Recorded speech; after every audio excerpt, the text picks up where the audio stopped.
shoulder, puff out your chest, and be a little bolder. All we do is we buy and hold. There will be shills who wanna steal your thrills. There will be friends who hold till the end. There will be doubt, fear and cloud, but it's all in your head. Those hedges are dead.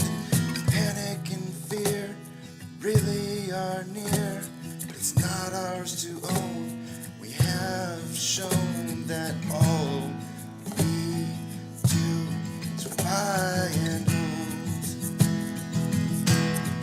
Oh, there will be shills who wanna steal your thrills, and there will be friends who hold till the end, and there will be doubt, fear and cloud, but it's all in your head. Those hedges are dead. So when the night's getting colder and you're needing that shoulder, these apes got your back. We got each other. All we do is we buy and hold.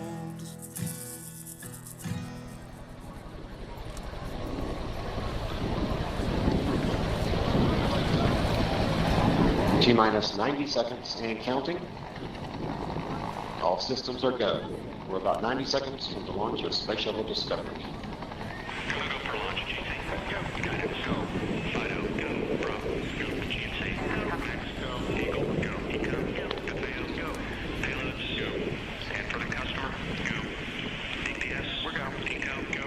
Booster, go. Surgeon, go. PRS, go. Okay. And let's see, we'll wait on GNC. T-minus 60 seconds and counting.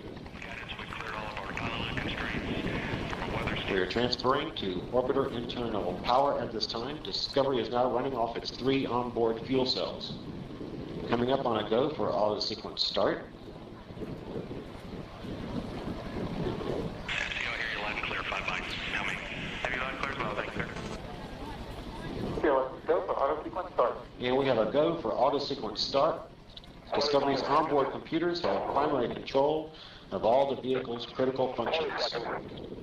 T-minus 17 seconds and counting. 15, 12, 11, 10, 9, 8, 7, 6,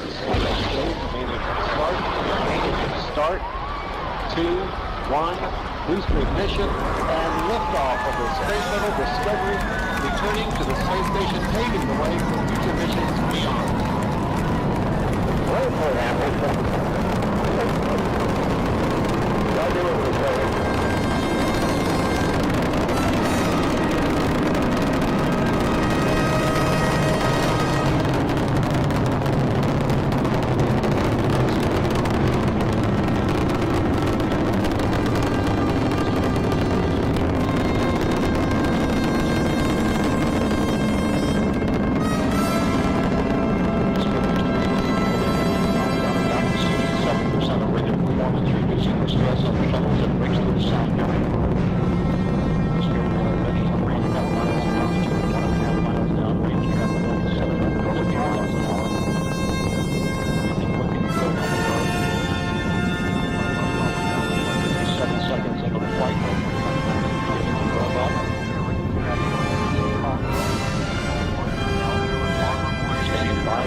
Solid rocket booster separation confirmed. Guidance now converging.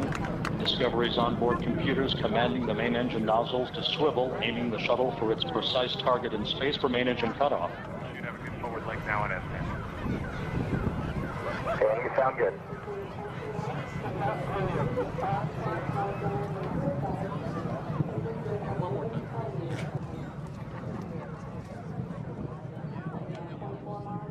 Discovery Houston, negative return.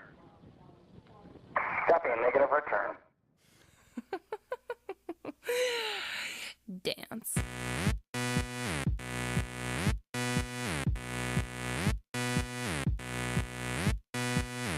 Back door cracked, we don't need a key. We get in for free, no VIP sleeves. Drink that Kool-Aid, follow my lead. Now you're one of us, you're coming with me. It's time to kill the lights and shut the DJ down. This place about to tonight, we're taking over. No one's getting out. This place about to blow.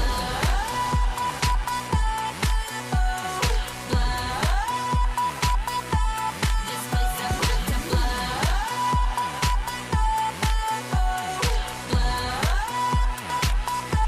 This place about to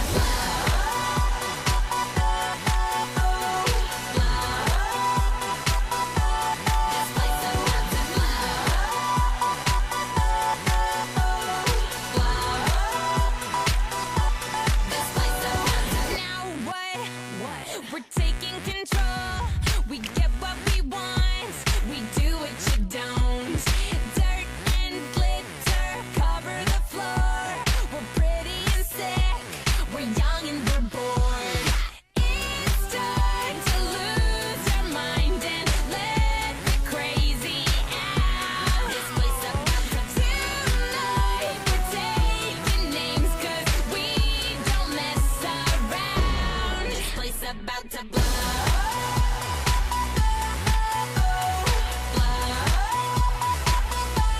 This place about to blow.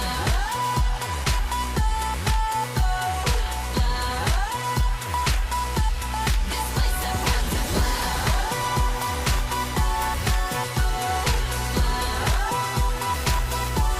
This place about to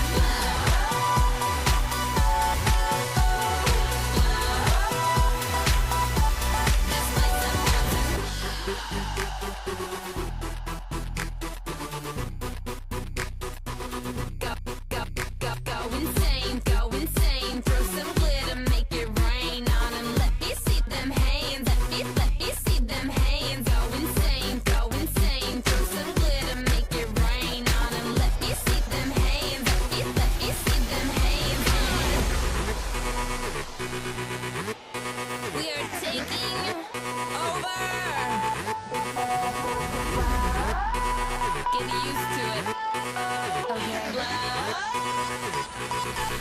This place about to blow.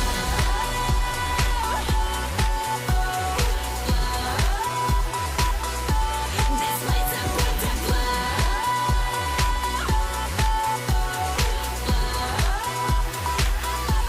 This place about to blow.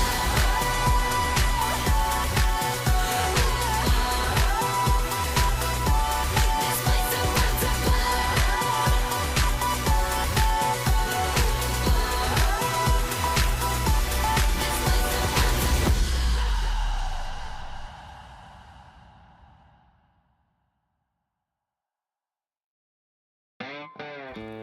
Good morning, you filthy apes. Welcome to AMC with KC, where we buy, we hold, and we screw those edgies. Screw 'em!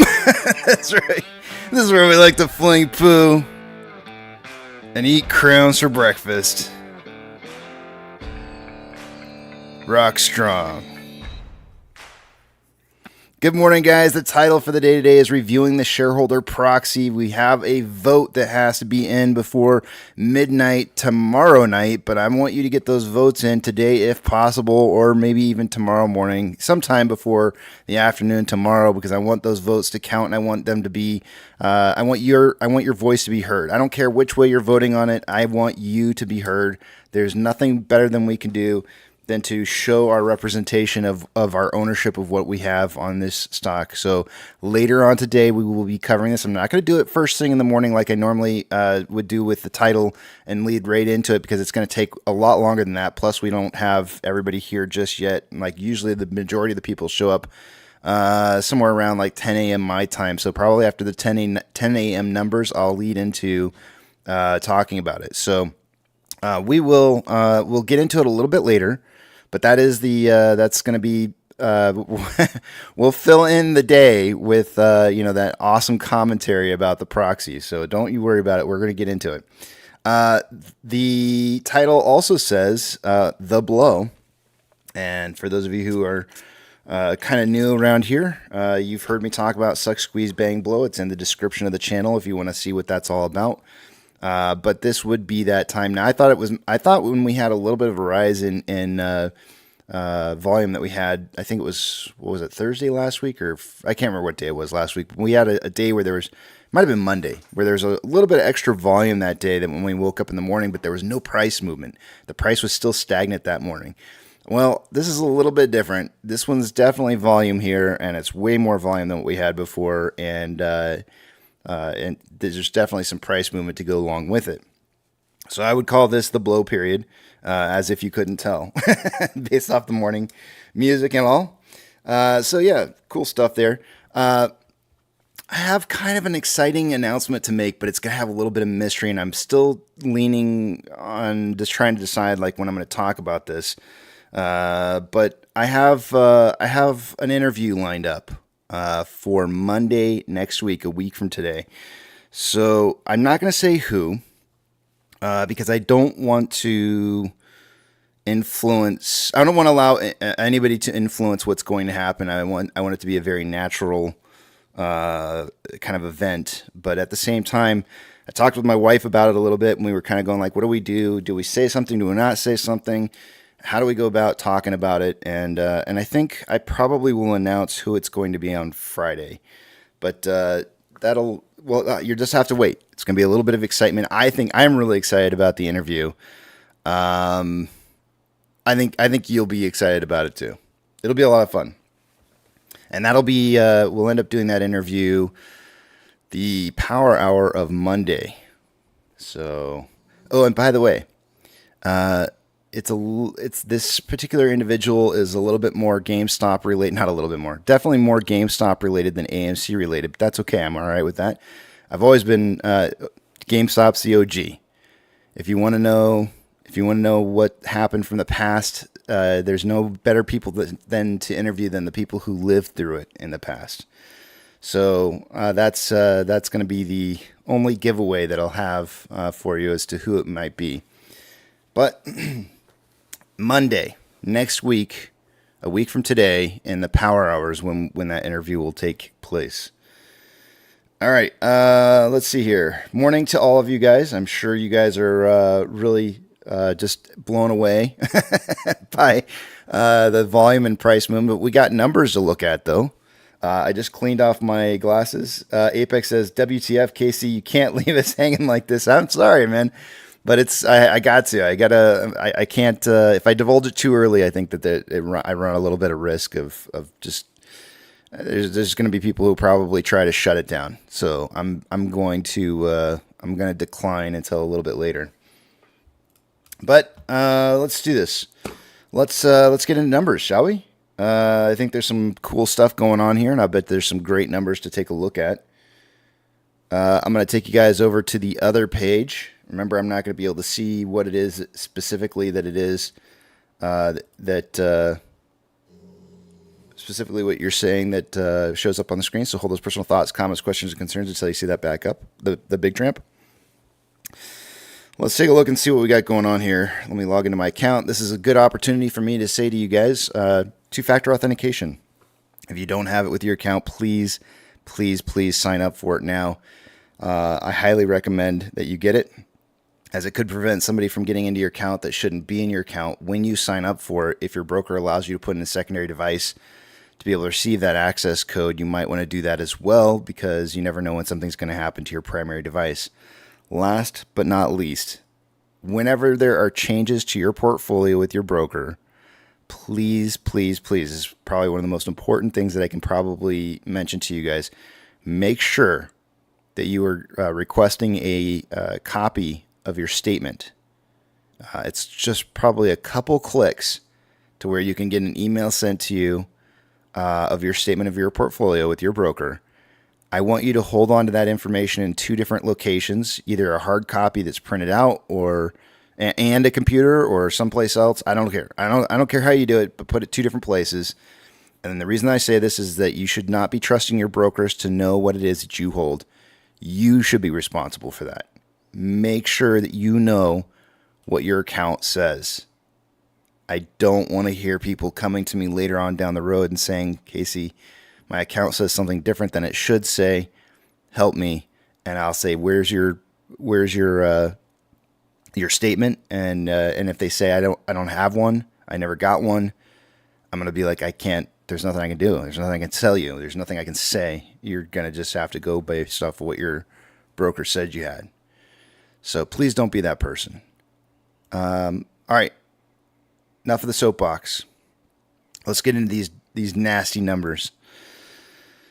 Price predictions for last week. So there's I was way out of the contention on this. But let's see. We had a 433 close. I think Twisty was the closest. He actually was going for a 434. So he was off by a penny on his price prediction, and he had a unique price prediction, so he gets a bonus point for having a unique price prediction and being within a 10-cent range of the price closing. So he's going to get 2 points for the final day. Let me add in, everybody else got points. I don't think anybody missed. Let me just verify. Yeah, nobody missed. So let me go ahead and add up the points here, and Twisty's going to be the grand winner for the week. Congratulations to Twisty.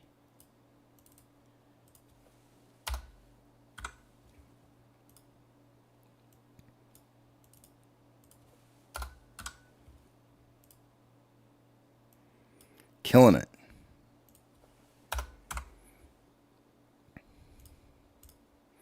Very, very, very nice. Nice job, Twisty. Congratulations. If you see Twisty around, say, way to go. Good job. All right. Taking a look at short exempt volume. Actually, first off, let's talk about the volume from last Friday first before we get there. The volume from last Friday, so interesting stuff happened, right? I had predicted 25 to 45 million shares traded, and at the very end portion of the day on Friday, we got a bunch of volume that came rolling in right at the very end of the day, and it boosted up well within my range of 25 to 45 million shares traded. I didn't think it was going to happen because it was actually looking like it was going to be less than, not more than my bottom range. And we ended up getting a total 29.3 million shares traded on the day with a close at $4.33. So it ended up closing within the volume range that I had said. So it was kind of interesting and cool to see have happen. I thought it was going to be a little bit more, but it wasn't. We ended up getting, in short exempt volume, for the day, we ended up seeing 446.1 thousand shares. That's not right. Is that right? Hold on a second. Let me just make sure here. Yeah, 446.1.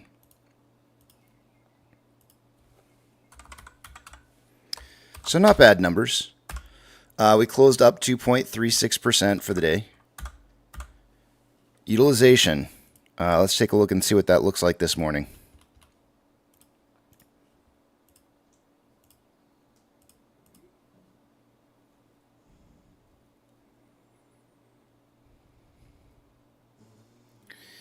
Utilization coming in at 75.87%, so it did drop a little bit.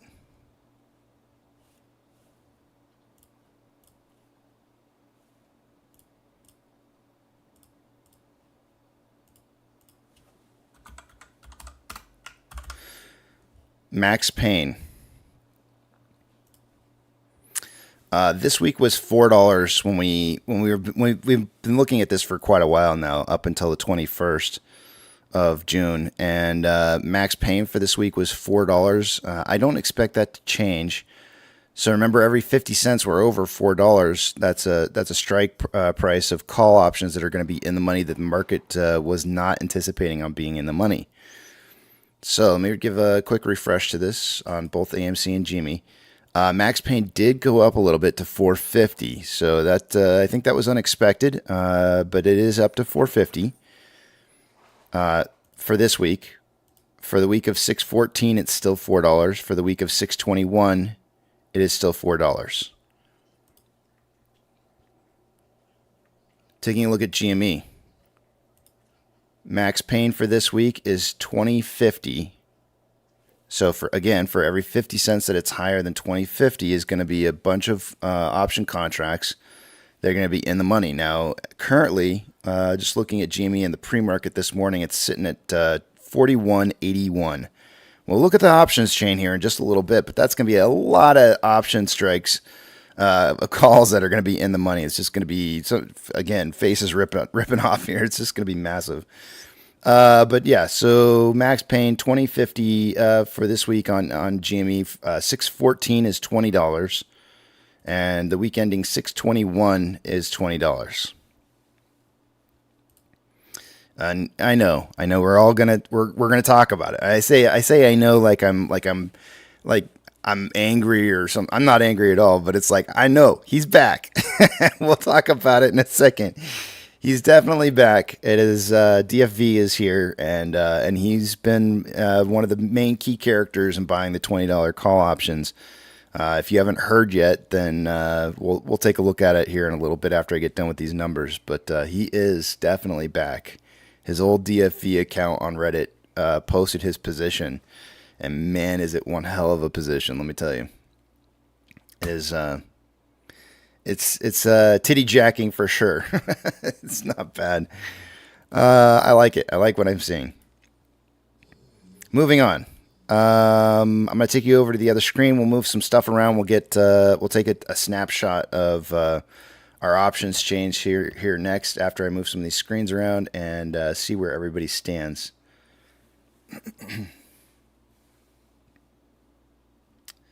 Maybe. Come on, computer. You can do it. Oh boy. She's hating me.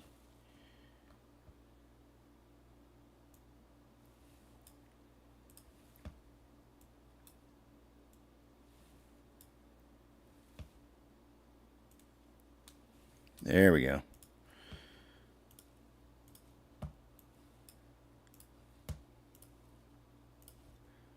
All right, let's get a snapshot of where we stand on options, because these are going to be the face ripper offers of everything that's going on right now.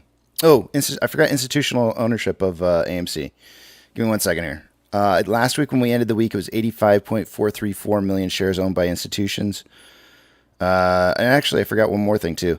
It's still 85.434 million shares owned by institutions. Let's take a look at. Let's go back to this page real fast. Let's take a look at shares having been borrowed and also exchange traded volume from last Friday. So exchange traded volume at the end of the day on Friday, a normal day, we would typically see somewhere right around 64% of our volume going through off-exchange and EDGX exchanges. We had 51.93% going through off-exchange. EDGX was 9.01 for a grand total 60.94%. Those numbers were much, much higher in the earlier portions of that day. But we ended up being down. It was 3.06% less volume going through those exchanges, and we finished the day up. So very likely we wouldn't have finished up had we not seen some of that volume actually hit the lit market. CHX volume for the day on Friday was 12,923 shares on AMC. On GME, CHX volume was 29,399 shares, just underneath that 30K number that tells me there's a lot of shares being returned. In regards to borrow fees and shares available to borrow according to IBKR, there was an additional 50,000 shares borrowed on Friday that I didn't account for. So we ended up having a total of 1.55 million shares reported borrowed by IBKR, roughly. And then some of those shares got returned over the weekend or earlier this morning at around 1:15. And there was a total of 750,000 shares available to be borrowed, and then that dropped all the way down to 75,000. So basically 725,000 shares borrowed this morning, and then a bunch of those returned. So I'm going to mark down 750,000 shares, even though it wasn't quite 750. Actually, I'm going to write 700,000. Yeah. Because it wasn't quite 700,000. It was close. I'll round up a little. And then we have currently available 300,000 shares available to borrow. Fees are at 2.13%. All right, now let's go back over and take a look at. Actually, you know what? Before I do that, one more thing. Let's just look at GMEs real fast here.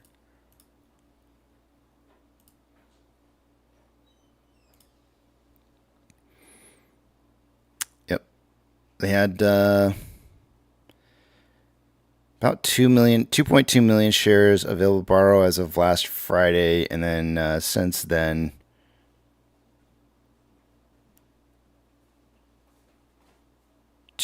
basically 2.1 million shares borrowed since then. So GME's had about 2.1 million shares borrowed since last Friday's close. All right, now we can go over. All right, let me refresh the options chain, and we'll take a look and see what we got going on for this week and next week for both AMC and GME. On call options for AMC in open interest for this week, the highest amount of open interest nearest our current strike price. Let me update this one more time because it's looks to me like it's showing four. Where are we at here? No, I'll take a look at it here in a minute. Never mind. All right, so the highest amount of open interest that we have is at a $5 strike. There's a lot of open interest there in calls. About 20,000 contracts as it stands at 5. That's about where it was last week. The highest amount of open interest was at that $5 strike. Highest amount of put volume closest to where we're at right now is at a $4 strike. It was $4.50 last week, and there's currently 11.4 thousand contracts at 4. Let me scroll down the page. Have a good day at work. One of the kids leaving for work. All right, let's take a look and see what we got going on here. I'm going to scroll down through the list here so you can see all the open interest for this week. And then we're moving into next week's open interest that's on the board here. This is the week ending June 14th. We'll just get a good snapshot of what everything looks like. And now we'll head over to GME and take a look at their this week and next week's options in open interest.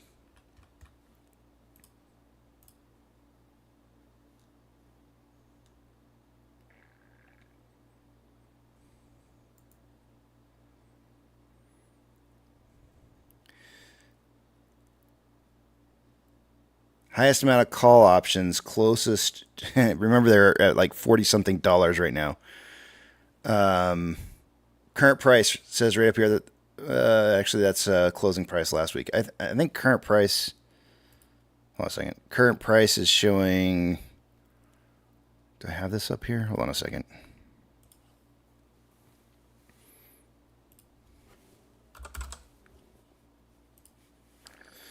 Current pre-market price. Put it on. Come on, Casey, get it.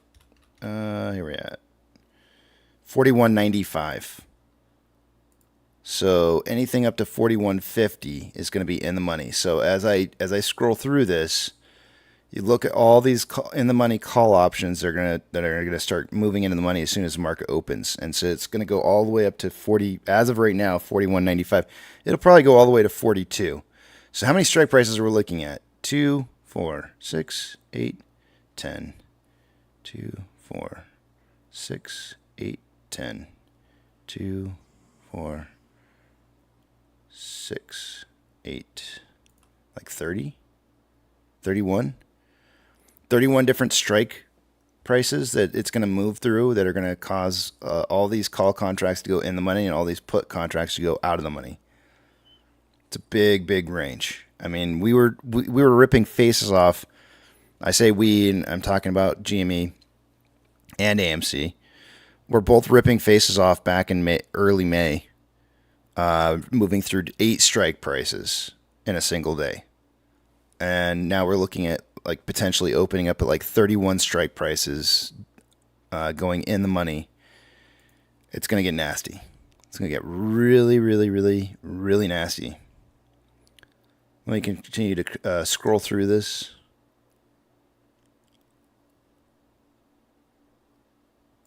And we'll look at next week's option contracts in open interest.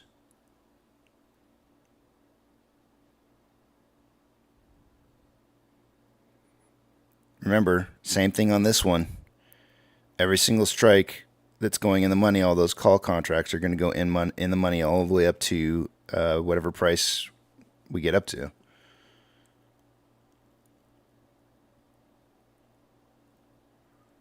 And I'm going to actually show one more week for GME here, just because I think it's going to make a difference. It's going to make a big difference. We'll look at those June 21st call contracts. And you're going to see how many of these call contracts are going in the money in June, on June 21st. Look at these. 23,000 contracts, 21,000 contracts, 25,000 contracts.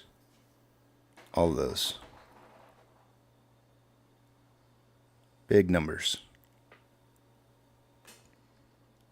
All right. That's it for that. Let's take a look at Ortex.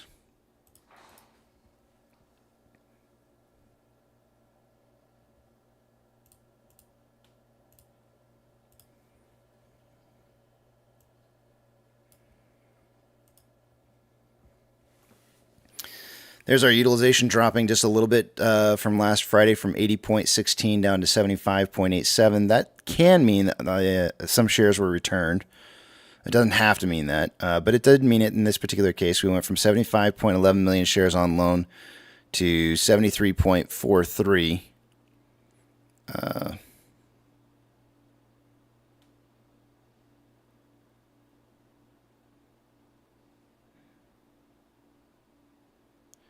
2.68 million shares. I'm doing the math in my head. If I'm wrong, I'm wrong. 2.68 million shares having been returned.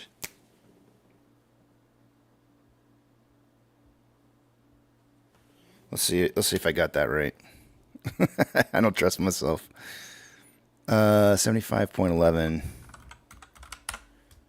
and 73.43. I don't know. I got it wrong. It was 1.68, sorry. I don't know why I said 2. Why did I say 2? I don't know. Whatever. I forgot to go 74, 75. I know I did it. All right. Let's see here. Next. How many shares does that mean in short interest? Now, usually Ortex likes to estimate about a third of it was in short interest, so we're probably looking at like 850,000 shares-ish is what they're going to estimate as being returned. They dropped the estimated short share interest of the free float from 13.47 to 13.31. So we're basically looking at 16.16.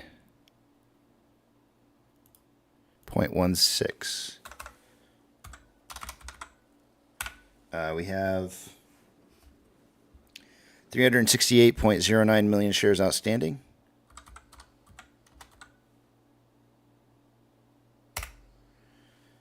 $588,000 shares is what Ortex is suggesting was closed out in short interest.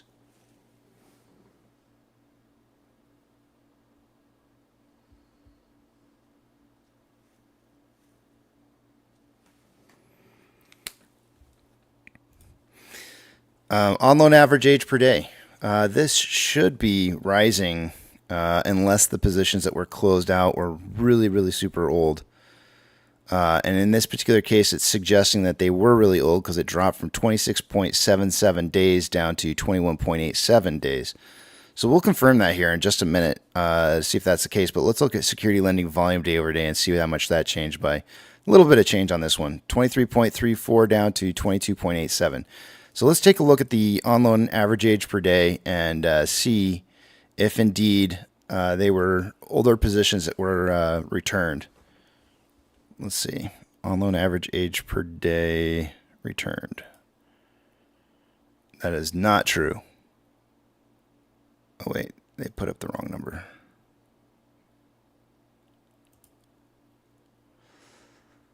I mean,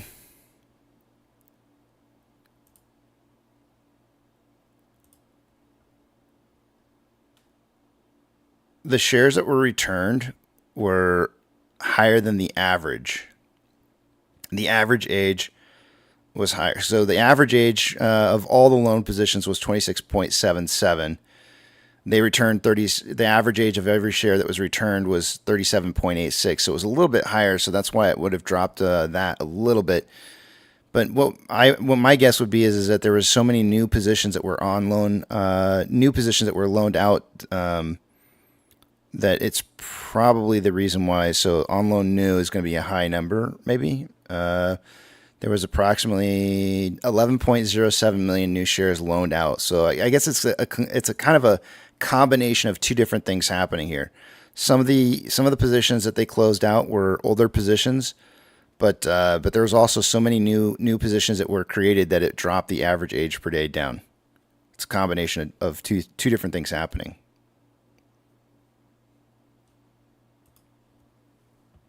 Somebody's getting out of the way. Somebody is afraid of what's going to come. Let's take a look at GME's numbers.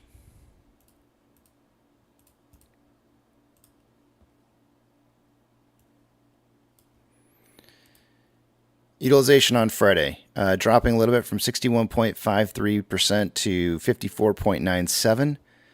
On loan amount, dipping as well from 51.83 million shares on loan to 44.66. That's going to obviously drop the estimated short share interest of the free float from 18.94 to 18.4. On loan average age per day dipping as well. Went from 38.62 down to 25.9. And security lending volume rising from 24.32 million shares to 28.87. So somebody's trying to get out of the way. That some people are going to suggest to you that they're closing out their positions, and that happens on a daily basis. It does appear that they're closing out of their positions, but it also appears that they're recreating new positions at the current price amounts that each one of these days are trading at. So there's a lot of new short interest that's being opened right back up again, and you can see that through. Pull it up here.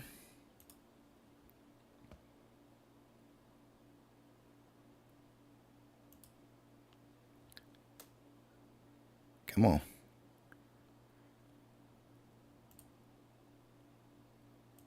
You can see that through this right here. On loan new is picking up, and you can see there's actually quite a bit of volatility on this as well.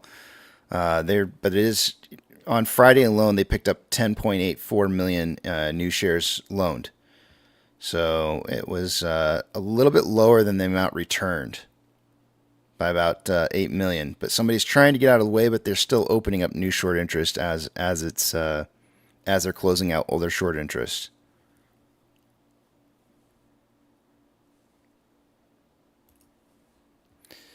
Does not look bad to me. SSR trigger price for the day today on AMC, $3.90. I do not expect that to be hit. GME's trigger price is going to be $20.83. I don't think that's going to get hit either. Let's move down the page here and take a look and see what we got going on with expiration options that are expiring this week. For AMC, there's 102.1 thousand contracts out of the money on the calls currently with 10.4. Actually, let me give this a quick refresh.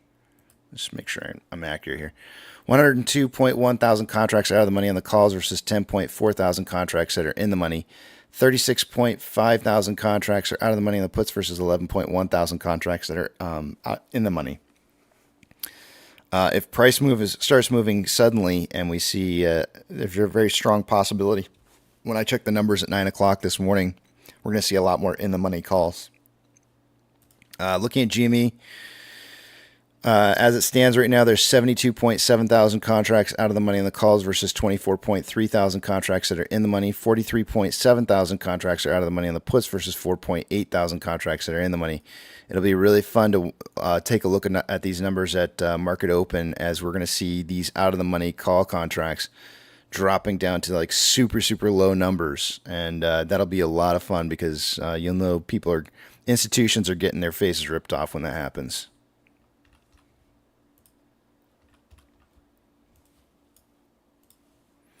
Orders by Fidelity customers, AMC and GME are the only two I'm looking for on this list. And this is from Friday's numbers. On Friday, GME ended the day with a 58.27% buy to 41.73% sell ratio.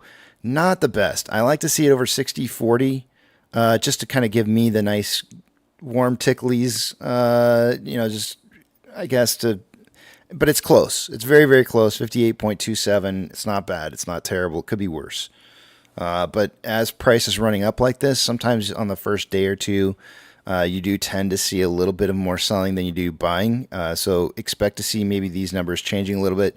GME will probably launch up to the top of the list again here on most heavily traded stocks.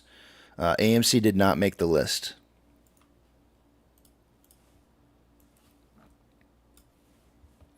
MMRI.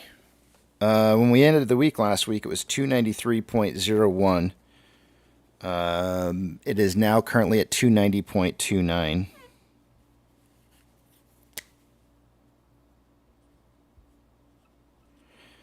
Remember that anything over 300 expresses extreme risk in the marketplace.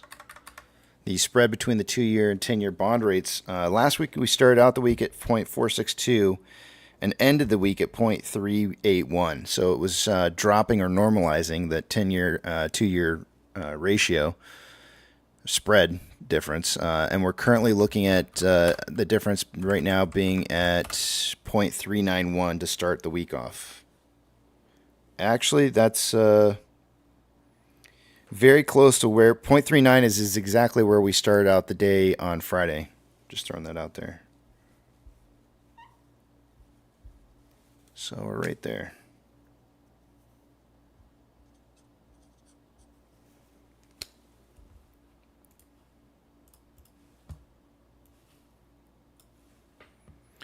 Futures. VIX is showing for the futures here down 1.52%, which means the market should be up on that kind of movement. It's showing a 13.58 for an open. It was 12.92 it closed last week, so it should be an increase at market open.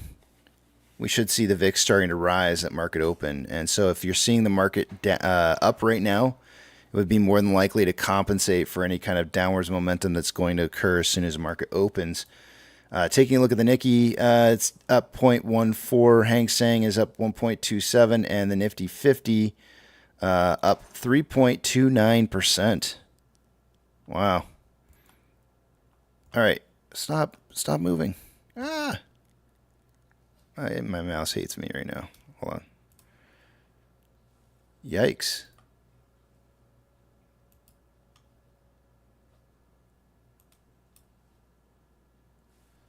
Let me close that page out. Hold on one second here. I'm having technical difficulties with this page. Come on now.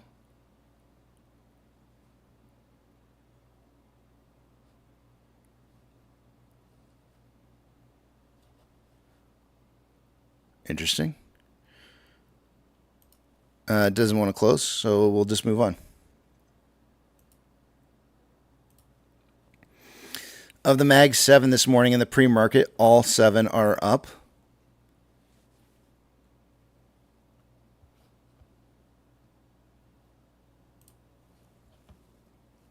Give me one second here. I'm just trying to figure out what the heck is... Okay, it looks like it disappeared. Let me try reopening that page again here in just one second.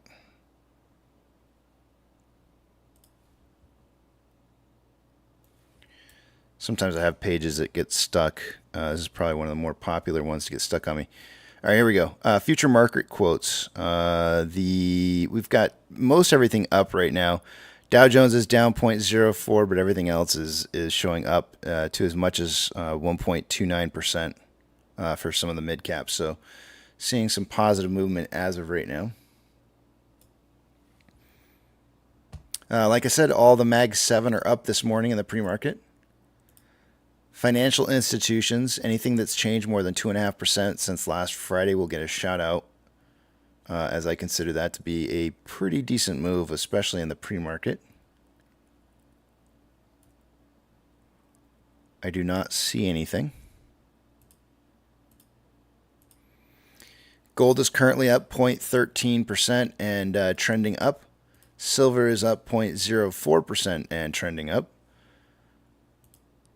Ethereum Classic is up 0.56 and slightly trending down.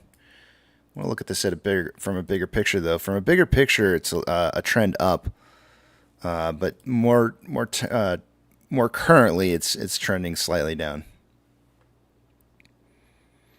The U.S. dollar is down 0.04 and trending down. Oil in the pre-market is up 0.9. Usually that means the market's going to head up. SPY is up 0.24. Currently at 528.66, or the highest was 528.66. Not quite the high for the 52-week high. The 52-week high is 533.07. We'll take a deeper look into where the SPY may be heading, maybe a little bit later. Tesla is up 0.29 in the pre-market this morning. It did take a strong move up in the pre-market open, then kind of trended down a little bit and then started spiking back up again. I wonder, does AMC look exactly the same? Not quite. Close. Let's see here. Amazon is up 0.1 and again had a gap up this morning, pre-market open, and then started trending down afterwards. Cinemark is up 0.93 in the pre-market, trending up. Doge is up 1.21%, trending up. Bitcoin is up 1.14%, trending up. GME is up 78.31%, gapping up earlier this morning and consolidating. What's the volume? Volume, look at that.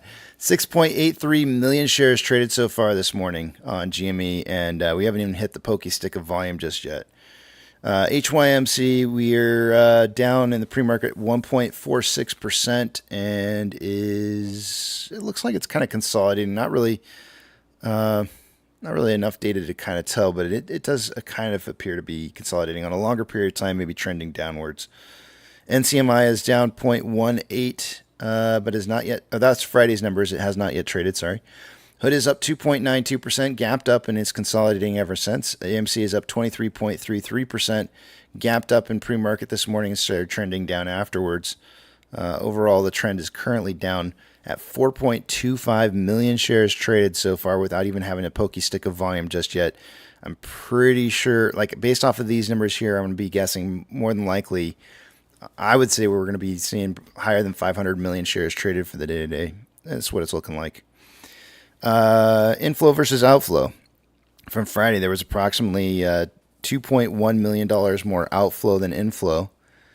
On a 4-hour chart, we currently have more buying pressure than selling pressure with an RSI of 68.96, which is almost signaling overbought. On a 1-hour chart, we have more selling pressure than buying pressure with an RSI of 71.19. Which is overbought. It's super hot here. It's going to need to cool off a little bit so that it can have a continuation on price moving upwards. On a 30-minute time interval, there's currently more selling pressure than buying pressure with an RSI of 67.28, which is above average and dipping out of being in overbought territory. And on a 5-minute time interval, more buying pressure than selling pressure with an RSI of 44.51, which is slightly below average. Taking a look at Ichimoto. You guys are going to love this one. For those of you who are new here, by the way, I know it's not called Ichimoto, but we've renamed it because it's funny. And we like having a good time, so suck it. Suck the Ichimoto. Here we go. We got lagging line below is above price line. Conversion is above base. This is looking like a very strong buy signal. Last week, we needed to break $4.90 for this to become a very strong buy signal, and we've obviously broken that in the pre-market this morning. Staying above the base is going to be key here. Retesting conversion is a very common thing as prices moving upwards, but staying above base is going to be key to keeping this a buy signal. So I'm going to go ahead and write that down as a $4.95 price point. It was $4.90 is what we were looking for. Now we just want to stay above $4.95 if possible. AMC is currently at $5.34. A 4-hour chart's not going to be an agreement in here, and I'll tell you why. Is because we knew we had this big, huge cloud here, red cloud, to deal with this week. And lagging line is now above price line, and conversion is technically right on top of base. So conversion's about ready to cross base, but the problem is with the 4-hour chart here, or a longer term look at this as a possible investment for new investors, is they're going to be seeing some things that kind of scare them in here about uncertainty about which way price is going to continue to move. I'll tell you what though, I did some little extracurricular activity this morning before I started up the live stream. There was a 90-ish% price move on AMC. I think it was 90%. I'll have to go back and recheck again because now I'm starting to forget. But I think it was a 90% move on the 13th of May when we had the big, huge jump in volume that was over 500 million that day. So if you were to suggest that there was going to be a 90% increase in price for the day-to-day, what kind of price could we potentially be seeing going forward with AMC? And I think, let me see here.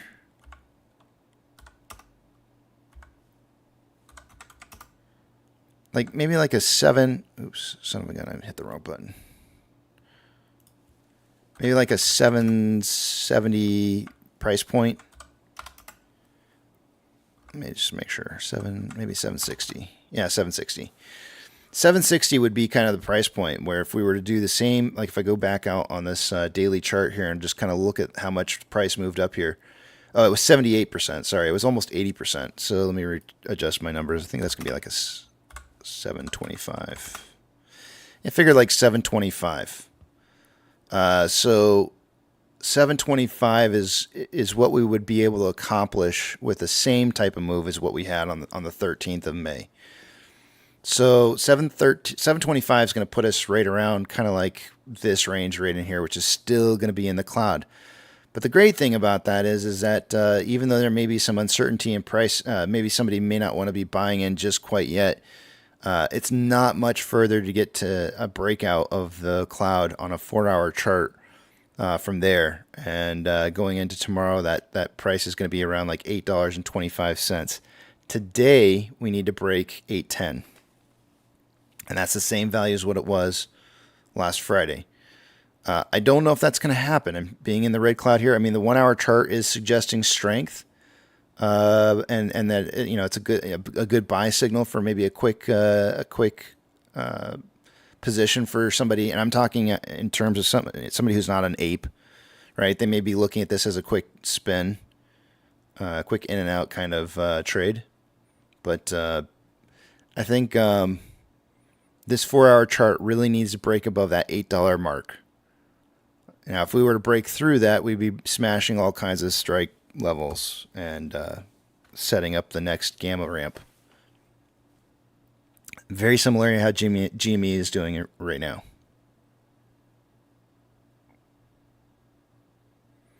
So looking very, very bullish. Let me just check. You'll notice I had that 545 magic level of number that we needed to kind of break in order for there to be some additional buyers coming in. That was kind of a key significant level for us. And then also I want to kind of just mention too real quickly here. I'm going to take away the Bollinger Bands. If I take you out to a 30-minute time interval and kind of zoom in on this just a tad, we had an ascending broadening wedge that was forming. And I mentioned to you guys that there's like a 62 or 64% chance that price is going to break down out of an ascending broadening wedge to the secondary touching point, which would have been right around $4.36. Now we saw it break a little bit lower than that, all the way down to that $4 range, which is actually lower than our first points here. So we're kind of getting almost a declining double bottom on this. And then all of a sudden price starts shooting back up. Well, that's very, very typical for an ascending broadening wedge to see price start moving back up. And there are levels, and I shared with you guys the website that you can use to try and figure out what price point this is going to be moving back up to or should be targeting. And we're very, very close to those numbers, I believe. That 545 number was the magic number, and so we're really close to that right now at 542. So this is that movement. It's completing. And Apex was here. in case he hasn't seen his name yet. Completing that chart, we got our pokey stick of volume in here. 5 million shares, giving us a total of 9.38 million shares this morning.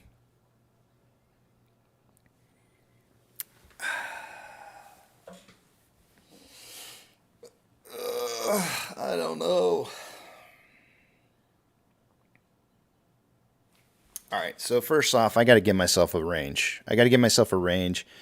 Anytime it's over 100 million shares, I try to give myself more like a 40 to 50 million share range on my price predictions, just because it gets a lot harder when you have so much volume. This 9.42 million shares seems to me like we should see closer to like 900 million shares traded for the day. However, there is a little bit, when you start seeing big numbers like this, there's a little bit of fudgery that you have to kind of apply to large quantities of volume being traded in the pre-market. So I'm probably going to guess somewhere around like, I know this is going to, you're going to hate me for wanting to have a 100 million share volume spread. But I'm going to say somewhere between 650 and 750 million shares today.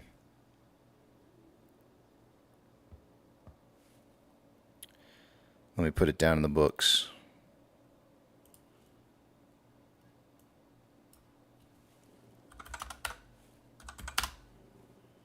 I know it's a big range.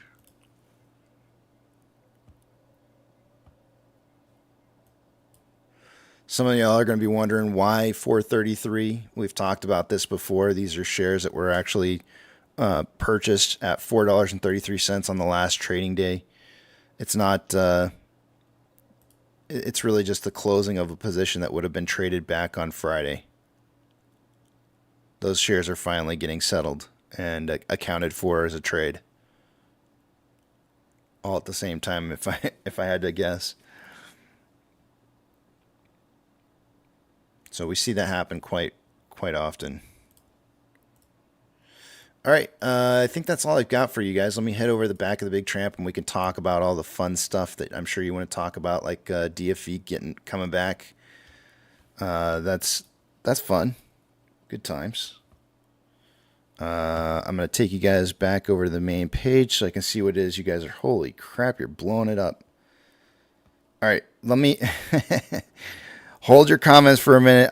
Anytime we're over 500 people, and I'm sure there's going to be probably a lot today, I have to put up the slow mode.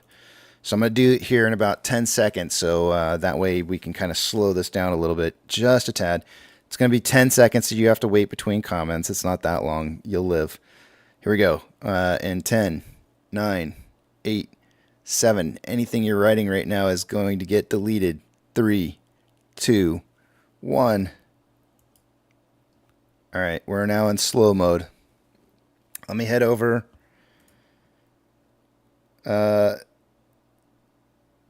You guys are making assumptions on who's going to be here. Don't make assumptions. I don't want you to think. I'll just say it's not DFE. I'll throw that out there so that you guys know it's not DFE. But it would be amazing if we could get DFE on here. I would love to have him on, but that's not who it is. All right, let me head on over to the back of the big tramp.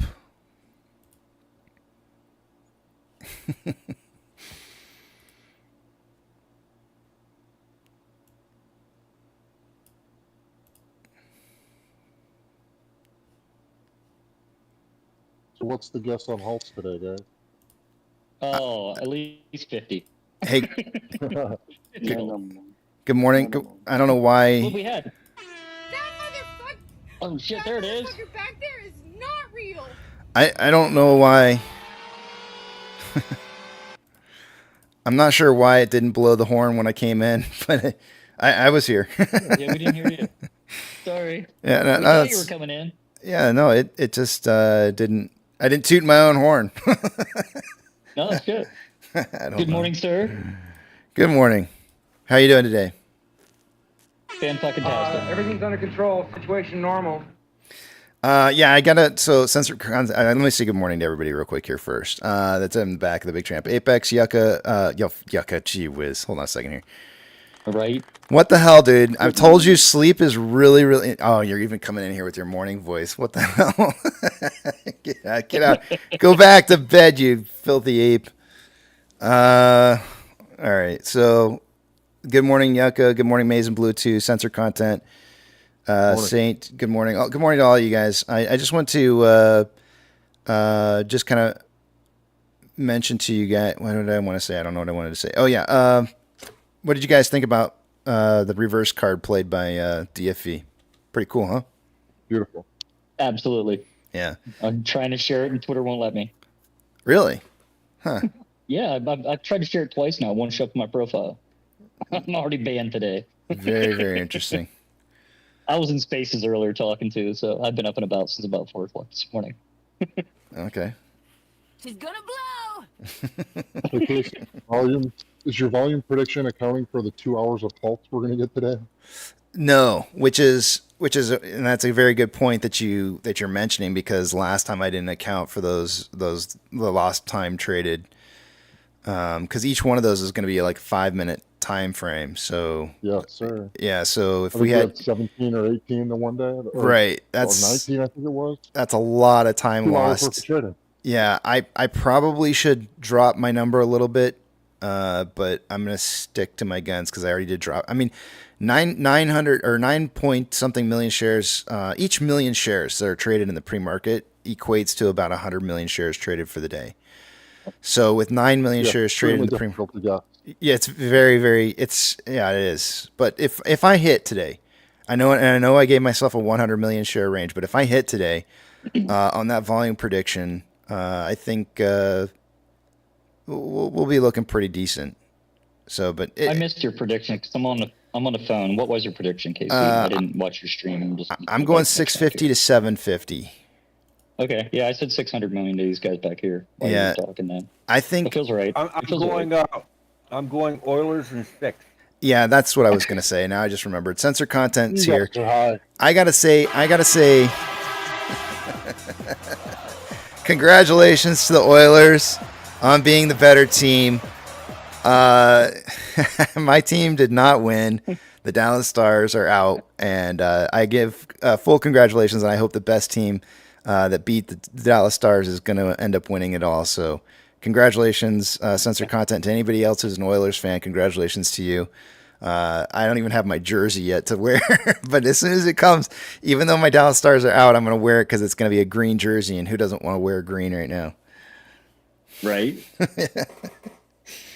Yep. Amen. Oh, Billy. Oh, Billy.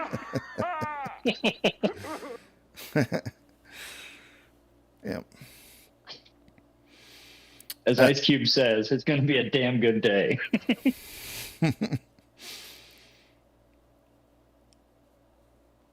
What was our song today? I missed that too because I was in the back of the big tramp. I think I might have actually played this one before, but I've played it again. The song was by Keisha called Blow. Okay. Or Kesha. I'm not sure if it's Kesha or Keisha. I'm not. It looks like Keisha to me, but it's probably Kesha or something. I don't know. Who cares? Catch your back. Cash you out. How do you pronounce dollar sign? Cash you outside. Catch me outside. Yeah, I'll catch it at 9:30 on the computer, though.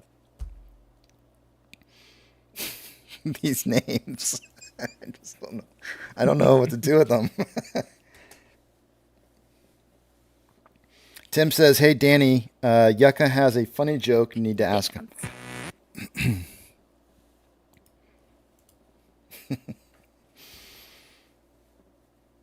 How you feeling on price predictions with it, Casey? Not very comfortable. Well, actually, I'm. Yeah, I know what you mean. I have like a range that I'm eyeballing, and we only get a 40-cent. This is the rough part: is we only have an 80-cent spread on either. Yeah. Well, we have 40 cents on either side of our price prediction, so we have like an 80-cent total range to deal with on a day like this, and it's just like I'm sitting here looking at it, going like, okay, well, this is going to be This is gonna be interesting. I'm anticipating bombing today. 100%. Like full retard. I'm gonna bomb today. It's gonna be this.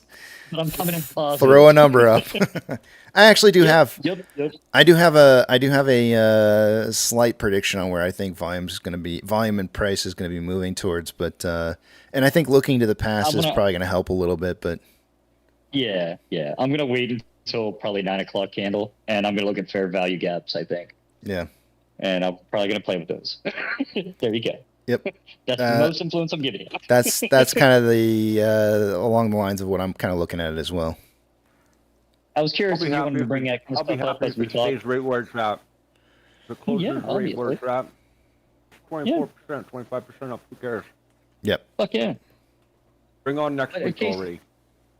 Casey, I don't know if it's something you've talked about in your stream here in the years we've done this. Is fair value gaps and how to locate them and build upon it. Yeah, I have. Have you brought that up at all? Yeah. Okay. Yeah. I wasn't sure. I just kind of taught myself over the weekend. I'm like, shit, this is amazing.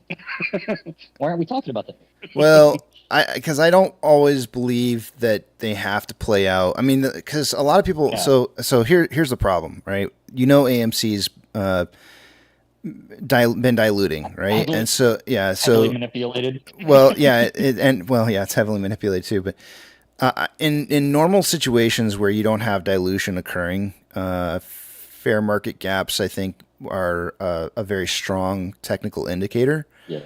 But in a situation where a company is diluting into price movement, you end up getting these like false gaps that maybe don't necessarily have to be filled, and price can like just shoot well beyond them. And so it's kind of one of those things where I think you have to kind of look at everything that's going on. You have to say like, okay, is this a value that I can use? Like how far back are you going when you're looking at your Well, no, to be honest, I'm only using it currently on BTC because you can use it on that.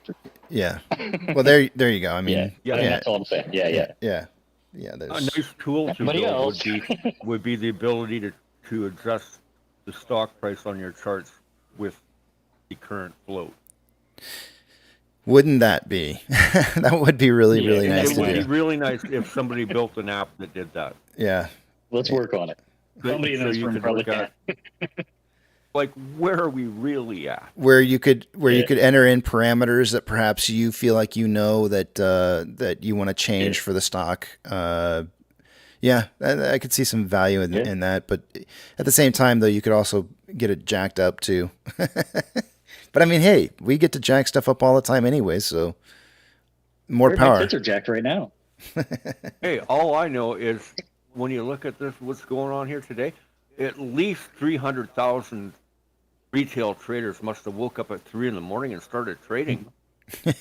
Because there's no way this could. Did you say 3,000? Did you say 3,000? 300,000. 300,000. Okay. Yeah. Must have all woke up and decided to put in pre-market trades. Yep. Because we volume just suddenly spikes out of nowhere and just starts pumping like crazy. Yeah. Goddamn dumb money. It has to be retail. It can't be institutions. I actually have that as a question. Do you guys? One of my most favorite days that I love to look back on GME from 2021 was the morning of the 25th, and it was probably one of the most unique movements that out of the entire process of just everything that it is that they experienced back in 2021. I can only imagine the morning of the 25th was probably the most shocking and weird day for him out of them all, because the price moved from like a $60 range to a $140 range twice in the pre-market before the market even opened. And I sit back and I think about that and I go like, holy crap, I can't even imagine seeing that. Like especially if you just woke up one morning and you weren't excited or whatever, you just woke up normally and you're like, hey, let me go check my stock. And then you're like, you open it up and you look at it and you're like, holy shit, we hit $140 in the pre-market twice and now it's back down to 60 again. What the hell? And so, I think it really caused people to take pause and think about what it is that they were going to do with their positions. And as soon as the market opened that day, it started running again. And so a lot of people had an opportunity to either continue to hold or to sell. And as usual, those are your only two options, right? So, you know, and I think it was just kind of one of those defining moments for a lot of the shareholders where they had to make a decision on their convictions, based off their convictions, knowing that just or trusting that it was going to go higher. And that's the thing that I like to point out is that 140 wasn't even close to the top. But I don't like setting. That was a day that somebody else so. could shit your pants. Like those were days where somebody else could literally shit your pants. Yeah. But I mean, somebody shit my pants. Thank you very much. These are full. I feel warm. Pepperidge Farm remembers. But yeah, I remember that time. Yeah. Good morning. I also remember how they took away our buying, and that got me screwed over. Yeah, that. You're still here though. That. Oh yeah. That was and I posted out a tweet. I think it was yesterday night, and I said like, just remember that when the buy button's taken away, it doesn't mean that it's over. It means that it's the beginning. It's not the end. The beginning is near. Yeah, the beginning of winning, and amazingly big is near, because that means at that point that you are now in control of what price becomes, and you get to decide where it ends. And the longer you hold for, the more it is that you end up getting. So, but you got to remember, if you go back, just look at what happened. Nothing ends overnight. They've tried to condition us over the last 3 years that everything happens in a moment, and that that's it. It's over, and that you have to get in and out as fast as you possibly can. And that's not how these kind of things play out. We're not no one and done date here. Yeah, we're not no one and done, one night stand. If they want our shares, if they want my shares, they're going to have to pay me righteously. Not leaving. I didn't sit here for 3 years live streaming to not see them pay for this. So, it's gonna pay out, and I'm confident of it. It's just, but time has to be on our side more than anything. Good morning, Nails. Good morning, Trevor.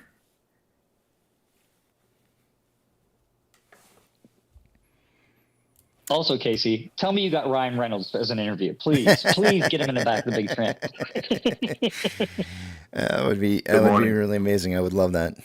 That would be fucking awesome. Yeah, that bucket fit right in. Yeah, totally. That bucket is just perfect. I can't. I'm glad he's. I hope it's something. What'd you miss? Oh, his bucket. That's what I'm asking. You didn't see his bucket that he made? No. Oh, yes. Oh, well, Casey, you need to present it again. Are you watching the live stream? Do this.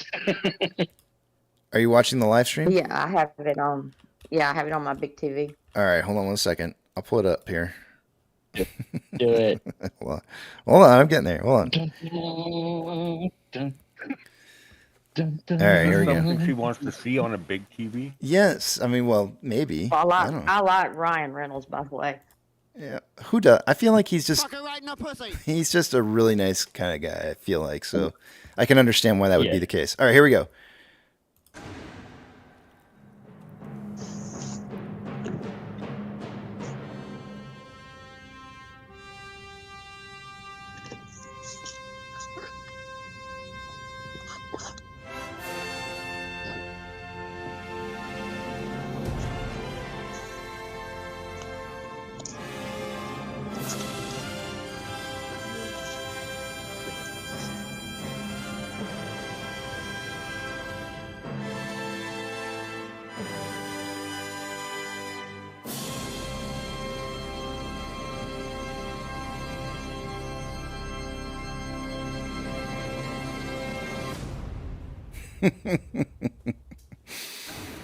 Oh man, it's classic. I mean, that's great. I can't wait to add that bucket. I'm really hoping it's not like fake or something, and that I will never see it. But I hope I get to add that bucket to my list of buckets that I've been stocking up on collecting. Absolutely. Yeah.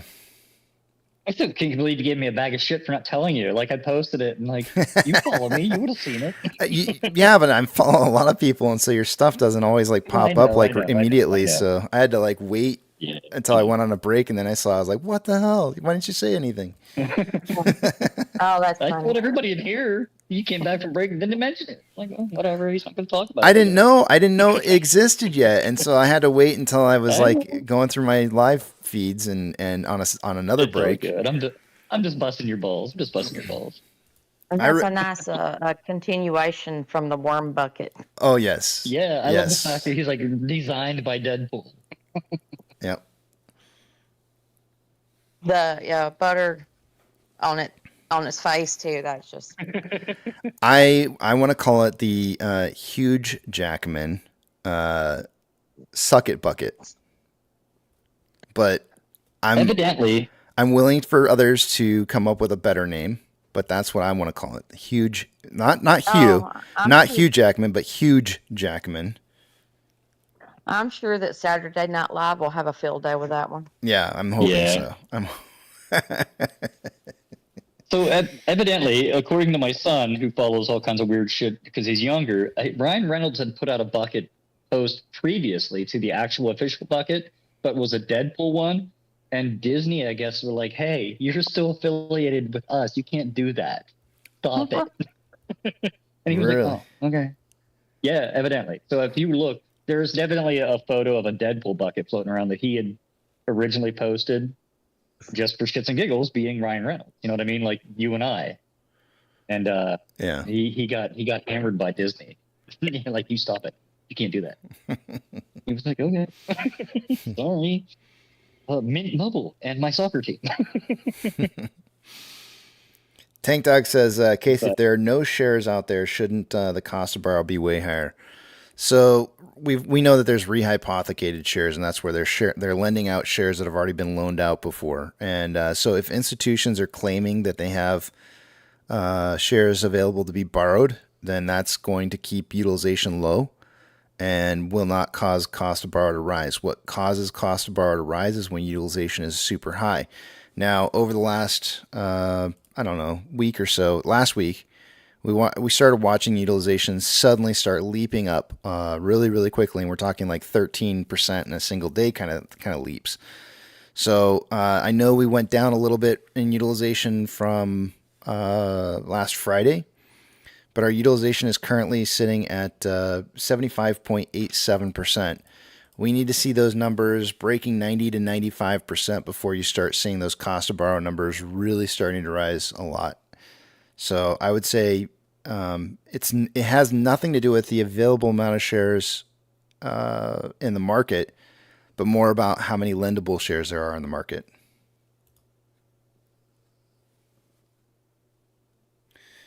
And also, I have to apply a huge disclaimer here. Not financial advice. Absolutely not financial advice. Not financial advice. But I have mentioned in the past that I'm not a fan of DRS. I never have been, never will be. But I did say that there is a thesis for when DRSing your shares would be a very strong. That a strong case could be made that DRSing your shares would be devastating to financial institutions who may be seeking shares to loan. And I said it would be during a gamma ramp. So I want to go on the record for having said that there are specific times when DRSing your shares would make a difference. I don't necessarily believe that just because you DRS your shares that means that they are no longer lendable, but it's supposed to make them less available to be borrowed. I mean, it's supposed to make them not available to be borrowed at all, but I don't necessarily believe that to be true because I do think that ComputerShare is acting as a broker-dealer even though they're not licensed to do so and have been banned from doing so because of illegal activity from the past. So having said that, I am not a big fan of ComputerShare or their brokerage system. I would view any potential shares that are held through ComputerShare as shares that I would not be able to touch on demand when I needed to. So keep that in mind as you're considering. Remember that any choices you make always come with pros and cons that you need to weigh out very carefully in your decision-making process of what it is that you're doing in the marketplace. All decisions always come with pros and cons. But I just wanted to throw that out there because this is one of those moments where we're moving into a gamma squeeze and somebody may be looking to lend shares during this period of time. And the harder it is for those shares to be loaned, the more potential that there is for price movement to move upwards.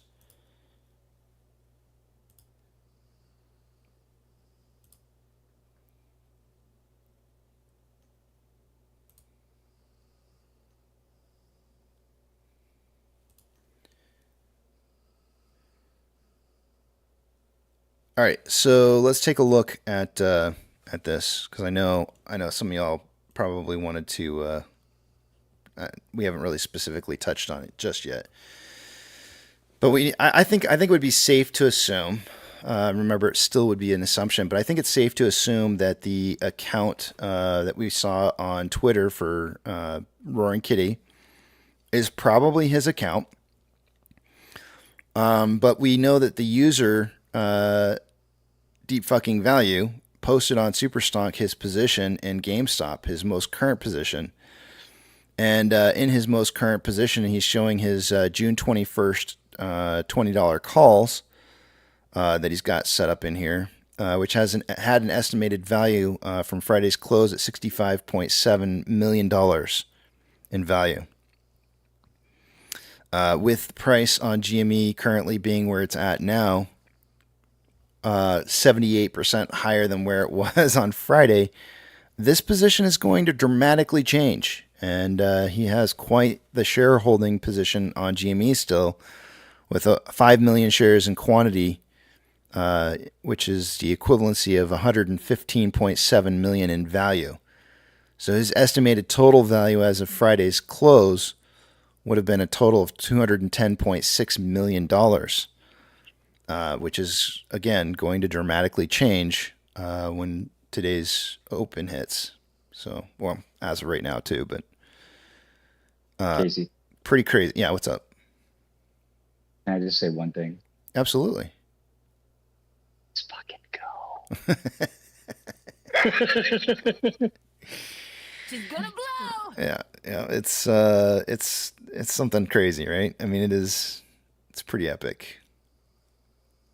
It's pretty epic. And I don't feel like I could be anywhere else spending it with the best group of people in the best community around. Just saying. Yep.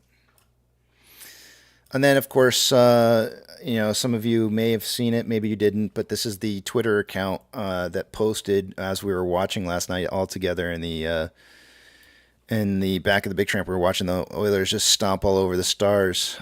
He posted a Uno Green reverse card about, I think it was a couple minutes after the German market had opened, if I'm not mistaken. Let's see what time it was exactly. I think it was a couple minutes after. 2 minutes. So he knew 2 minutes after seeing the German market trading that he was going to post this. So, and it was quick. It was pretty quick. The German market was certainly showing some increase in price. In fact, Robinhood was trading it in the aftermarket hours and stopped after it got 20%. It wasn't quite 20%, but just about 20% up from the previous closing day. So he posted that out. And then also that Reddit, on his Reddit account, posted his position. So I think he's back, and I'm pretty confident to say that I think that is his account on Twitter.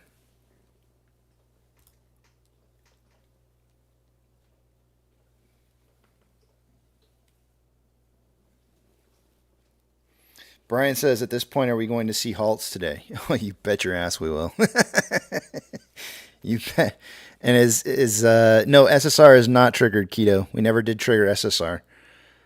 You can bet your bottom dollar that it's going to be wild and crazy. We're going to see incredible halts, like big green incredible halts. We're going to see a lot of stuff. What you are about to see is bizarre, unsettling, and riveting. Facts. How many I think halts? at least 20 halts. You think I 20? think at least 20. I, At least. 20 is rookie numbers. let me do some I know, math I here. know. I know. I don't get those numbers up. I think 20 is a safe number. That's all. No, not 20. If they I start know, we said happening 50. closer, We said if they 50 happen earlier. too close together, if halts happen too close together, they start extending how long the halt is. 6.5. Yeah. 6.5. Like, if you have one halt and it halts again 30 seconds later, they're going to make the next halt 10, 15 minutes. Yeah.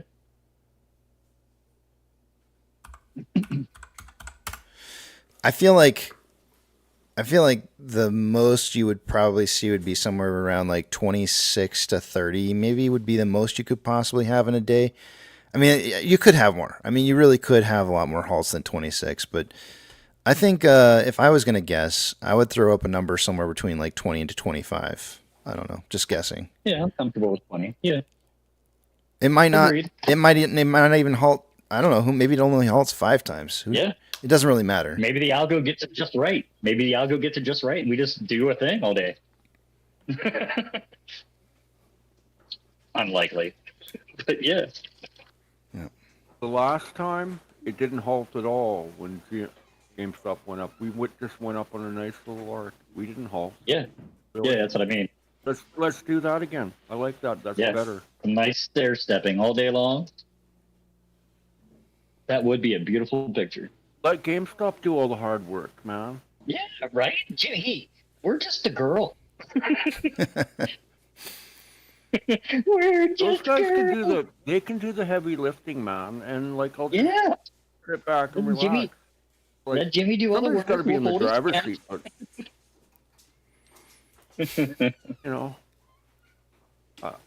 I'm willing to just go along. For the Agreed, ride. Scepter. I agree with you. She's gonna blow.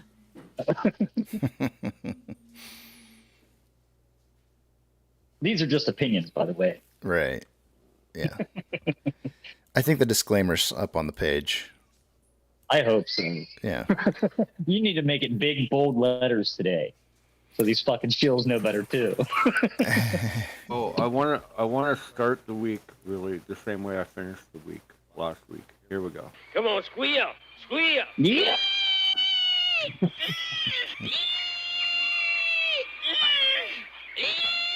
There, now I feel better. Casey, do you have a pair of clippers on your desk? A pair of slippers. No. Clippers. For your beard. Clippers for my You beard. might need to take off clippers. Yeah, but if I'm getting that done, I'm gonna do it right. So I'm not gonna just like pull out clippers and like just start doing it like right here live. Well, I don't think I will. Oh man! No, I was gonna. No, we demand it. I was gonna videotape videotape it live, but I wasn't gonna do it here. I was gonna go out to a barber and have him, like do it right. You can go to the barber after and get it fixed. You have to do that shit live if it hits the number. It's been there so Just long. What saying. you should do I'm is sure get them he's to behind take me it on this off. one. Get them to take it off and like make a fake beard for you that you can put back on. I'd like to wash it first before it comes off, and make sure it's all nice and pretty. Yeah. But one last time before it has its execution. Fair enough. But all in all, you do know the community wants you to do it online, but we accept whatever you do. It's Yeah. It's your face. It's your choice. Yeah, I know. Yeah, your face matters, Casey. You know what? It does. It does. If it gets to the point where you think you have to cut off your beard, you can probably afford to have a barber come in live and do it for you on the stream. Yeah. Yeah. Holy shit. Probably. Let's get a poll. Yeah, We need I a mean- poll. They've got some sexy girls that come into your home and do stuff like that for you too. Yeah, Might that's have to talk to your not wife that's not gonna about it. yeah, that's not gonna fly. Thanks, but no thanks. Wrong poll. Wrong Yeah, poll. yeah, I'll pass. Thanks for the Hey, Casey. Good morning. good morning. Thanks for the fun. Who is that? Question for you. Tom. Tom, Mr. good morning to Tom. you. Good morning. This might be old Morning, news, sir. but has anybody seen the beer commercial between Deadpool and Wolverine? Did you say Well, that's a beard? stupid question. Beard or beer? Beer. It's a Heineken beer I think it's yeah. he makes a can out of Wolverine's claws. And he's like, "Hey, Yeah. bud." Yeah, I've seen it. Of Obviously, course. somebody's seen it. Is it old news? I have not It is. seen Yeah. it. Okay, never mind. Oh, Yeah, well, it's Casey old. hasn't seen it. Then. Well, I don't watch a lot of no, it's newer, TV, yeah. so. Well, I just happened to catch it, but I don't either. But I was watching Bill Army, and he had a commercial on there, and I thought it was the funniest thing because Deadpool actually puts his hand on Wolverine's shoulder at the end when they're out in the woods drinking a beer, and it's almost like Brokeback Mountain type scenario. It was pretty funny. Well, it's Heineken. Made me think of Danny. I'll repost that one actually if you want. I'll repost that one on my Twitter Yeah, because I just please thought, do. That yeah, I was know what you're funny. talking about. So, anyway, all right, I'm out of here. Good morning, everybody. Good morning. Morning. Brian's Later. saying how fast on the first halts. You've got to have a couple minutes of trading first before halts can occur. So it'll be probably within the first 4 minutes, 4 to 5.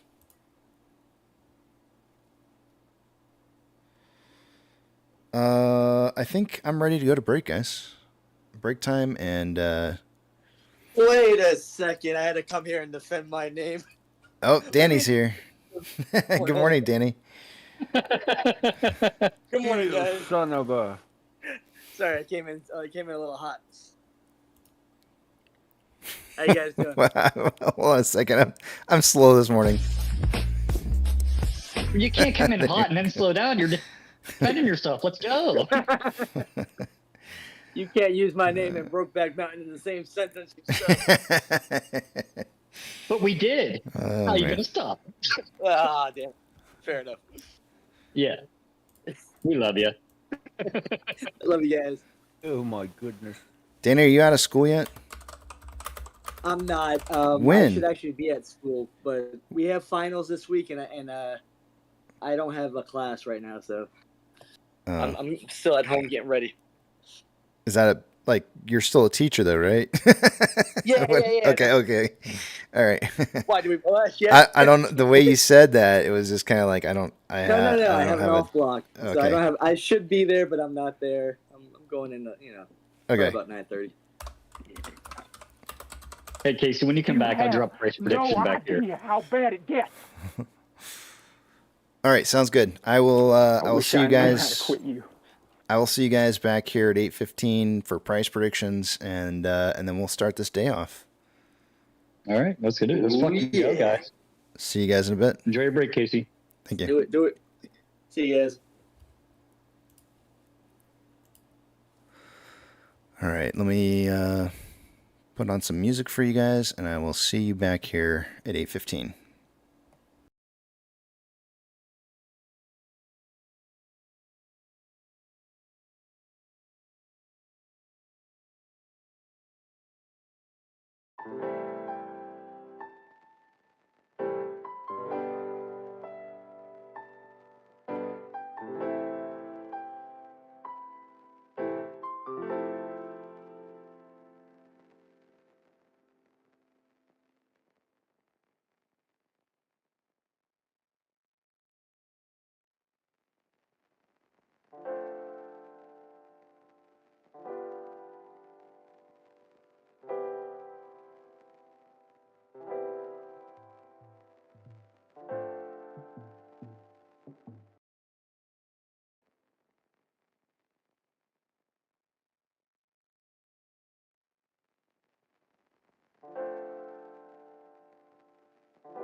ties, no suit and tie, just dark circles round these tired eyes. Sipping coffee, crunching numbers, technically analyzing. Walls roll down, a weight in my head, I embrace the gritty grind. There's my castle, rules my kingdom, no place else I wanna be. AMC ticker keeps on rolling, stock charts and patterns unfolding. Fear and greed, bulls and bears, it's a world that I'm all inside.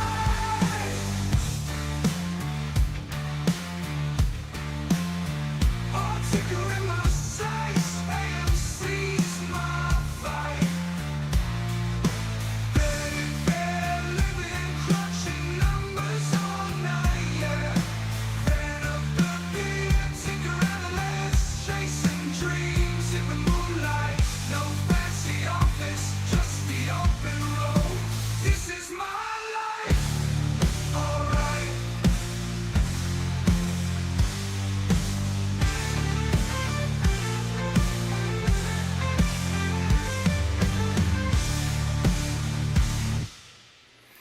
Alrighty, guys. So I'm just kind of looking at the bigger picture here since May 13th. And over this period of time here, and I know we kind of already touched on this a little bit this morning in regards to gap fills. I'm kind of using that as kind of maybe a little bit of help as to where I think maybe price might end up finishing out the day. And if there was a gap to be filled in here anywhere, it would probably be somewhere between that like $7.12 to $9.16 range. I don't think that we'll be finishing at that higher level. I'm not saying we can't, but I'm not expecting that today.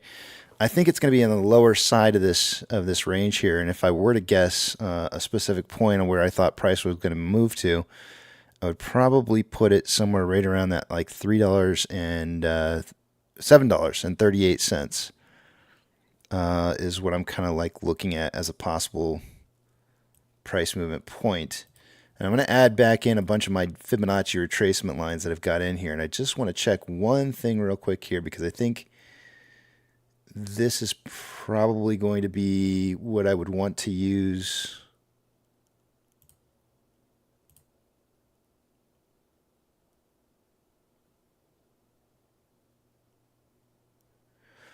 Yeah, 736 is perfect.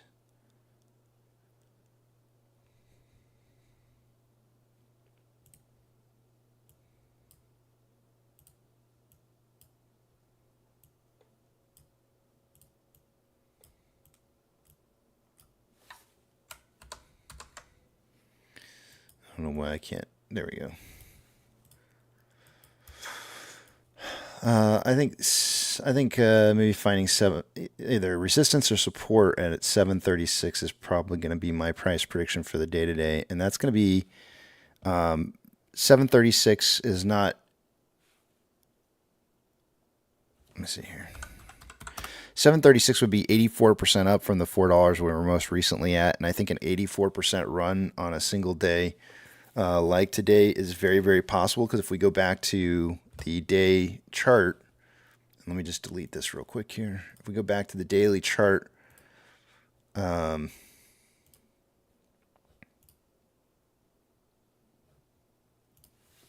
the 13th,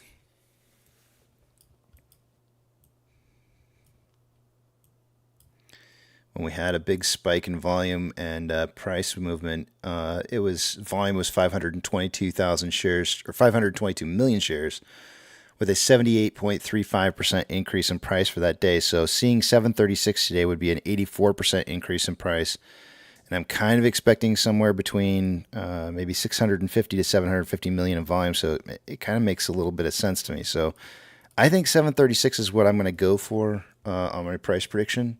Plus or minus 40 cents.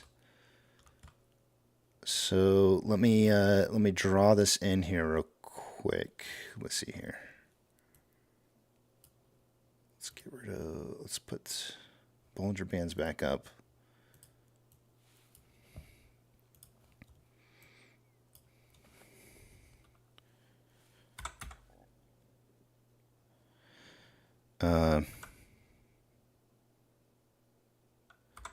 So I'm going to go 696 to 776 is going to be my price range.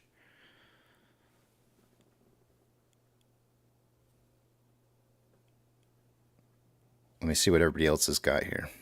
Remember, this is not meant as financial advice, guys. It's just simply four apes trying to figure out what we think price prediction is going to be for the day. And I have actually been doing horrible on some of my numbers, and I'm trying to get better price predictions to you guys. But I've been just sucking lately. Holy crap. Okay, so this is the first time that I'm pulling up the numbers from the other guys, and I'm literally, Twisty has 490. Oh wait, he's going 496 to 570. Okay, for a second there, I thought he had the exact same numbers I have. He's going about a buck less. 496 to 570. Oh man, 496 to 576 is his range. So he's a buck, $2 less than me. Apex, I think was going to put it in the comment section, and I do not see. There he is, 614 to 694.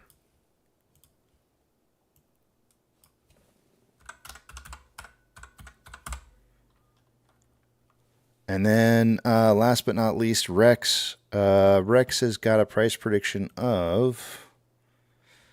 Oh, he doesn't. Let me just make sure he gets one in here.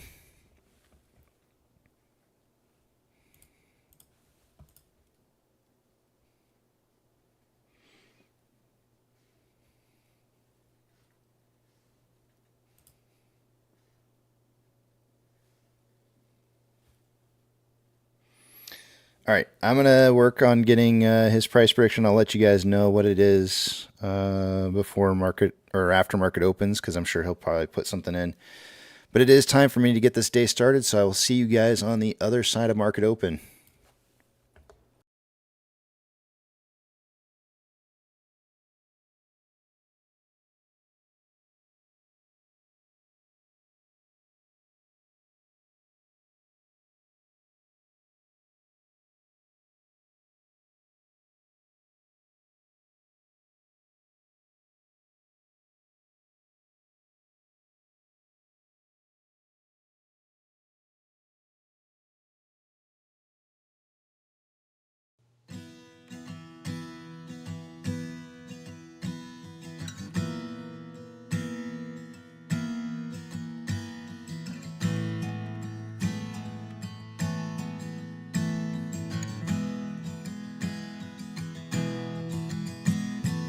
When the night's getting cold, you're needing a shoulder. Puff out your chest and be a little bolder. All we do is we buy and hold. There will be shills who wanna steal your thrills. There will be friends who hold till the end. There will be doubt, fear and cloud, but it's all in your head. Those hedges are dead. Panic and fear really are near, but it's not ours to own. We have shown that all we do is buy and hold. Oh, there will be shills who wanna steal your thrills, and there will be friends who hold till the end, and there will be doubt, fear and cloud, but it's all in your head. Those hedges are dead. So when the night's getting colder and you're needing that shoulder, these apes got your back, we got each other. All we do is we buy and hold.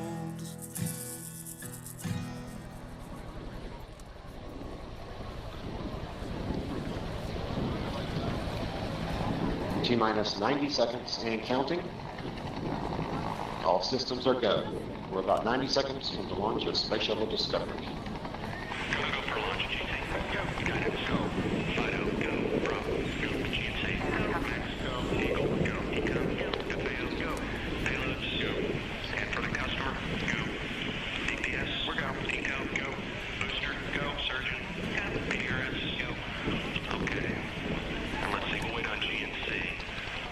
T-minus 60 seconds and counting. We are transferring to orbiter internal power at this time. Discovery is now running off its 3 onboard fuel cells. Coming up on a go for auto sequence start.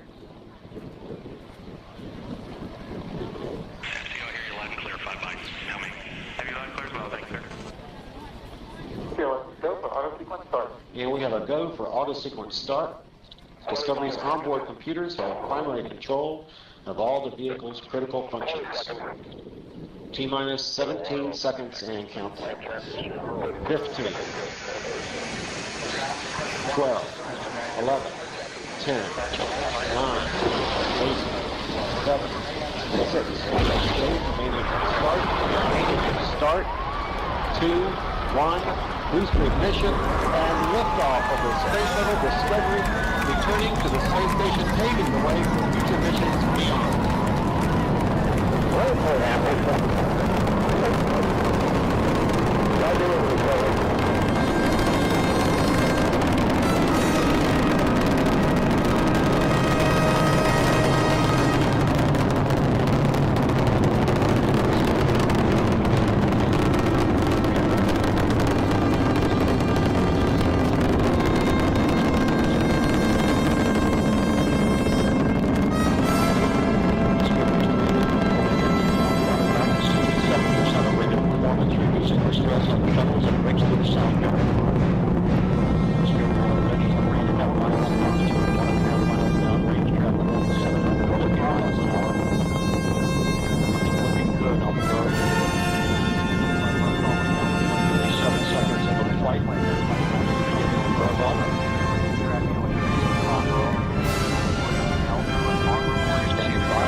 Guidance now converging.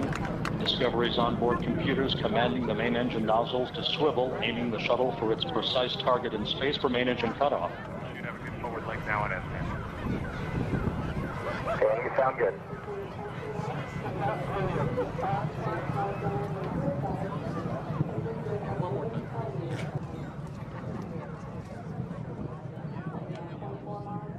Discovery Houston, negative return. Copy, a negative return. Dance.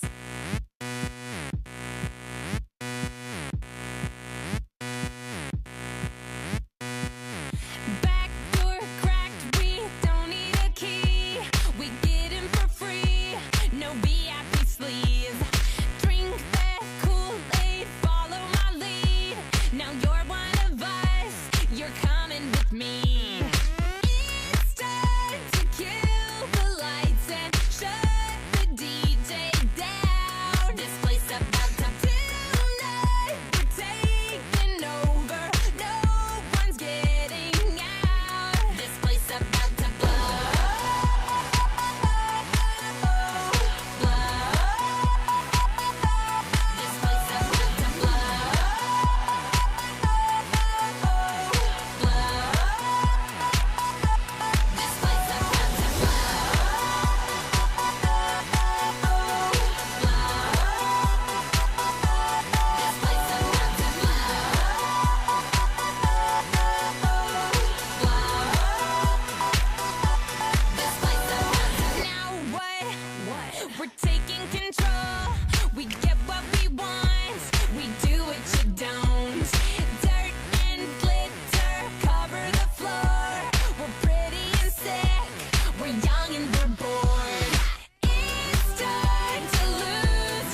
Good morning, you filthy apes. Welcome to AMC with KC, where we buy, we hold, and we screw those hedges. Screw 'em! That's right. This is where we like to fling poo and eat crowns for breakfast. Rock strong. Good morning, guys. The title for the day today is Reviewing Shareholder Proxy. We have a vote that's coming up. We need to get our votes in, make sure they're in today or tomorrow. Tomorrow will be the last day to vote. And I will remind everybody both days. And I'll actually be reminding you tomorrow to also be checking and verifying your votes, that they're accurate. If you want to change your vote at any time, that's always a possibility. You don't have to stick with your vote. You can change it at any time. But now is a great time to making sure that your votes are in. And then the blow, who doesn't like that? We have major price movement happening in the aftermarket hours. It was really kind of when the German market opened yesterday. And we saw DFE throwing out a reversal green card showing up as like 2 minutes after the German market had opened, and AMC and GME's prices were absolutely just rocketing off, taking off at that period of time. So he knew it as soon as he saw the German market open. He was like, "Yep, here it comes." And so, and I had gone to the back of the big tramp. It was funny because we had our hockey game for the Oilers and the Stars had started last night at the same time when the German market opened. So I was already in the back of the big tramp when everybody was letting me know that he had just tweeted out the reversal card. And I said, well, he's probably doing it because the German market opened, and let me go check. And so I go over to look at the German market, and I was like, yep, that's why it's taken off. So it was pretty obvious. He saw it was coming. The volume, the major blow in both price and volume is starting to show up here. And so we are getting massive amounts of volume coming through here. We're only 7 minutes into trading right now with already 52 million shares traded and up 14.32%. Now, there's always going to be pullbacks. I know that everybody's going to go like, oh my gosh, it's pulling back. It's down 6% from where it was at the pre-market. And it's like, guys, it's okay. Relax. Take a deep breath. There's no problem. It's not like we haven't seen crazy stuff happening before. There's always got to be pullbacks before you can have price rising back up again. You got to cool off that RSI. The faster price moves in one direction or the other, the faster that the RSI can cool off and allow for some more momentum in another direction. So there's probably going to be an attempt to try and keep price under 545 is going to be probably the main goal for the day today, as it would probably keep the highest amount of call contracts. Well, actually, $5 is the big chunk of call contracts that we had. And if there was a lot of call contracts that were closing out at market open, then that could be part of the reason why we're seeing a little bit of a downwards momentum.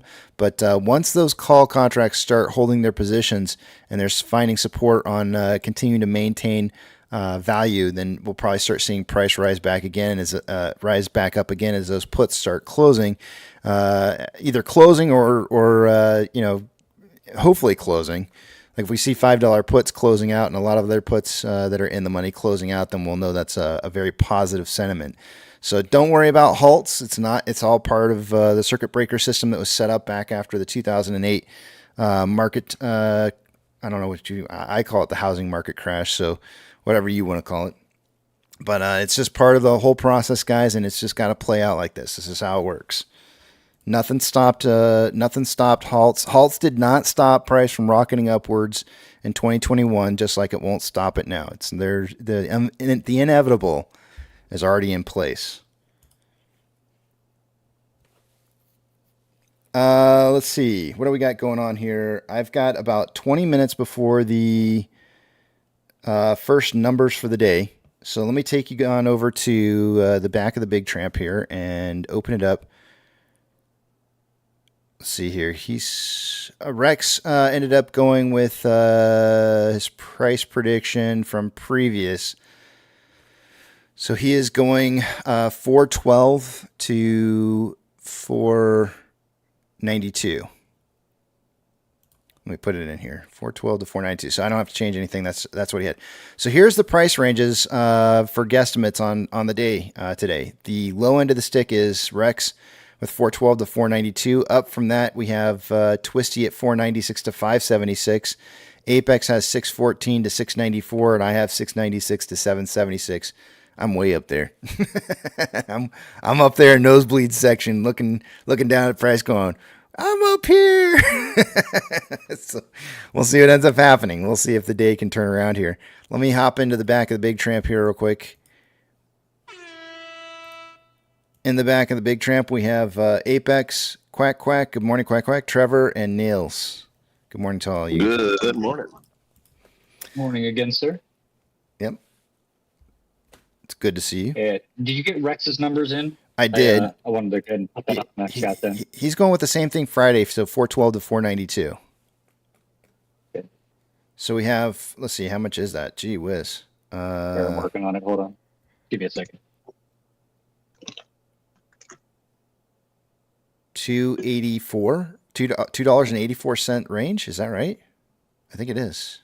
412. You said what? 412. So he's going 452. Yes. This is Yeah. on ahead. Okay. Yep. Got it. So we're looking from 452 to 736. Oh, Jesus Christ! What is that? I have to get a calculator out for that one. I think I got it, but maybe not. 284. Yep, 284. That's a spread, buddy. We're all bonus point eligible. Yeah. Bonus.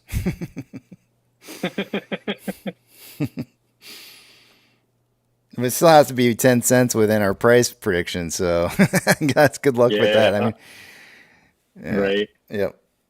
It's all good. I love it. I love the stock.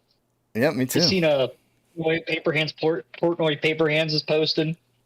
He's out there bragging about what he's loading out because Roaring Kitty came out. I just looked at it 37 minutes ago. You posted up a video. Yeah. Old Paper Hand.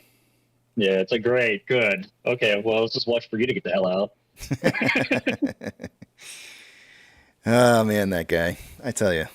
Oh, Portnoy. I mean, he means well, but hands are really big, soggy. Something happened there. I couldn't hear what you were saying on that last part. I'm not sure if it was. I said Portnoy. Yeah, no, this is Portnoy. His hands are all papery and soggy, like wet straw papers. If I recall. Where's Pirate at today? Thought he'd be in here for this. I don't know. We just printed a TD9 on AMC. That usually means that a reversal should be kicking in, and we've been crawling all over the bottom side of this Bollinger Band here, which means that usually price likes to go back up and retest the simple moving average, which is the red line right in the middle.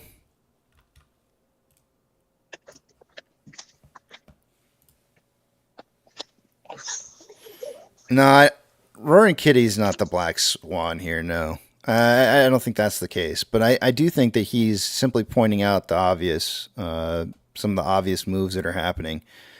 When he put up that reverse, it's like I was telling the guys last night, when he put up the green reversal card last night, all he was doing was looking at the German markets opening, and at 2 minutes into trading, he already knew that there was going to be large quantities of volume and price movement just based off of that last night alone. So it's, he's just looking at the same data that we all have the opportunity to look at. If you're not looking at it, then you're just missing it. Yep. If anything, he's just the voice that sees it, and he's just calling out to the rest of us. Hey, guys, did you see this? Yep. You know what I mean? That's how I see it. Yep. Yeah. Every single one of us has the ability to be able to look at the German markets when they open up at 7:00 p.m. on Sunday nights. Yeah. So, I would encourage you to do that. You might give you an idea as to what you're going to see for the next day. I don't know if that's going to be something that it's going to change your opinion or anything, but Break Nation Sports says he adds lighter fluid to the fire. Absolutely, I agree. Yeah, most definitely.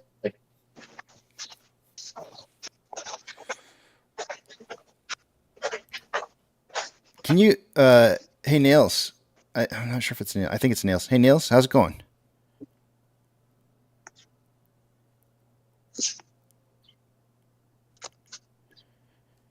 Okay. I was just going to say, you got a lot of background feedback noise coming through there. I was going to see if you could either mute your mic or say hi or something. But thank you for muting that. I appreciate it.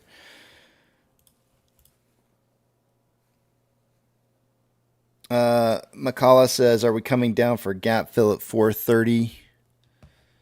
I mean, I pulled up the daily chart and was looking at some of the. Actually, I think I was pulling up the 1 hour chart. On the 1 hour chart, I see. So, I mean, I'm not a huge fan of like suggesting that gaps have to be filled. I don't necessarily agree with that. If somebody has to buy shares, it's going to happen no matter what. So, if you were to assume that there was going to be some kind of gap fill to be occurring on, especially going back, I guess we could go back like a month's worth of data. If there was a time frame, let's see here. Yeah, that's good enough. If there was a gap to be filled in here, it could be somebody could make an argument that there might be some volume that needed to be filled up at a price range somewhere between 350 and 387. But I'm not a huge proponent on the idea that these kind of gaps have to be filled in here. I think that when a lot of people try to suggest that gaps have to be filled, I think that's a wrong way to look at it. I would look at it more as like a potential spots where you may see price kind of stall out or find some less momentum during those points in time where there is volume there that needs to be filled up, but it doesn't have to. Because if you take a bigger look at a different time interval, it's going to change the entire profile of your volume throughout. So I'm not a real huge proponent in looking, especially in a stock that's had dilution that's occurred within the last month. I think that's like a really, really, really bad idea to, and we know that AMC is going to be diluting in the future as well. It's a really bad idea to look at gap fill spots and say like, does price need to fill a certain point? And it's like, I wouldn't really look at it that. If somebody decides to come in, I mean, AMC may have decided this morning at $5 something a share to sell some more shares. It's totally possible. There's a lot of different reasons why price can move the way that it does. And to assume that volume gap fills are what drives the market is a massive mistake to be making and when it comes to trying to predict where you think price is moving to. It's a good way to help maybe support other indicators that are suggesting price is going to move that direction, but doesn't have to happen.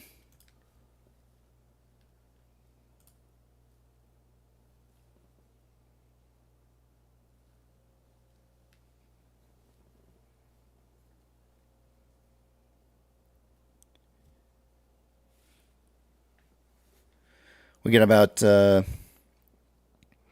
it's 8:48. We got about 12 minutes more here before we take a look at some of the numbers. We had one halt so far this morning. One halt on AMC, and I think GME's had one halt as well.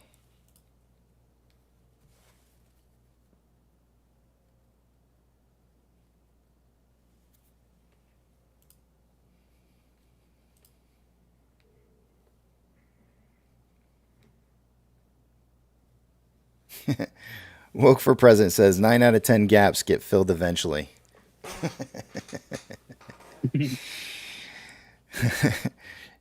Wink, wink, nudge, nudge. Know what I mean? Yeah. Yeah. Spectre says, "Wow, that volume is kicking." It sure is.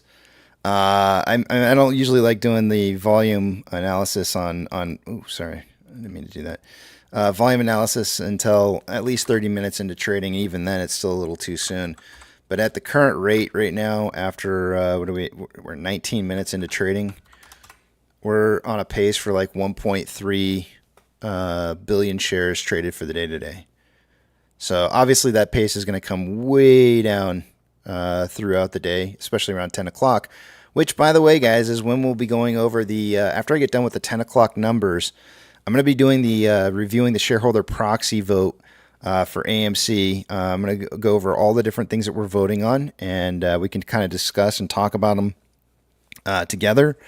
But I think that's kind of usually around the time when things kind of start to, slow down a little bit in volume, and tends to be one of those periods of times where I really need to kind of get like filler for the day for just, something to talk about. So it's a perfect time.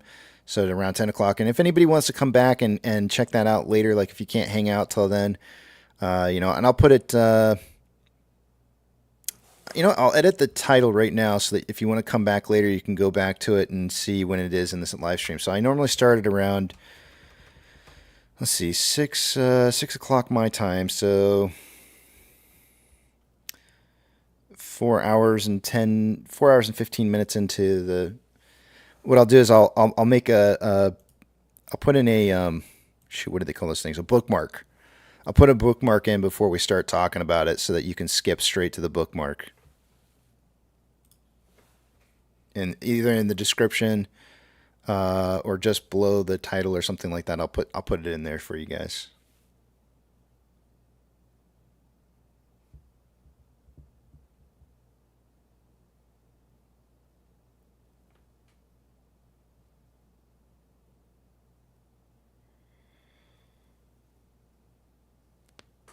One timer says which German exchange was open. I watched them and they open at 11 p.m. The Frankfurt, I think is. So I pull on my when I pull it up on my phone. I can just send you the link, I guess. Hold on a second here. I guess. Let me pull up this.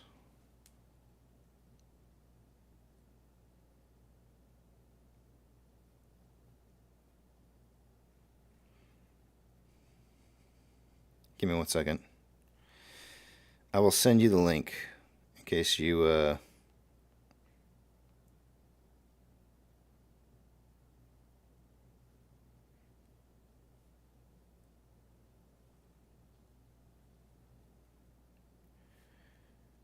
make that a daily chart.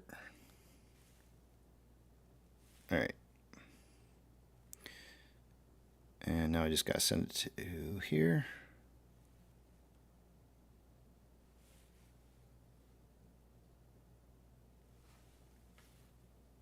Oh, man. Hold on a second. I just realized that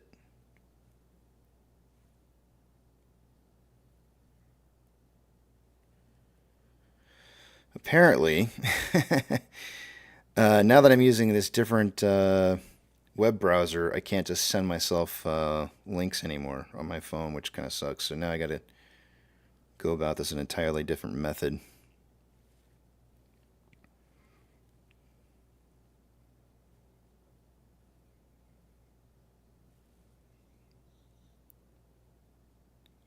You know what's really crazy to me is that I can't find my own. It's really odd that I can't find my own live stream on YouTube. You would think that it'd be really, really simple to do. But for some reason, for whatever, I don't know why, but I can never find my own live stream. I'm streaming, and I can't find myself. Kind of crazy. There it is. Nope, there we go. All right, I'm posting in the chat right now.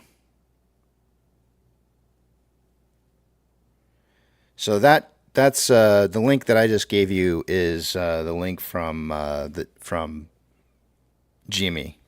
So obviously you can change it to AMC or something like that if you wanted to. Rosash says, why is GME higher than AMC right now? In price or in percentage? They don't always move exactly in unison in either. So I'm not exactly sure why you would try to draw some kind of conclusion that they should be the same price, because that wouldn't really make a whole lot of sense. But I'll say this. GME started the gamma ramp probably about a week sooner than AMC did. So if price movement on GME is advancing faster, it's because they're about a week ahead.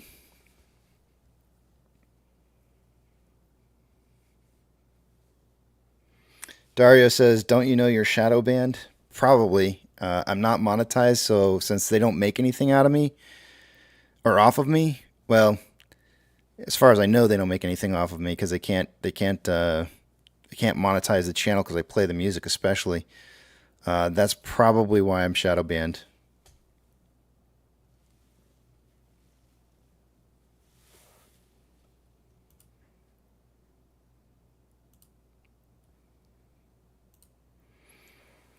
Yeah, they halt for there were rules that were created back after the 2008 housing market crisis when the market blew up. And during a period of time specifically, I think where the market really moved quite a bit from 2010, where they set up circuit breakers that would trip in the marketplace, and it has to do with how much share price moves over a 5-minute period of time.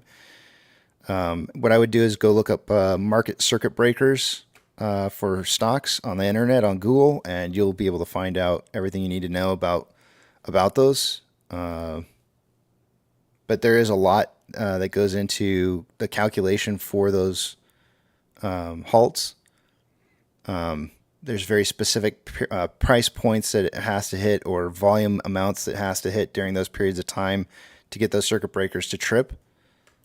And it's just part of an attempt to try and keep volatility from blowing up in a certain way in the marketplace. It would cause an epic meltdown of the market.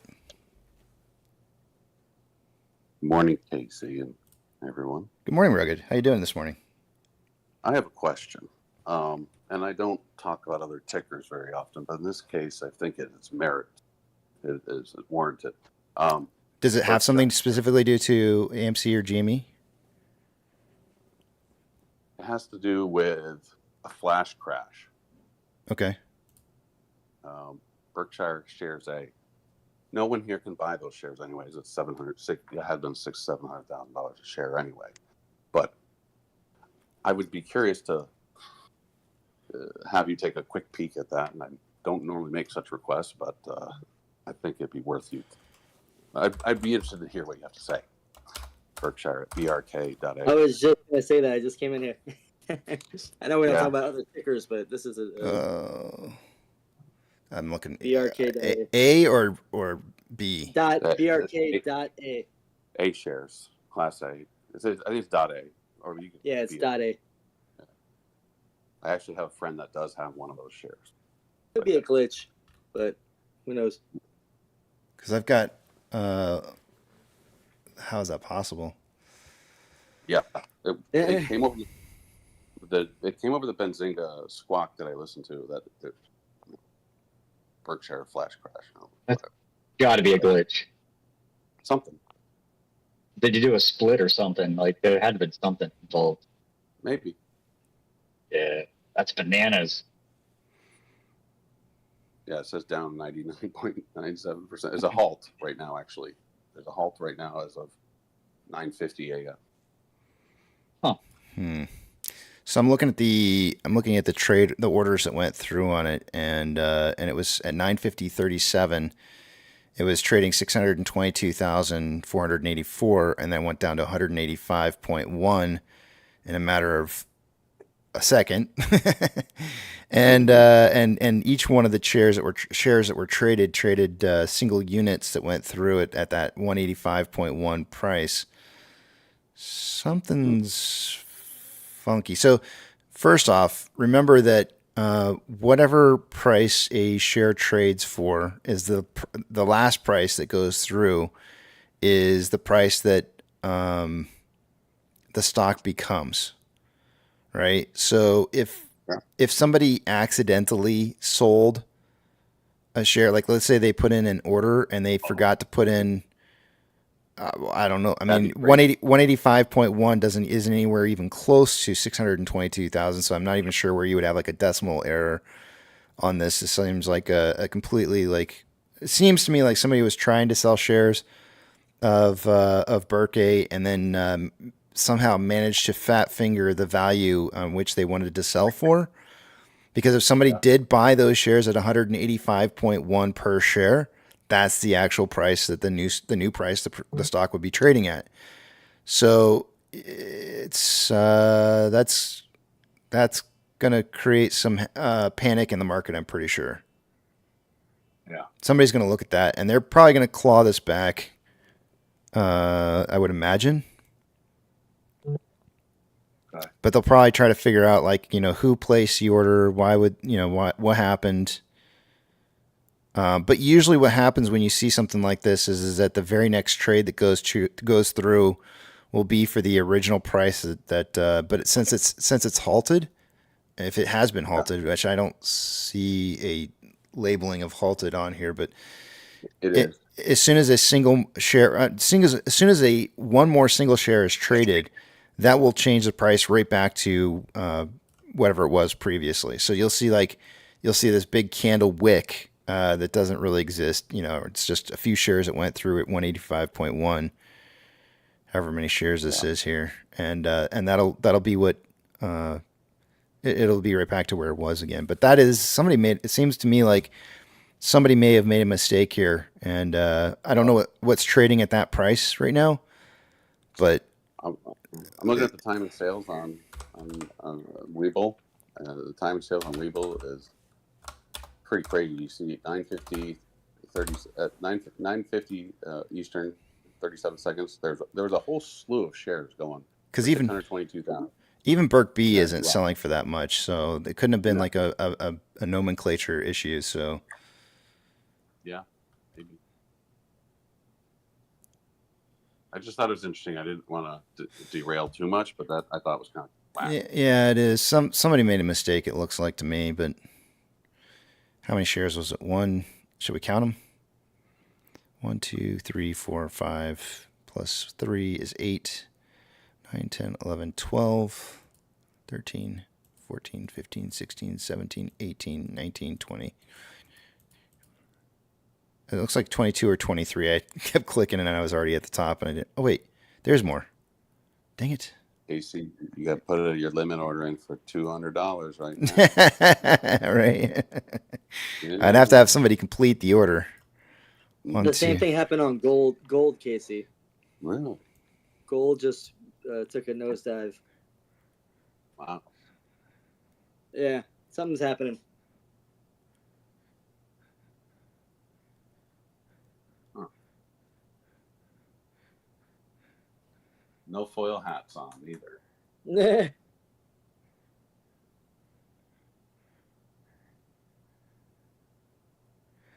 Looks like 46 maybe shares went through. 46. Yeah, that's about right. Let's do some quick math. When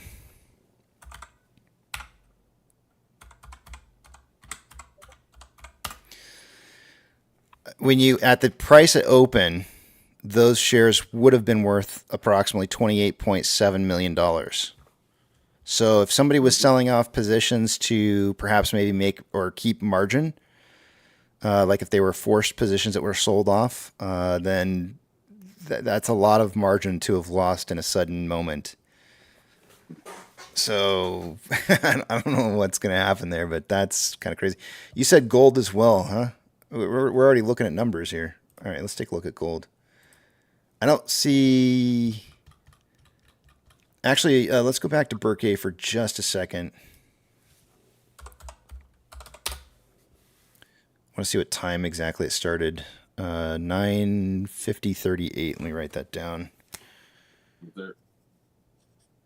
9:50:38.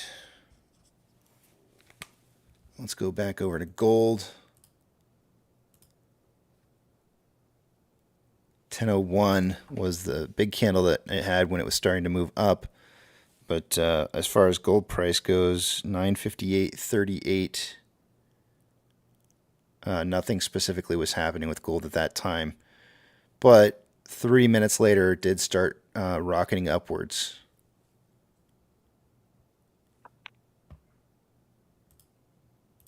All right, well, I've got the time written down.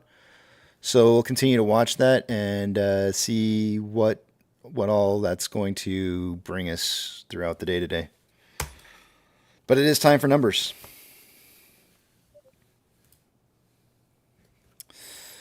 Yeah, on Webull, guys, if you can't find Burke A, it's because you got to do a hyphen A. So in case you're trying to check any other, I think if you're on any other broker, it's probably .a. But on it's just one thing you have to know about Webull is that it's actually a hyphen and an A. So if you're wanting to check it out on Webull, it's gonna confuse you a little there. Check it out that way. All right, let me take you guys over the other screen here. I'm not going to be able to see what it is you guys are saying, so hold those personal thoughts, comments, questions, or concerns until you see the big tramp back up on the screen again. Let's take a look at what we got going on for the day-to-day here. I'm really surprised my phone's not blowing up yet today. Knock on wood. It's coming. All right. Two-factor authentication. If you don't have it, you may want to consider getting it, as it could prevent somebody from getting into your device that shouldn't be in your device or in your accounts. So when you do set that up, if your broker allows you to put in a secondary device to be able to receive that access code, you might want to set that up, as you never know when something's going to happen to your primary device and you need something else to get in to get that access code. One last thing is please make sure you guys are getting statements for your portfolio from your broker. It's a couple of clicks usually to get through, to get that sent to you in an email. Print it out. Keep it for your own records. Anytime something changes within your account on how many shares you hold, you should have a copy of that somewhere, either on paper or in a digital format, saved on maybe multiple devices. So please make sure you're doing that. Do not let... it is your responsibility to know what it is that you hold, not your broker's. I know your broker's supposed to, but it's upon you to make sure that you're keeping track of that they're doing it correctly. Remember, even in Monopoly, banks make errors, and it's not always in your favor. So just remember that. Let's take a look at the other screen here. Starting from the top left-hand side, working our way down the left-hand side of the page and moving to the top right-hand side of the page and moving down. Price prediction tally points. One last congratulations to Twisty for his price prediction win last week. He got 6 total points for a week where we only traded 4 days last week, I think, right? Didn't we have a day off last week? Or was that the week before? I don't know. Anyways, congratulations to Twisty for the points that he got to win the week out. Price prediction for today, and it's not meant as financial advice, is just simply 4 apes trying to figure out what we think price is going to get to. Twisty has, Rex has the bottom end of the stick today with 412 to 492. Twisty has 496 to 576. Apex has 614 to 694, and I have 696 to 776. So a big range there on price predictions for the end of the day today. Short exempt volume from last week when we had, what did we end up finishing with? I had predicted somewhere between 25 and 45 million shares. I didn't think I was going to hit, and then we ended up getting 29.3 million shares, and a lot of that volume came in the very final minutes of trading on Friday. So it was really kind of crazy to watch that volume prediction go from not a chance to being completely correct. But let me see here.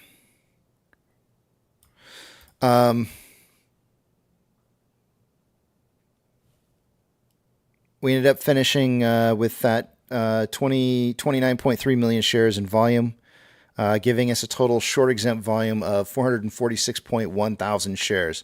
Utilization did drop a little bit to 75.87% from Friday. Day-over-day price increase, we were up 2.36%. So we should start to see, some people were asking about when should we start seeing cost to borrow rising.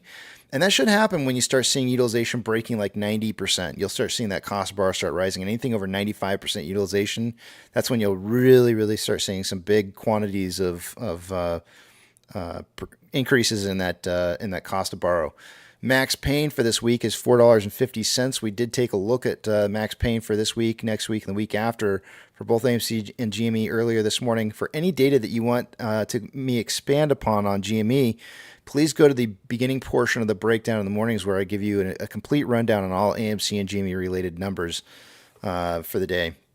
Taking a look at exchange traded volume so far on AMC for the day, I would expect there to be typically 44% going through off exchange, and EDGX to be right around 11 to 12% by this time of the day.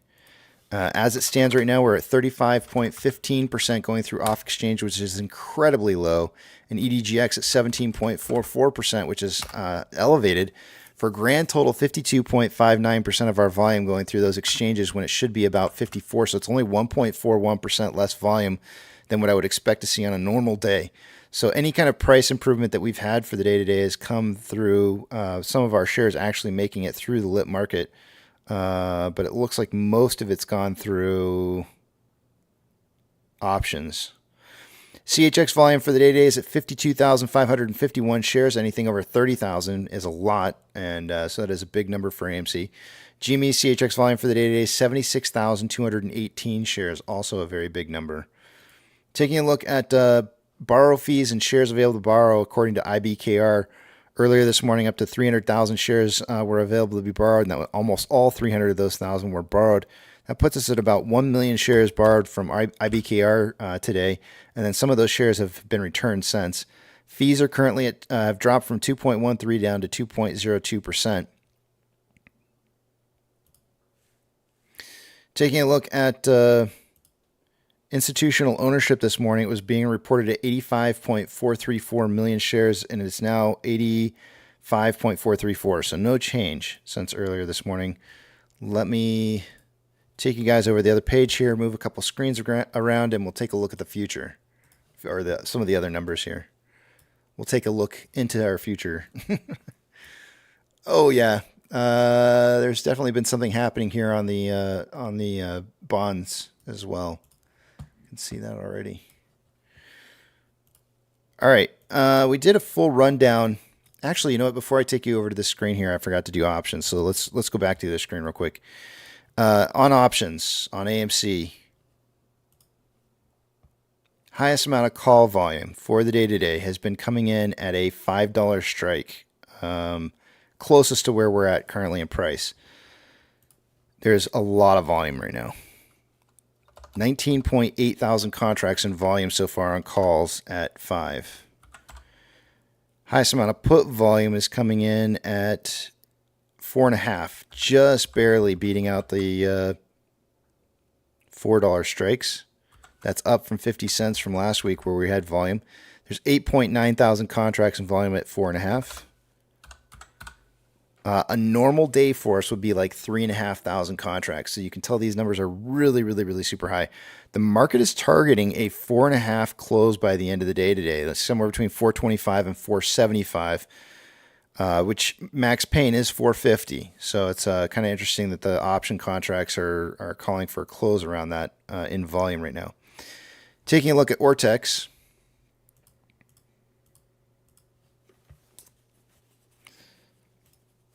So far, Ortex is reporting about 4.74 million shares borrowed so far. That's going to increase the estimated short share interest of the free float to 13.77%. Cost to borrow ends at 2.73. Average is 3.44. Max is 5.1. Shares on loan for the day today is at 73.43 million shares. That's approximately 1.68 million shares less on loan today than there was on Friday. And Ortex is estimated about 588,000 of that was in closed short interest. Let's take a look at what some of these numbers look like on paper, on screen. Here's our utilization drop day over day from 80.16 down to 75.87. The on-loan amount decreased slightly. There's our decrease by 1.68 million shares from 75.11 to 73.43. The estimated short share interest of the free float dropped from 13.47 to 13.31. That's your 588,000 shares of short interest that was closed out. The on-loan average age per day dropped from 26.77 to 21.87. And we looked up earlier this morning to kind of see, like, why is that continuing to drop when we haven't appeared to have seen new loaned shares out. And the average age of the new loaned shares is obviously going to be 1. So there was a lot of newly loaned shares on Friday. And some of the age of the loans that were returned of the there's actually more than 1.68, but of the shares that were returned was an average age that was higher than what the on-loan average age per day is. So that's why that was dropping. Security lending volume is dropping slightly from 23.34 million to 22.87. Now, what does this tell me? So somebody is closing out older short interest to create more short interest. So it kind of tells me that they're afraid of some of their older positions that might have been at lower cost, but they're willing to open up. And it's not really because they're willing, but it's because they have to. They're opening up new short interest at current prices. Unfortunately, it's not going to be a good bet for them if price starts spiking. It would be best if they could close their positions and walk away from it, but they can't. They're stuck. They have been since the get-go. Taking a look at GME's numbers. So far for the day today, there's been 7.54 million shares borrowed, and then that's going to raise the estimated short share interest of the free float to 18.96%. Cost per hour mins at 1.9, average is 5.85, and max is 32.31. Shares on loan for the day today is at 44.66 million shares. Let's see what some of these numbers look like on a big piece of paper here. Computer paper. Utilization dropping day over day from 61.53 to 54.97. On loan amount also dipping from 51.83 to 44.66. Estimated short share interest of the free float as a result dropping from 18.94 to 18.4. And the on-loan average age per day is dropping as well. Again, somebody's trying to get out of the way here of potential price improvement. We have 38.62 down to 25.9. Security lending volume spiking on GME from 24.32 million shares to 28.87.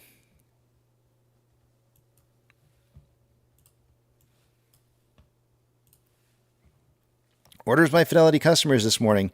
GME is in number one spot with a 55.82% buy to 44.18% sell ratio. AMC is third with a 48.99% buy to 51.01% sell ratio. I don't like the buy-sell ratio on either of these two.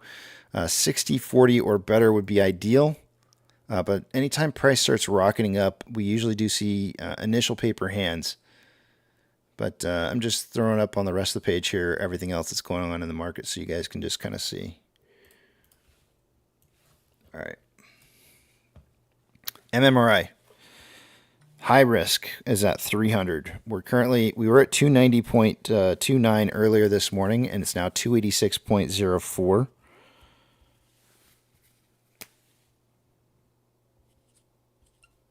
Part of the reason for this is due to the fact that the 10-year bond rate is dropping, and you can see the dramatic drop that it's had so far this morning. It looks to me like there's a little bit more separation between the 2-year and 10-year, but we'll find out here in a second. Earlier this morning, I documented a separation of 0.391% difference between the two. That is currently now at 0.409.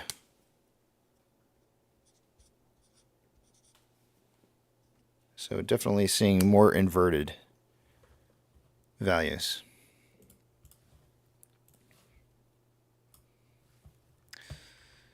Futures. VIX futures are suggesting it should be around 1368. VIX is currently at 1318. So we should be seeing VIX continuing to rise. The Nikkei is up or down rather 0.05. Hang Seng is up 0.87, and the Nifty 50 is up 3.3%. From yesterday's trading. So far, actually, I'm not going to look at the rest of this. We'll just look at all the indices ourselves.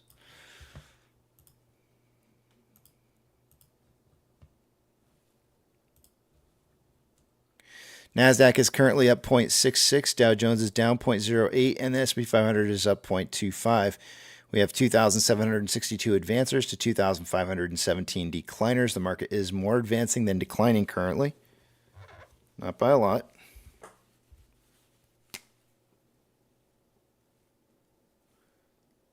$27.62.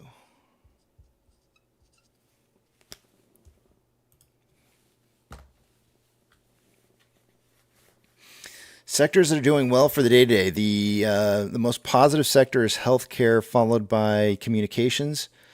The worst performing sectors for the day today is energy, followed by industrials. Of the Mag 7, 5 out of the 7 are green. Those that are green, all but one of those that are green are up more than 1%. Financial institutions that have changed more than 2.5% since closing price of Friday will get a shout out. Coinbase is up 3.06. FRC is down 23.95. And NYCB is up 2.74. Some red, some green. But it does seem like there's a little bit more red going on right now in the financials than there is green. Gold is currently up 0.56 and trending up. Silver is up 0.48 and is had an initial trend down earlier this morning, but I would say it's still on a continuation upwards here. Excuse me. Ethereum Classic is down or is up 0.94 and trending up. US dollar is down 0.39 and dropping like a rock here down to 104.2. Ooh, hiccups. Come on. down to 104.25 and trending down. Oil is down 2.02. Typically speaking, when oil is dropping, so is the market, but the dollar is dropping, which means that the market should be up. So we're getting a little bit conflicted numbers here, conflicting numbers. But yeah, oil is trending down. Mortgage-backed securities are up anywhere from 0.44 to 0.45 and trending up. Getting a little bit of a spike at 10:01, which was a little bit after that Burke A issue. SPY is currently up 0.12 and is, I'd say it's consolidating after a trend down. What kind of volume is it getting, though? 10.56 million shares traded so far for the day today. After 51 minutes worth of trading, SPY is on pace for about 80.7 million shares traded by the end of the day today. That is good pace. Considering that it's up 0.11 right now, I would say that's actually pretty decent volume. I would agree with that looking somewhat normal to me. On a 4-hour time interval, there's currently more buying pressure than selling pressure. No, let's go with even. Even amounts of buying and selling pressure than RSI 54.37, which is slightly above average. On a 1-hour chart, more selling pressure than buying pressure than RSI 61.11, which is above average. On a 30-minute chart, more selling pressure than buying pressure than RSI of 60.34, which is below average. Or sorry, above average, rather. On a 5-minute time interval, more selling pressure than buying pressure than RSI 43.86, which is slightly below average. And Ichimoto. On a 1-hour time interval for AMC, what's it looking like? Lagging line is above price line. Conversion is above base. And price is right on conversion.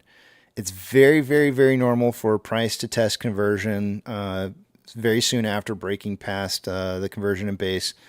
That's not an issue for me. What's an issue for me is when price likes to come back down and retest a cloud or the base or the lagging line catching up with price line. Those are not good signals. So what I see right here is still it's kind of it's questionary. I mean, for a trader like myself, how I used to trade from the past, I would look at something like this and I say, like, okay, maybe I don't want to get in quite yet here. Actually, I probably would have gotten in the pre-market, to be quite frank. But I would look, if I was still deciding right now or hemming and hawing over it, I would probably look at a larger time interval and find out what the bigger picture looks like. And so this was where son of a gun. I just realized I'm still on SPY. I did this twice. This is like, you know what's throwing me off? It's when I do the volume prediction for the day is when it throws me off. But this is what I'm seeing with the SPY. So I might as well just finish what I'm saying here. But I would look at a 4-hour time interval and I'd say, okay, what is a 4-hour time interval suggesting? So when you go to a 4-hour time interval for SPY, lagging line is currently right on price line, conversions below base.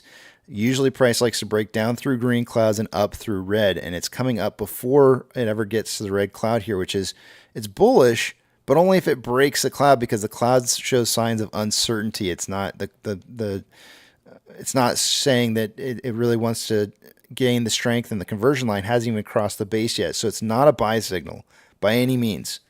Not based on the 4-hour. So if I was looking at the SPY from a 1-hour, I'd say like buy signal, maybe in the pre-market and aftermarket hours of Friday. But as of right now, and it's kind of a questionable if. And so when I look at the 4-hour, I'd say not really. It needs to be outside the cloud before you would make any kind of position. And you need to see the conversion crossing the base. I would still hold off on anything like this. This is, I guess we'll just use this as a test example of what you should look for when you're trying to enter or exit a position. Using this as an indicator. I hate when I do that. I do this. It's like twice or 3 times now. VIX is currently up 1.93%. It was, hold on a second here. What I got this on? It gapped up earlier this morning at market open and started trending upwards. The trend is still up. And it's at 13.17 right now, with the future suggesting it should be around 13.63. So it should still be continuing to move upwards, but it's not it's not moving quickly. VB is down 0.23, and let's take a look at 1 minute.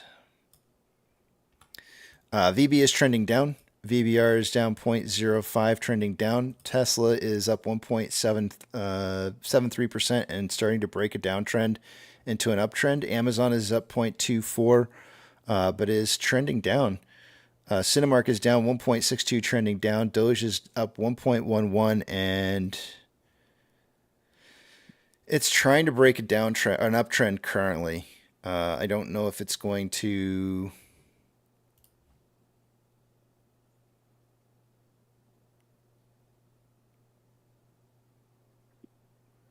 It's still in an uptrend, but it looks like it's trying to break that uptrend currently. On Bitcoin, what's that? It's like when I'm with my wife. On Bitcoin, it is up 2.11% and still trending upwards. GME is up 30.94% and trending down. HYMC is down 2.33%, trending down. NCMI is up 0.27 and trending up.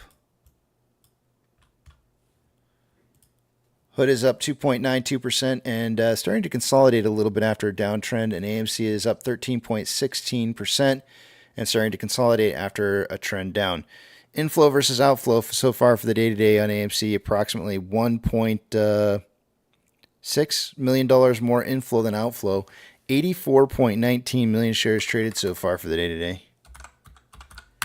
After 56 minutes worth of trading, we're on a pace right now for 587 million shares traded by the end of the day today. So what's happening right now is a really good attempt to try and squash volume. And as we've talked about on many occasions in the past, how do you do that? Like if you were an institution and you wanted volume to stop coming in and you needed to gain control of volume, what do you do? And the simple objective is to cause price to trade sideways because people are less likely to buy during sideways trading than they would if it was going up or down. So really, this is an attempt to try and control volume, and it's working really, really well because we were on a much faster pace in volume earlier this morning, and very likely we will see this continue to fall throughout the day until probably the last hour or two of trading, when I think we'll probably start seeing that spike again. Whether or not we get the 650 to 750 that I was suggesting in the pre-market, right now it doesn't look like it, but you never know what's going to happen in the last portion of the day today. Taking a look at a 4-hour time interval, more buying pressure than selling pressure with a divergence on the Vortex indicator currently occurring. RSI is at 57.28, which is slightly above average. On a 1-hour time interval, more buying pressure than selling pressure with an RSI of 56.35, which is slightly above average. On a 30-minute time interval, more selling pressure than buying pressure with an RSI of 51.15, which is average. And on a 5-minute time interval, more buying pressure than selling pressure with an RSI of 43.71, which is slightly below average. All right, let's look at Ichimoto on AMC. Lagging line is above price line. Conversion is above base. This is what I don't want to see, is when price touches base, because that means that it wants to try to break back down below whatever cloud we have. And you can see that price came back down and retested the cloud here earlier this morning. I would say that there's a very strong attempt to try and dissuade retail investors from buying into this, because this does not look like a buy signal at this point in time. So that's kind of been taken away with some of this price movement currently. Whether or not retail decides to come in and back it anyways is another story. Whether or not institutions have to start buying or are forced to start buying at any given point will change how all of this looks later on down the road. On a 4-hour time interval, lagging line is above price line. Conversion and base are on top of each other, and this is where we're entering into the cloud of uncertainty here with price movement. So being inside this cloud, we're not really sure where price is going to move to, but we may see price stall out and come back down below the cloud, or we may see price take its time breaking on its way through this, or we could just see a sudden jump that breaks us up above the cloud by the end of the day today, and or very close to breaking out of it. That could lead into some more buying pressure going into tomorrow. It just kind of depends on what the market's going to decide as to whether or not it wants to buy or not on this.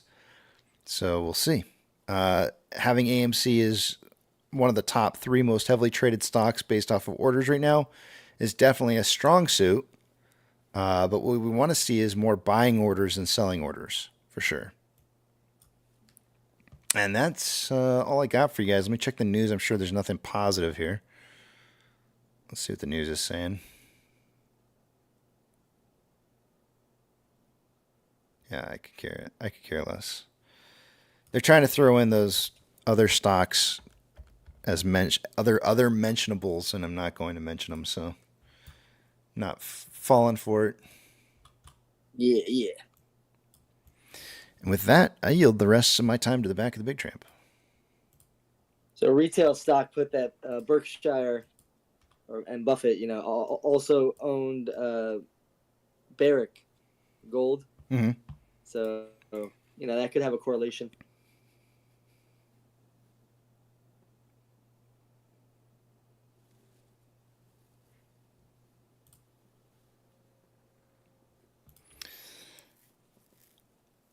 Let's see here. Look at general chat on Discord. The last picture stock G13 posted.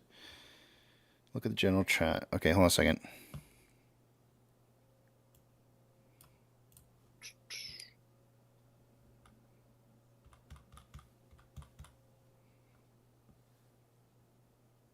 Yeah, we were talking about that earlier.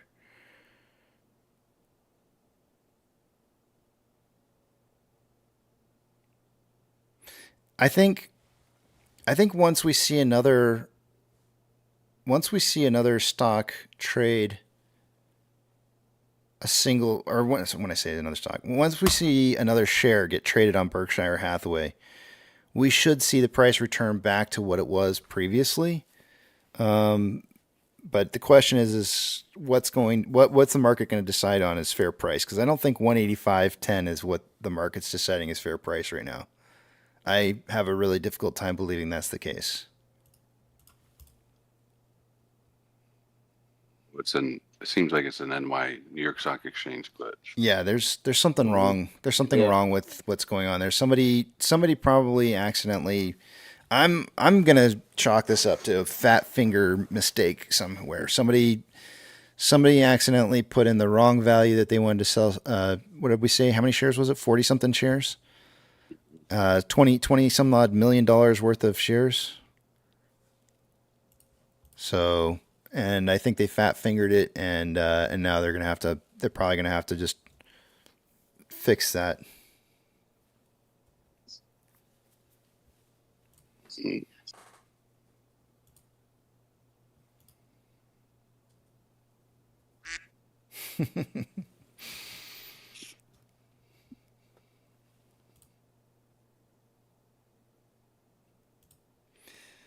Marmagoose says, Casey, can you explain why they're stuck and why they can't close? Yes, because they have sold the stock over multiple times. When you put all the data together and you realize that retail has been buying and buying and buying and buying, and you look at some of the kind of volumes that are occurring on AMC, you can see very, very quickly that this stock has been bought several times over the amount of outstanding shares that are in existence. And somebody's going to have to reconcile those shares before anything can happen. So either the company's going to have to go bankrupt, or somebody's going to have to reconcile all of those positions. One of the two has to happen. And so the idea that they can just close short interest does not absolve them of being able to reconcile all of those other positions that are unreported, and they have to be reconciled. So it's either going to be they lose and have to reconcile those positions, or they bankrupt AMC, one or the other. In a normal game of shorting a company, they would never have gone this far into doing it. But this was not a normal situation. This was entirely abnormal. And they got caught with their hands in the cookie jar trying to short two different companies into the ground. And you cannot ignore the fact that they cannot just simply close out the short interest and walk away from this scot-free and clean. They have to reconcile all positions.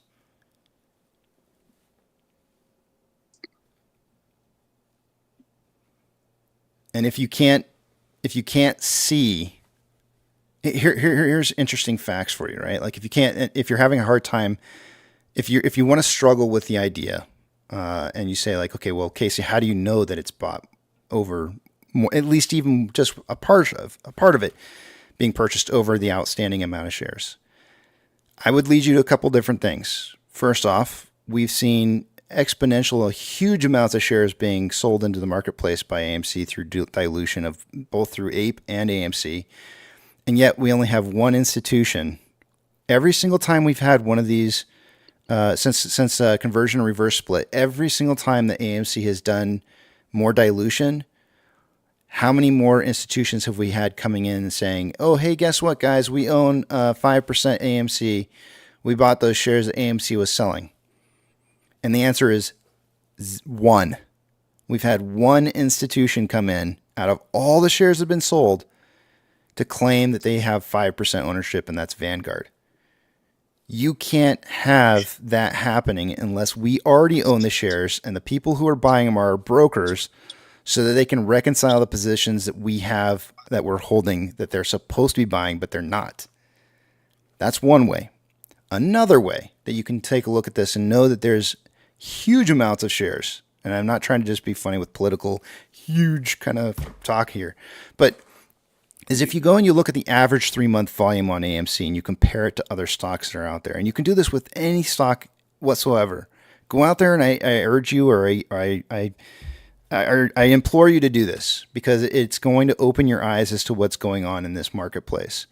Take a look at stocks that you know are not heavily shorted. What do you know is not heavily shorted?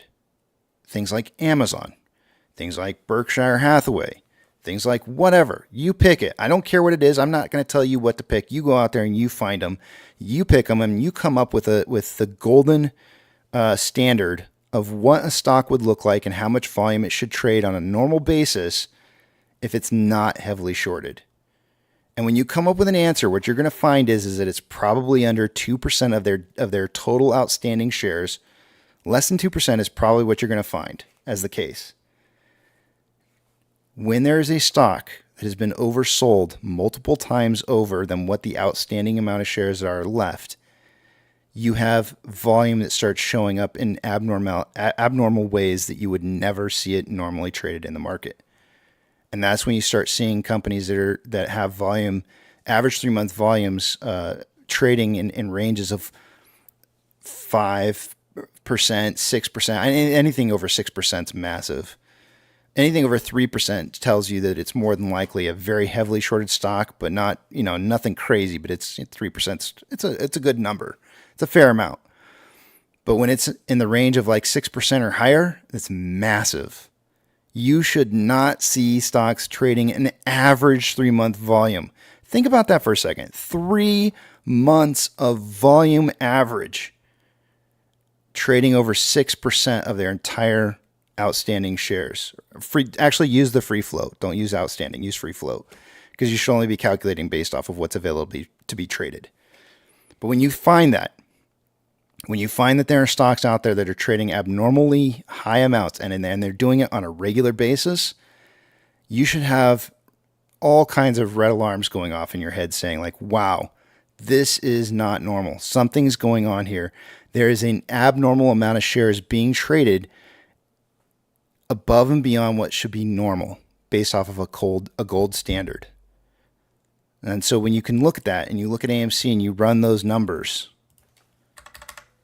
we got 48.72% or 48.72 million on a 3-day average or 3-month average, divided by our free float, which is currently showing at 294.69, but I actually know the number's higher.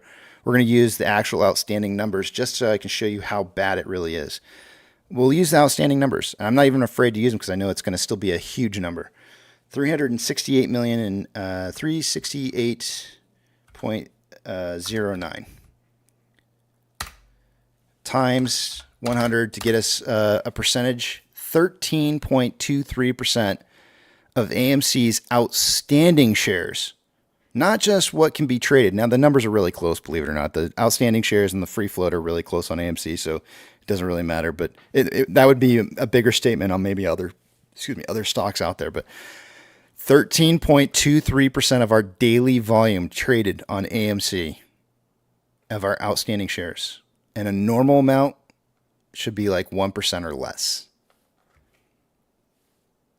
You can use a ratio to figure out if AMC, how many shares would be outstanding on AMC to get it down to 1% or less.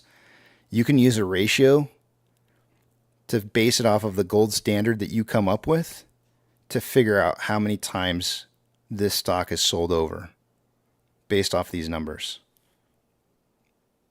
Let it sink in when you figure it out and you come back to me. When you figure it out and you come back to me and you find out how many times this is sold over, you're going to be floored.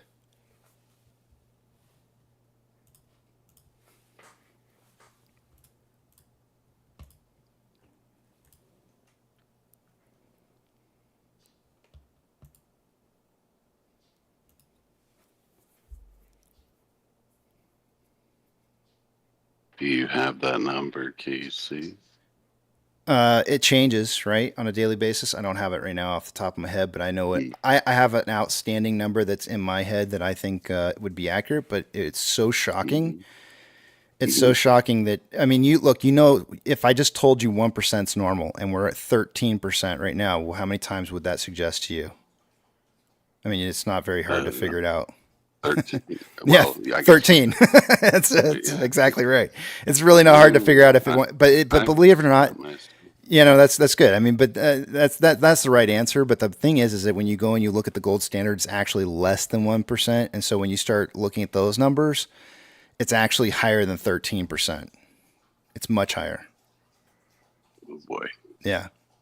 So when you consider when you plug in the numbers and you figure out how many outstanding shares and you multiply 13 times our current free float that's out there, just using the number 13, and you say like, okay, well, this is how many shares AMC would have to have outstanding in order to trade correctly the amount of volume that should be normal.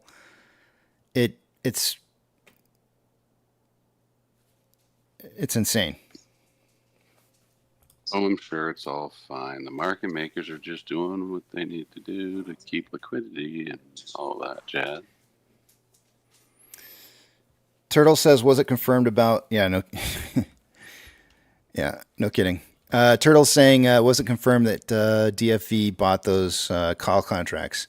So this is Deep Fucking Value's account right here, his user account, and he reposted on his Twitter account his new position as of 12 hours ago when he posted this.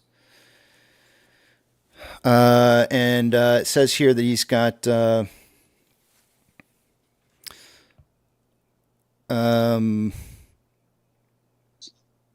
got 120. I think this has got to be in because if this has got to be in shares, this can't be contracts.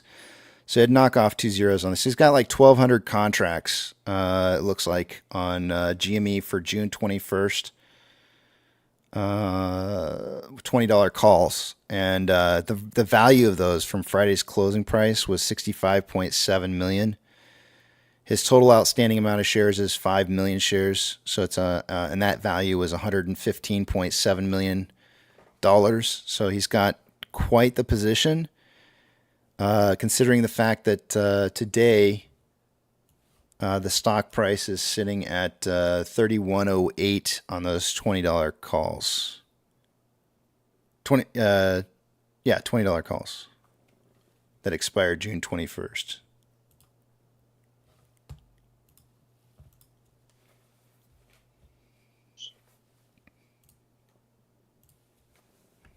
Oh, the only thing dare I say, Casey, sometimes when people see that happening,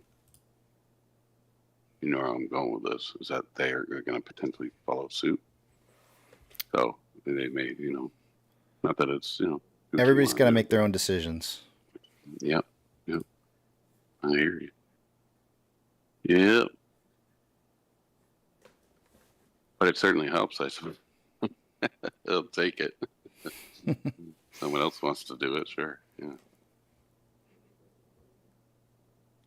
Everybody has to have their own convictions. I can't stress that enough. Like your convictions for why you would or would not buy into a stock have to be yours and yours alone. If you want to be a successful trader, then that's something you take on and you own it. It's ownership.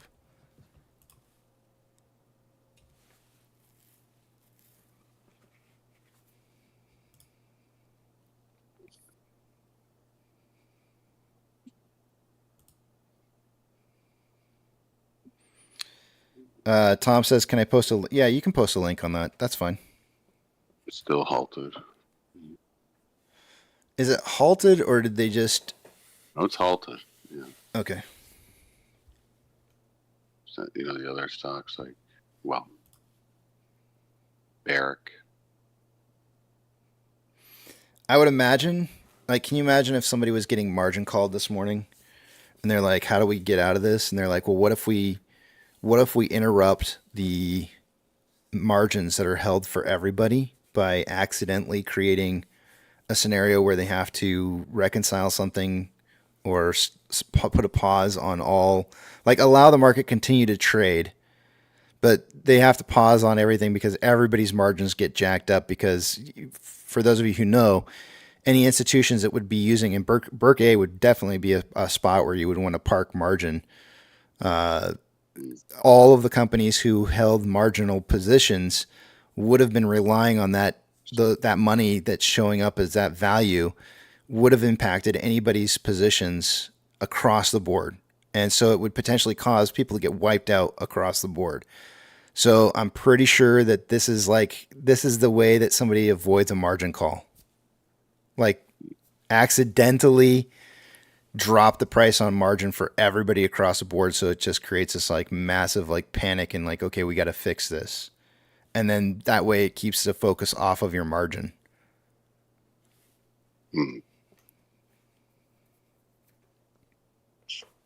It's the only thing I can possibly think of. Cause I mean, it will impact the margin for every single institution that has a lot of margin. You don't understand. There's like massive, hold on a second here. Let's pull it up here.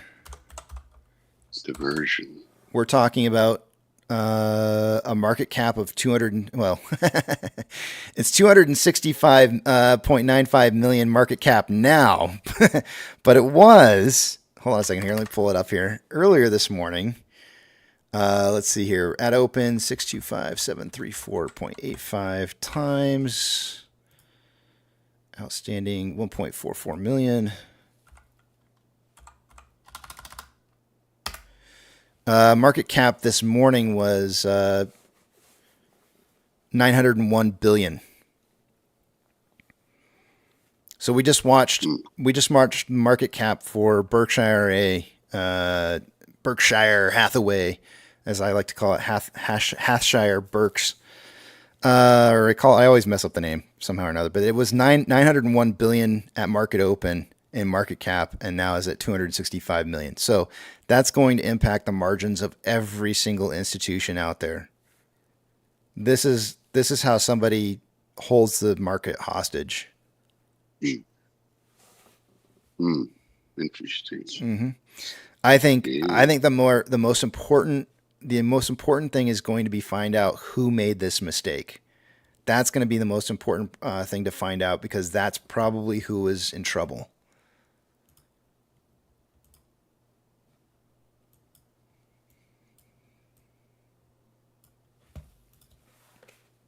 That's a lot of. I mean, what's the difference on that? Hold on a second here. I got to go back to it again. Hold on a second. So this is interesting, Casey. I'll just tell you that the Barrick Gold has resumed, and you can see it moving at the $17 mark or whatever on Thinkorswim, but it's still locked up on Webull. 900.7 billion. Let's just call it 900.8. It's close enough. 900.8 billion in market cap was suddenly wiped out by that mistake. It happens. $900 billion.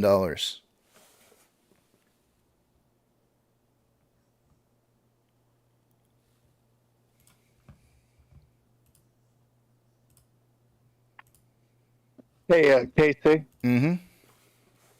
Hey, I haven't looked at my account in a few months, and yeah, my AMC's down, but I've lost 99% of my value in Berkshire Hathaway. Hey, I haven't lost any shares. I'm going to let you know, but I've lost 99% of my value on those shares. I don't know if you guys have been interested in that. You know.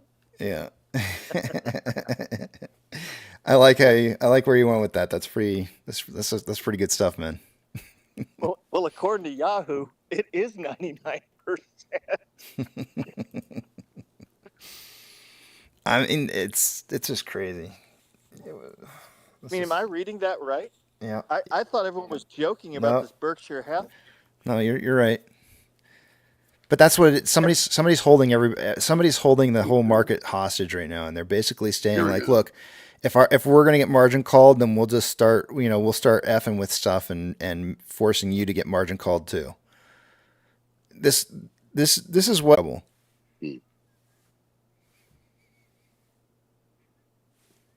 CNBC, NYSE technical issue impacts some stock values. Exchange incorrectly shows Berkshire Hathaway down 99%. It did, Petro. Yeah. I can remember when Berkshire Hathaway was 17,000. I said, "Who would be an idiot to buy that?" Down to 185. I think I'm in. NYSE said at 10:11 a.m. There was a technical issue related to the limit up and limit down bands, which are mechanisms to halt stocks for excessive volatility. Man, that's got to be a real bitch to sell all those in the dark pool. Tyler's saying, is this the not you betray or be betrayed moment starting? Yeah, pretty much. Yeah, that's what it feels like for sure.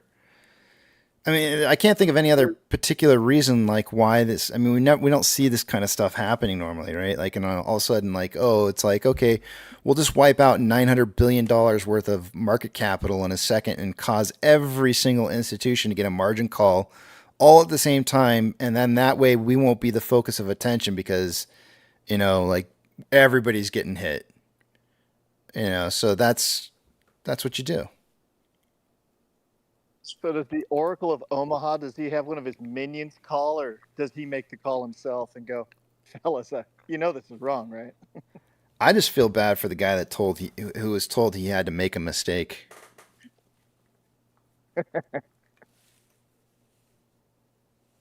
I feel really bad. Trip over this wire. Trip over it. You're going to trip in the data center over this wire. Some dude got told, you need to put in this. You need to put in. We're selling all of our shares and we're selling them for this amount, but you need to put in this. Somebody got told that. And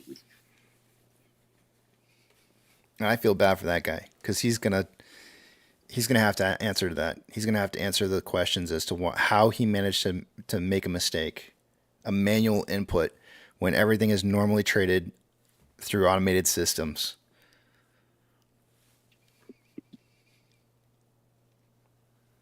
So that's real. I mean, there's Berkshire with a freeze. I mean, with a halt.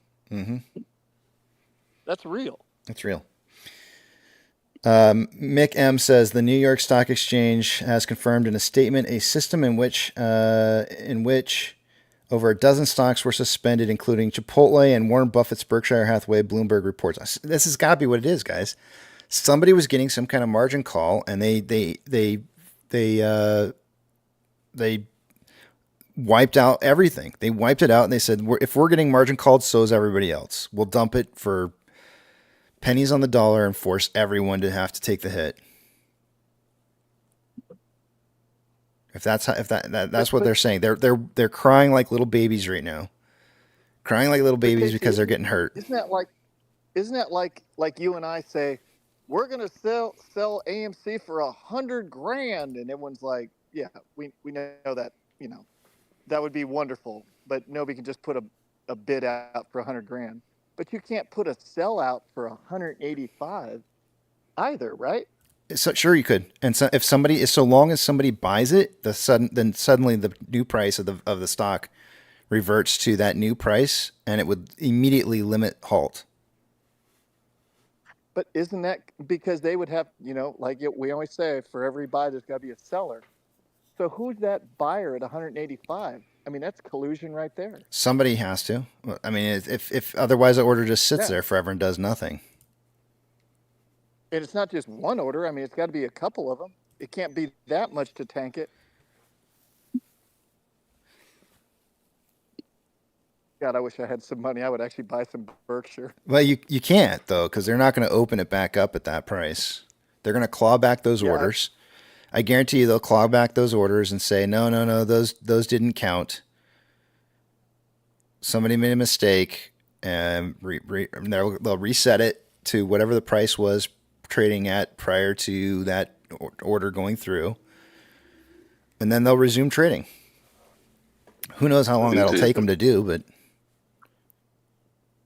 Is this a statement to put it Gensler? I don't know, man. Somebody's gonna have to investigate it, though. I want to know who did it. I want to know who put those orders in, because it had to be. I'm sure it was one entity. There's no way it was multiple entities. So was it J.P. Morgan? Who was it? A.T. Marlin. You have a name already? No. Oh, that's a fake one. That's from a Boiler Room movie.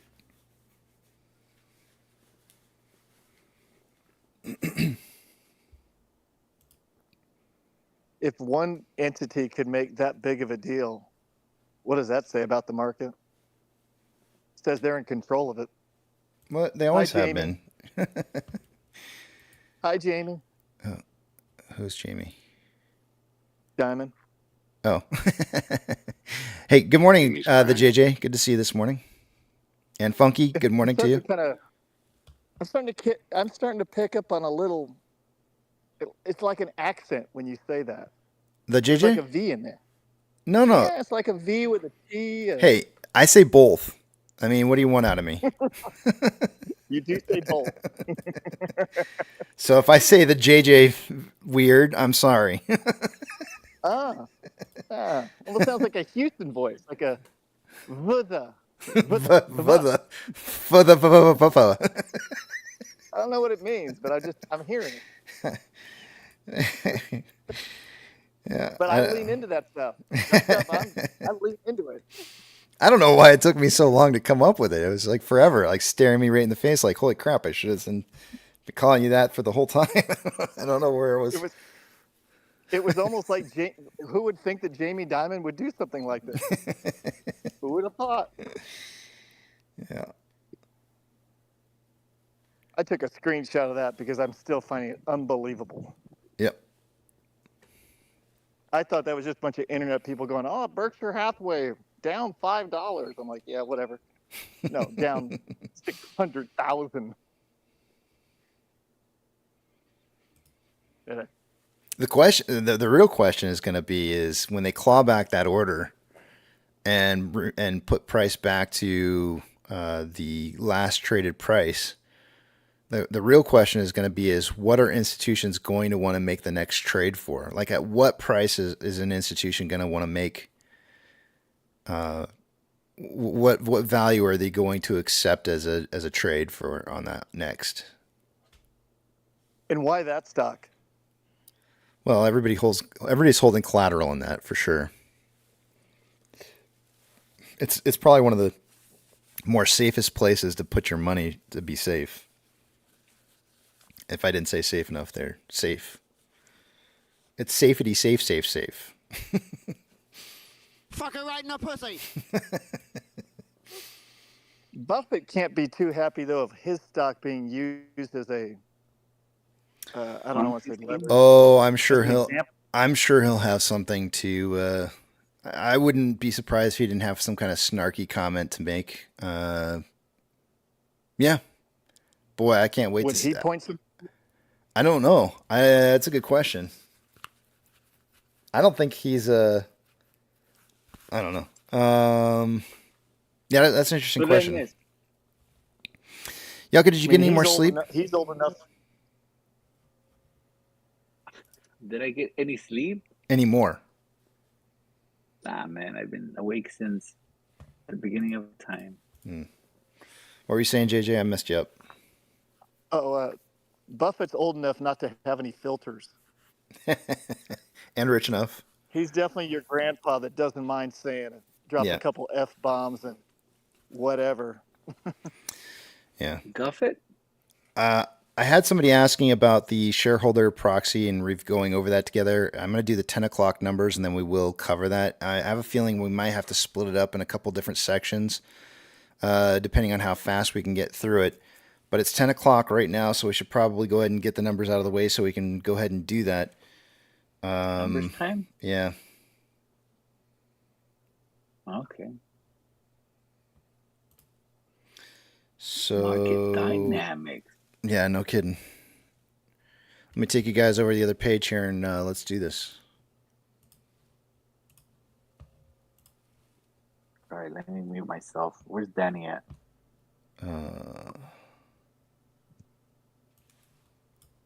Hey, yucca. What's up, buddy? What's up?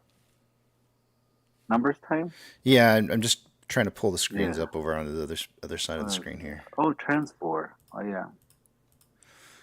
All right, let's do it. Remember, I'm not going to be able to see what it is you guys are saying, so hold those personal thoughts, comments, questions, or concerns until you see the big tramp back up on the screen again. Let's take a look and see what we got going on for the day today.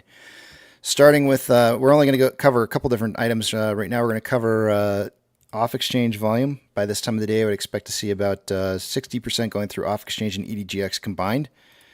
As it stands right now, we got about 40.12% going through off-exchange. EDGX is at 16.5. The combined total, 56.62%. Or about 3.38% less volume going through those exchanges than normal. CHX volume is 58,546 shares. Nothing unusual about that. GME CHX volume for the day today is coming in at 106,513 shares. That is definitely elevated. Taking a look at shares having been borrowed in the last hour, there was another 100K borrowed within the last hour, so that puts us at 1.1 million shares borrowed so far for the day today through IBKR. They're estimating that, or they're saying that their fees are currently at 2.02%, or that's what they're reporting.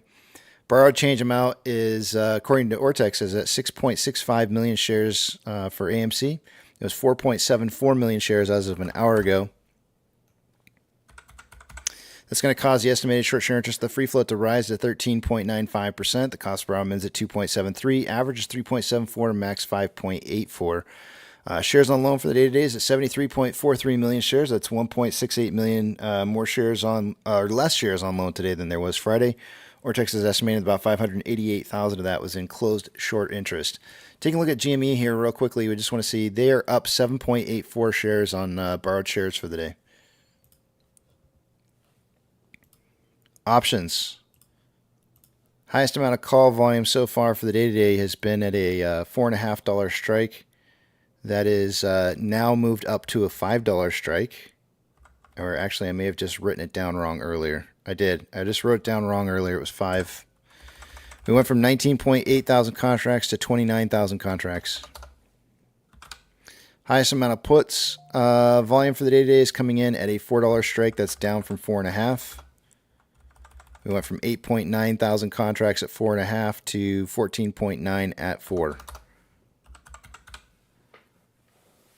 The spread on the volume for right now is somewhere between $4 and $5 is where the market's kind of suggesting price will close.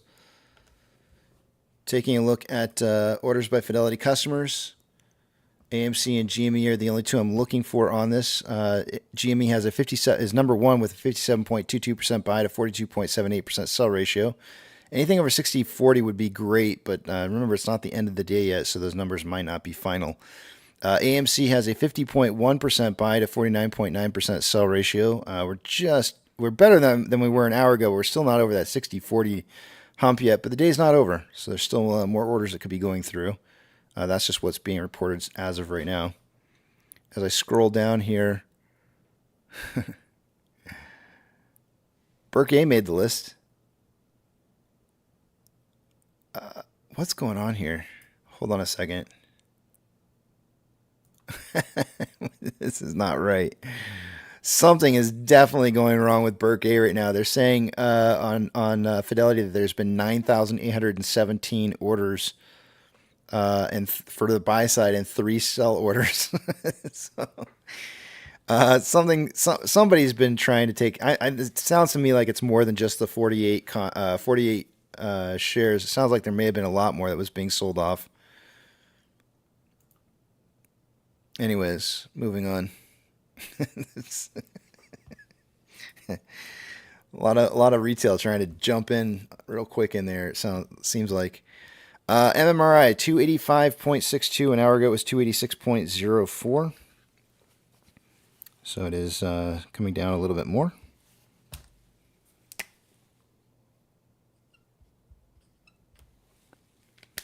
The spread between the 2-year and 10-year bond rates was 0.409 as of an hour ago.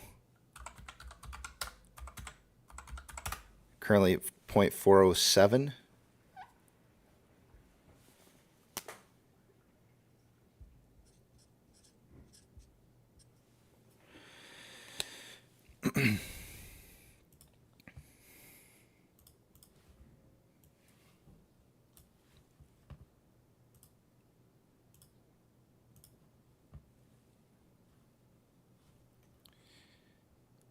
I think I'm really starting to think we were on the verge of a really bad margin call across the board.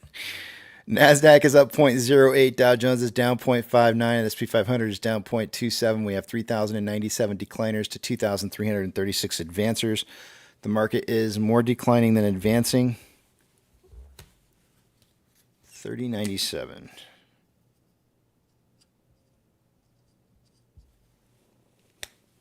Oops, actually, you know what? Let me write down the other number. My bad.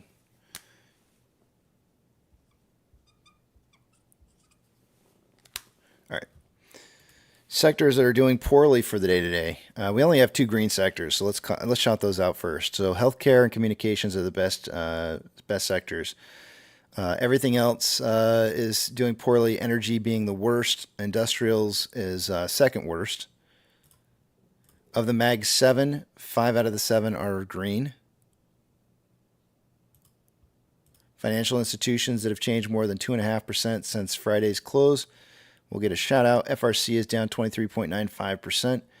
Stank of California is down 2.6%.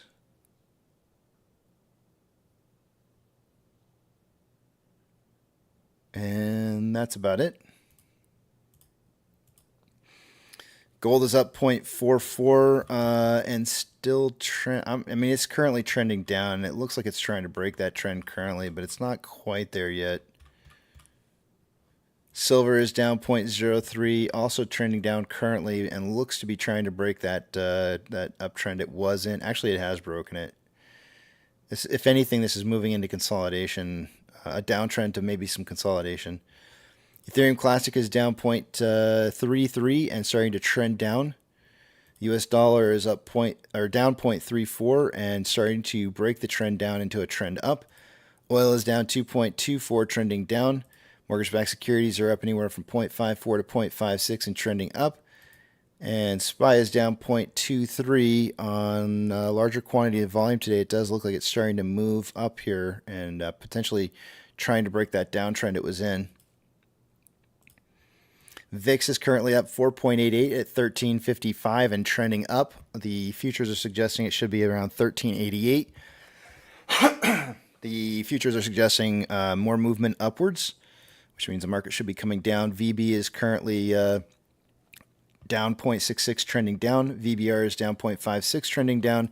Tesla is up 0.27 and trending down. Amazon is up 0.43 and I'm going to go with consolidating. It looks like it's trying to break that consolidation right now, but we'll have to revisit this in the next hour and see what happens. But I'm going to go with consolidation right now. Cinemark is down 1.39%, consolidating after a downtrend. Doge is up 0.35 and trending down. Bitcoin is up 1.08, trending down. GME is up 25.48% and slightly trending down after a slight trend up. HYMC is up 0.29 and is consolidating. NCMI is down 0.63 and consolidating. HOOD is up 1.96 and trending down, but looks to be breaking that trend currently. And AMC is up 11.2% and consolidating. Inflow versus outflow for the day today. There's approximately, $10,000 more inflow than outflow. It's almost identical. 93.23 million shares traded so far after 100 minutes worth of trading. We're on a pace right now for about 363.5 million shares traded by the end of the day today. So we're still seeing volume getting crushed as a pace. Still a huge amount of volume for the day. Even if we finish over 100 or 200 million shares, it's a lot. 4-hour time interval, this is going to do nothing but increase our average 3-month volume by a lot more. On a 4-hour time interval, there's currently more buying pressure than selling pressure with an RSI of 53.34, which is just slightly above average, and it looks like there's a divergence on the Vortex indicator currently occurring. 1-hour time interval currently has more selling pressure than buying pressure, with a little bit of whipsaw kind of going on here on buying and selling pressure. RSI at 51.88, which is average. On a 30-minute time interval, more selling pressure than buying pressure than RSI at 47.04, which is slightly below average. And on a 5-minute time interval, more buying pressure than selling pressure with a divergence on the Vortex indicator currently occurring, RSI at 37.54. With that, there looks like there's some more news. Yeah, I don't care. All right. Time. And for what? Time to cover. I'm still seeing I'm not seeing Burke having traded at all yet. So it's time to do the numbers, or not numbers, the voting proxy material. We're voting now? Well, you should. Now or tomorrow tomorrow's your last day, so you can vote whenever you want to. No, I'll do it right now. Let's see. I'm done.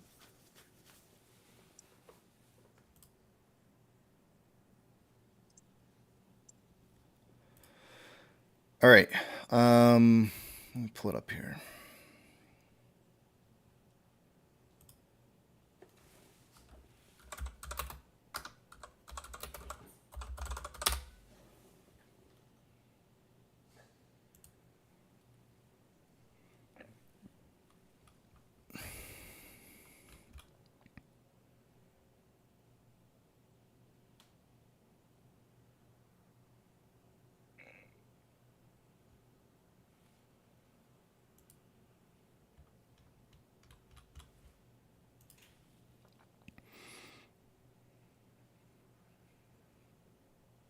Casey, is your Fidelity app working? I didn't have any problems logging into it, if that's what you mean, but I haven't tried to make any trades. Oh, Throat Yogurt is saying his just crashed. If you give me just a second, I can check it.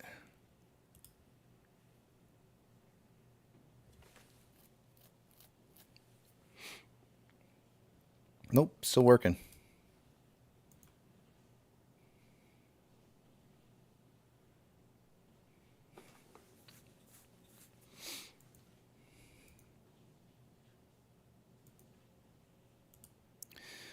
All right.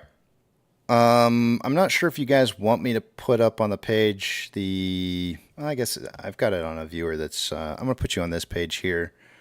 So instead of pulling up the back of the big tramp, but I will be able to see what it is you guys are saying. I'm going to have it kind of pulled off up to the side here. We might be able to just burn through this really, really quick and maybe just move into a question kind of thing. We can look at it together and decide for ourselves. If you, I guess I should probably start with just kind of a general statement. If you have not received the proxy materials or the voting materials that you need to vote for your broker, then now would be a great time to contact them and not have to wait for information from them and have to vote last minute tomorrow. So I would highly recommend that you kind of get on top of this and see if you can't find your old email. You might find them under junk mail to get in there. Most brokers have a place, and it's kind of sometimes hard to find a little bit, but they'll have a place in there where you can click on proxy material that you need to vote on. I know at least one of my brokers, I think actually two out of this, yeah, I think two of them have that at least that I know of. But yeah, you should have gotten something through email through your broker, but you could also go to your broker and actually start looking for it through documents that you would have received, wherever the documents page is. But yeah, get on top of this. Like if you don't know how to get your your access code to get into to make your votes, then I would highly encourage you to contact your broker today to iron that out and figure out why not. But you should have an email of some sorts. I will state anybody who's in an international brokerage, you may have difficulty voting. Now, I don't want that to discourage you. I have had people in the past who've gotten on top of their broker and received voting rights when nobody else with that broker has been able to in the past. And I don't want to name out any specific brokers, but I have found that if you hound them hard enough, long enough, and threaten kindly enough, that you finally do tend to get some ability to be able to vote. So, is a no vote a yes vote? It depends on what it is. It depends on each one of the different votes. Most of them, not voting is a no vote. There is, I think, 2 that your broker can vote for you, but they're non. I always forget what the term's called. Non something or other.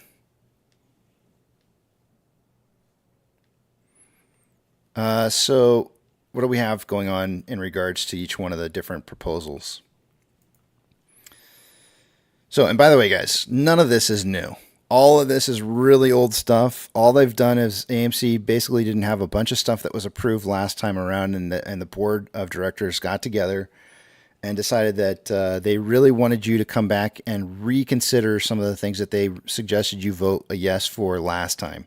Now, last time we had some institutions that were more heavily bought into AMC that would have had more of an influence in one direction or the other, but that's not necessarily the case any longer. And so I think it's really, really important for us to put out a vote here, and maybe perhaps AMC feels that these votes that are coming in this time is going to be a little bit more retail oriented. I don't think it's called non-binding turtles. There's another term, and I can't think of what it's called. I wanted to say non-binding, but I couldn't remember if that was the right term or not. So let's see here. So number 1 is to approve an amendment to our third amended and restated certificate of incorporation to declassify our board of directors, shorten all existing terms to expire at the annual meeting, and make certain other immaterial changes to the certificate of incorporation. And each one of these sections usually, and this is the case in here, there is a section in here that the board will talk about why they think it's smart to do this. But what they're essentially doing, let me see if I can pull that up at the same time here.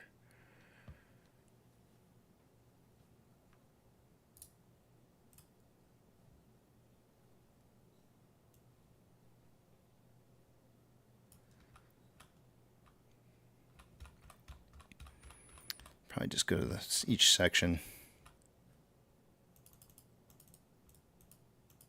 And a lot of what you're going to find out when we're going through this together is that there's going to be some compensation items that are in here, and then what AMC does is they go through and they break down, what they've done and why they feel like the compensation should be increased. And I'm not going to argue one way or the other on that one.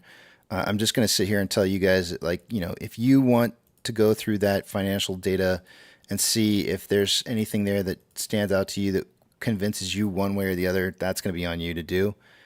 I'm not going to hold your hand through it, unfortunately. But I just don't. There's so much there. It's ridiculous. But I think you either think the board's doing a good job or you don't think the board's doing a good job, and whether or not one of the key main things, and I think all of you would agree on this. You tend to do better for your company as an employee when you're able to make what you consider bonus money. Anytime bonus money is handed out, it always gives you or encourages you to be more productive. So kind of keep that as a consideration going forward. If you want your employees of the company that you're invested in to be encouraged to continue to do better, then you may want to vote for bonuses. All right, so here's roughly where it talks about declassification and what that kind of means. So the board is currently divided into 3 classes, with members of each class serving for a staggered 3-year term. If Proposal 1 amendments are adopted, all directors will stand for election on an annual basis beginning immediately at the 2024 annual meeting. Each elected director will serve a 1-year term expiring at the following annual meeting of stockholders and until his or her respective successor is duly elected and qualified, or until his earlier death, resignation, disqualification, or removal. So it says here the board considered factors that favor continuing with a classified board structure, as well as factors that favor adopting a declassified board structure, because normally they have like a 3-year term instead of 1. After weighing the various factors, the board determined that it would be in the best interest of the company and the stockholders to amend the certificate of incorporation to declassify the board. So here's something important to kind of consider. A lot of people may or may not like some of the individual board of directors.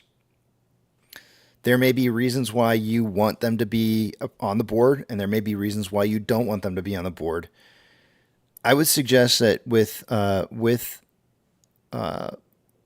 proposal number 1, if you had the ability to be able to vote for that person on a yearly basis, you would be able to remove people faster than having to wait 3 years for their term to be over and then vote again.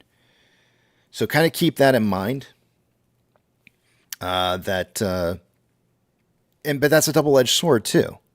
Say, for example, somebody wanted to try and get somebody onto the board, and they wanted to try and manipulate. Maybe they got a strong shareholder position in the company, and I'm talking about an institution, a strong position in the company, and wanted to try and put their person in on the board. And then in order to do so, they wanted to remove somebody. So they would be able to remove, instead of 3 individuals being voted for, 4 individuals. In order to fill their spot, they would maybe be able to do it in a quicker period of time than later. So there is that to consider as well. So I mean, there's some drawbacks, but there's also advantages to this. And it goes on to say even here, a classified board structure has a number of advantages. It allows the majority of the board to remain in place from year to year, which promotes continuity and stability and encourages the board to plan for long-term goals. Further, at any one time, approximately 2/3 of the elected board has experience with business and operations of the company it manages. The board also recognizes that its classified board structure can be viewed as diminishing a board's accountability to stockholders, right? Like if you're insured, if you have, and this is what I've always said about teachers unions, if you have tenure, and we'll just say like a 3-year term is like tenure. If you have tenure, you're not going anywhere, right? Like the board, you have to do something so bad that the board votes you off unanimously or not unanimously, but I guess majority vote you off the board. So getting rid of somebody would be a little bit easier, and you can, it does hold them a little bit more accountable. Remember, every single one of these items that are on here for us to vote on, the AMC has decided that they want us to say yes to these. That's the key thing that I think that you should remember, is that our board has requested us to approve everything on the list.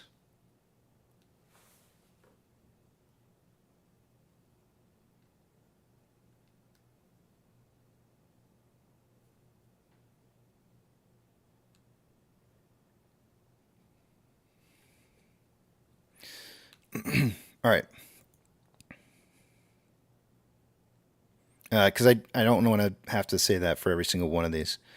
So obviously, if 1A, if not 1A, but if 1 gets voted for and enough people vote that in and it's approved, then we will have to start voting on all of the different nominees for the board. Adam Aaron, Denise Clark, Sonia Jane, Howard Koch, Philip Lader, Gary Locke, Kathleen Paulus, Carrie Putnam, Anthony Sach, and Adam Sussman. I debated on whether or not I would go through each one of these guys, and they have a pretty fair breakdown of each one of the individual directors.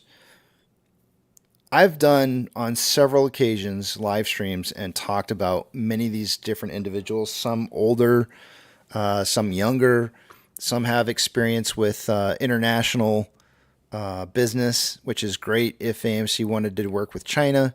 I don't see that happening anytime soon. I'm just saying. I don't know. You need to go in and look at it. I feel like if I sit here, I could spend all day talking about each one of these board members. And it's like, I mean, do we really want to sit here for that time? I mean, I only have like 25 more minutes here or 30 more minutes before I got to start doing numbers again. So I feel like, let me give you a website. Let me give you a website. Hold on one second. I gotta remember this one off the top of my head.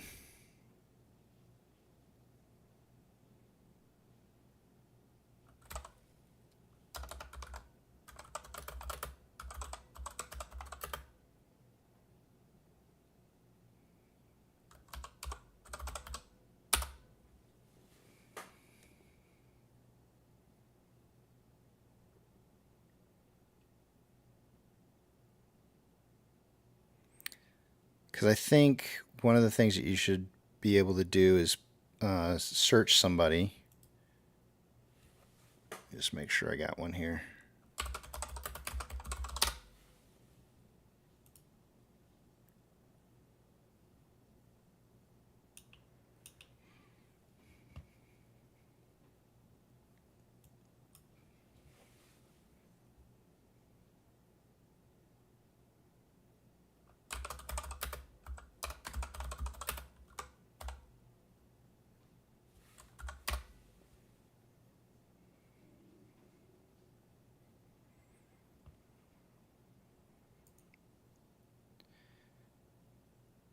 Hopefully I can find this.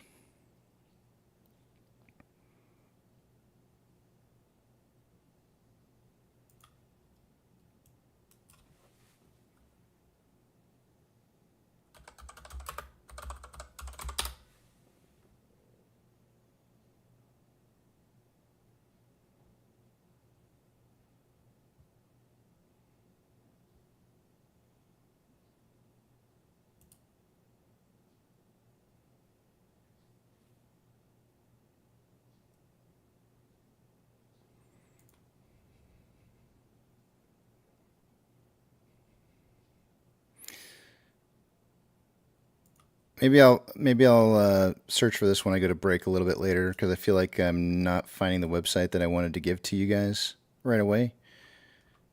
But there is actually a really good website out there that will direct you to board of directors and talk about their history, who they are, and it's besides what AMC is giving. So you can find out maybe a little bit more about the individuals through that. And I'm just using one for right now. This is businesswire.com, but I don't want to. This is not the one that I'm looking for.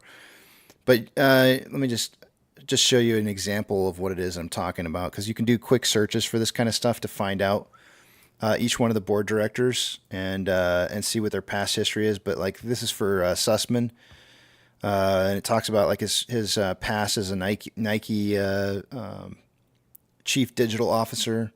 So he's worked with Nike. He's got Electronic Arts. So he's worked with EA and all that kind of stuff. So he's got like gaming type background as well. And it talks about you can kind of read through some of this stuff and go like, okay, well, does this make him a good board of directors for AMC? Like, does he have a background that meets or qualifies him as a potential candidate that I think is somebody who would be good for the company? Perhaps maybe he has contacts that's going to help AMC. One of the things I like particularly about Adam Sussman is some of the background that he has with gaming businesses. So I know a lot of us have wanted to see see AMC do some kind of work with gaming either systems or companies to provide an atmosphere where people can do like tournaments or something like that. Well, it says here, prior to Nike, Mr. Sussman was Senior Vice President Global Publishing at Zynga, responsible for marketing, sales, growth, and digital products. He also served as Senior Vice President Publishing at Disney, building the global team and managed gaming properties across all media platforms around the world. At Electronic Arts, he was Vice President of Worldwide Publishing, leading the team that established EA Mobile as the #1 publisher on the Apple App Store. Mr. Sussman started his career as a creative executive at Hearts Entertainment, a division of the Hearts Corporation. So, I mean, he's got some gaming history in there, and I think that's kind of one of the important things that I'm looking for. I'm looking for board members who have something to offer, or what I think have something to offer AMC going forward in the future. So that's what I would look for. What you look for is up to you. Like I said, they have a pretty descriptive section in here about each one of the shareholders in the table of contents, but you can always find more. Like if I go down to Sussman on here, let's see if they even talk about his background here. Yeah, they've got it in here. So every single one of the board members has got their own breakdown in here on what it is that they've done, their history, who they are, how they might be helpful for the company moving forward. Will be something that you'll have to just kind of decipher for yourself. I know I am not happy with all of the board members. I'll just state that. I'm not going to say which ones, but I'll just say that I'm not happy with all the board members, and I would like to see other individuals maybe filling those spots. Yeah.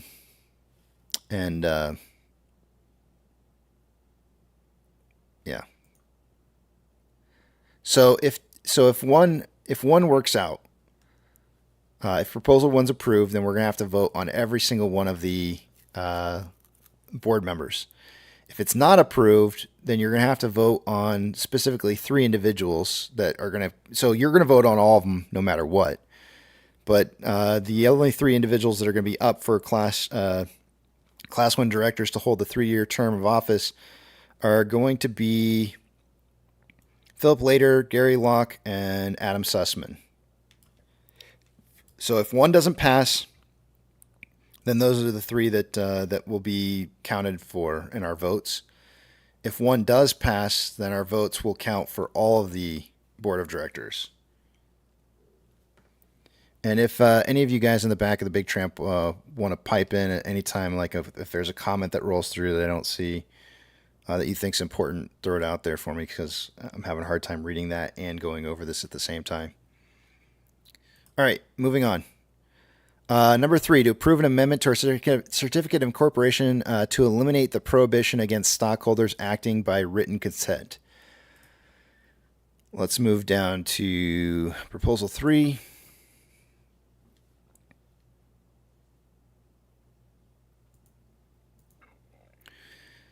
So here's the deal with number 3 in a nutshell.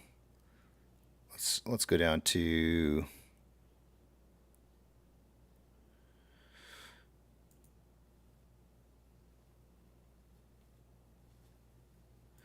So they're proposing to delete an entire section in here.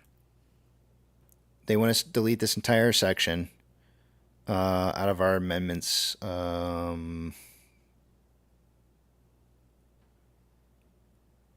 going to delete that. We urge you to read carefully the section. So I'm going to read out the section here that they want to delete. As they would be deleting it from the certificate of incorporation because the summary may not contain all the information about amendments that is important to you. So here we go. This is a long read. It's going to get boring. The land before him says, I don't know if it's true, but there's a tracker on Twitter that just showed Warren Buffett's jet heading to Argentina.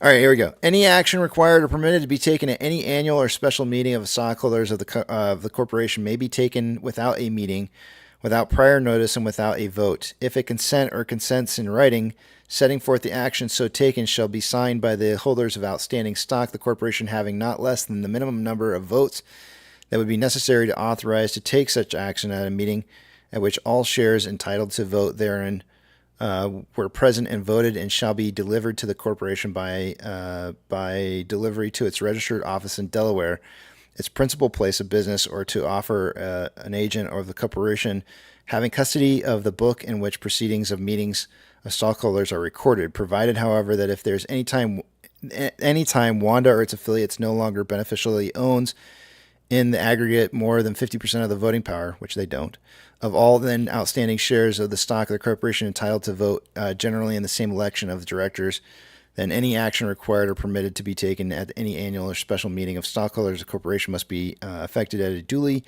called annual or special meeting of such stockholders and may no longer be affected by consent in writing. So they're saying, like, we want to take that out, and we want to say the proposed amendment to our certificate of incorporation would delete Section A of Article 4 of the Certificate of Incorporation, the text of which is set forth above.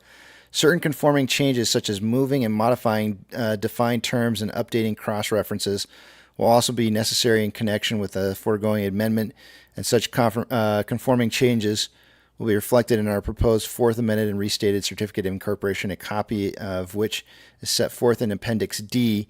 The incorporate changes would be made to the Certificate of Incorporation, assuming Proposals 1, 3, 4, and 5 are approved by our stockholders at the annual meeting.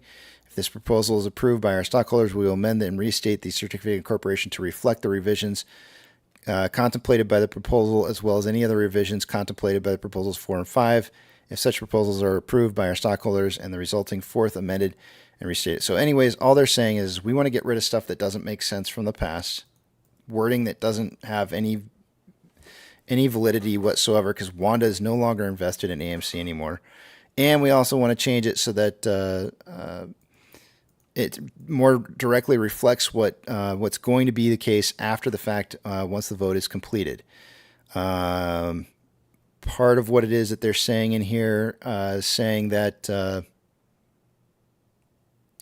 where did it go?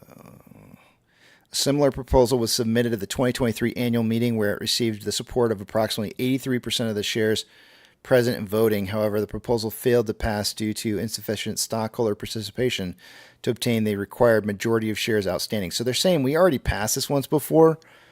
The problem was we didn't have enough people voting to make it count. So, and this was passed back in 2023. So we've already done pass this once. Just didn't have enough people voting at the time.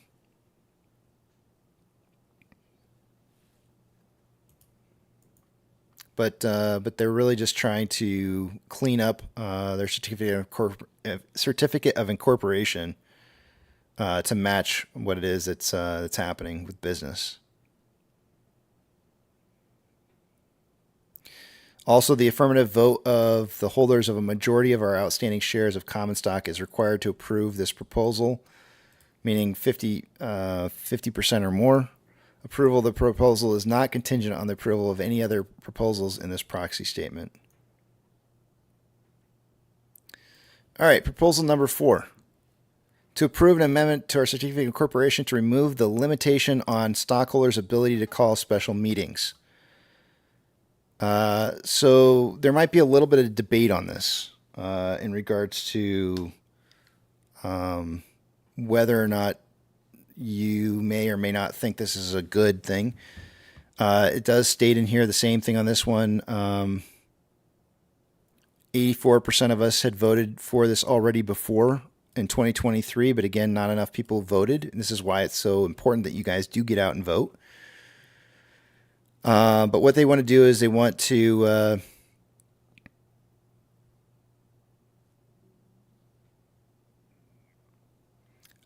change they want to amend Section B, Article 6 of the Certificate of Incorporation to remove this prohibition by deleting Section B of Article 6 in its entirety. So they want to delete this entire section in here, except as otherwise required by law and subject to the rights, if any, of the shareholders, any series of preferred stock Special meetings of the stockholders of the corporation for any purposes may be called anytime pursuant to a resolution of the board of directors, and the chairman of the board of directors, the chief executive officer, or secretary of the corporation shall call the meeting pursuant to the resolution, and special meetings of stockholders of the corporation may not be called by any other persons or persons.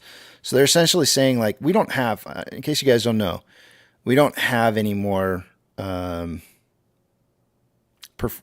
don't have any series of preferred stock at this point in time that's being issued. So essentially what they're saying is they want meetings to only be able to be called by those listed individuals, I believe is what they're saying. Well, let me just make sure they're not talking about deleting it out, though. It's going to delete section B. So originally it was only the board of directors and anybody who had preferred stock could do it. But since we don't have preferred stock,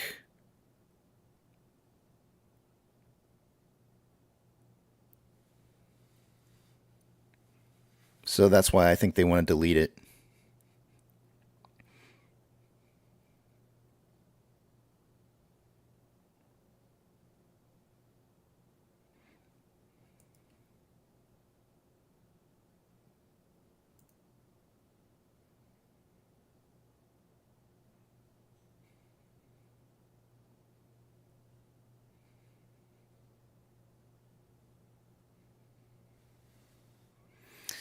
The other part to this is the board believes that establishing a 20% ownership threshold to request that the secretary of the company call a special meeting strikes a reasonable and acceptable balance between enhancing stockholder rights and protection against the risk of a small minority of stockholders, including stockholders with special interests that are not shared generally by the company's stockholders, could request the company call one or more special meetings that could result in an unnecessary financial expense and disruption to our business operations.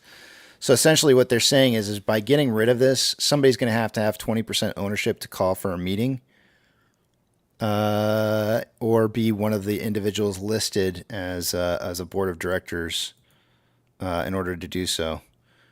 So removing the restriction on the stockholder called special meetings from our certificate of incorporation together with the bylaw changes implementing a mechanism for such action represents a meaningful increase in the voting rights of our stockholders and is consistent with investor feedback as well as our board's continuing commitment to corporate governance excellence. So 1/5 of ownership of all AMC shares is what it would be what it would need to be in order to be able to call a special meeting, and that's it.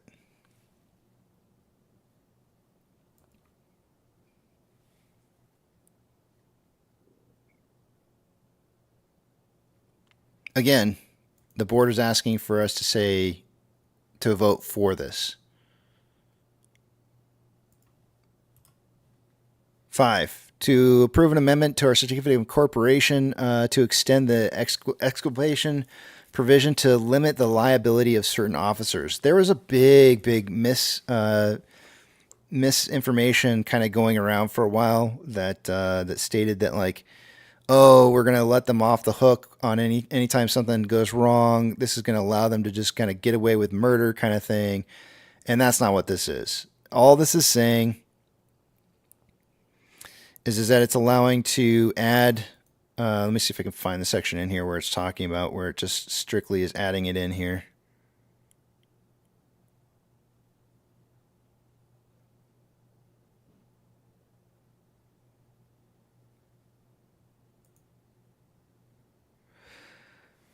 So they're so the board already has this, right? Just realize that the board already has, what are they calling it? The approval amendment to the certificate of incorporation to expand the exculpation provision to limit liability of certain officers. So the board already has it, right? The board already has this.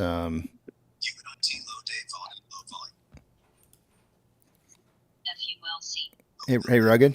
You're live. Oh, hey. So the board already has the provisions here, because the current statement that's showing up is everything except for what's underlined in this statement right here. So this is already a provision inside of our certificate of incorporation. So normally it just says the personal liability of directors for monetary damages for breach of fiduciary duty as a director of the corporation is hereby eliminated to the fullest extent permitted by the DGCL. So all they did is they instead of just saying just the directors, they're adding in and officers, right? That's the only thing that they're doing. The directors already have the personal liability. And the reason that AMC is saying that they want to do this is because the business, what's the term they always use? The standard business practices is typically set up to where it includes directors and officers of a company.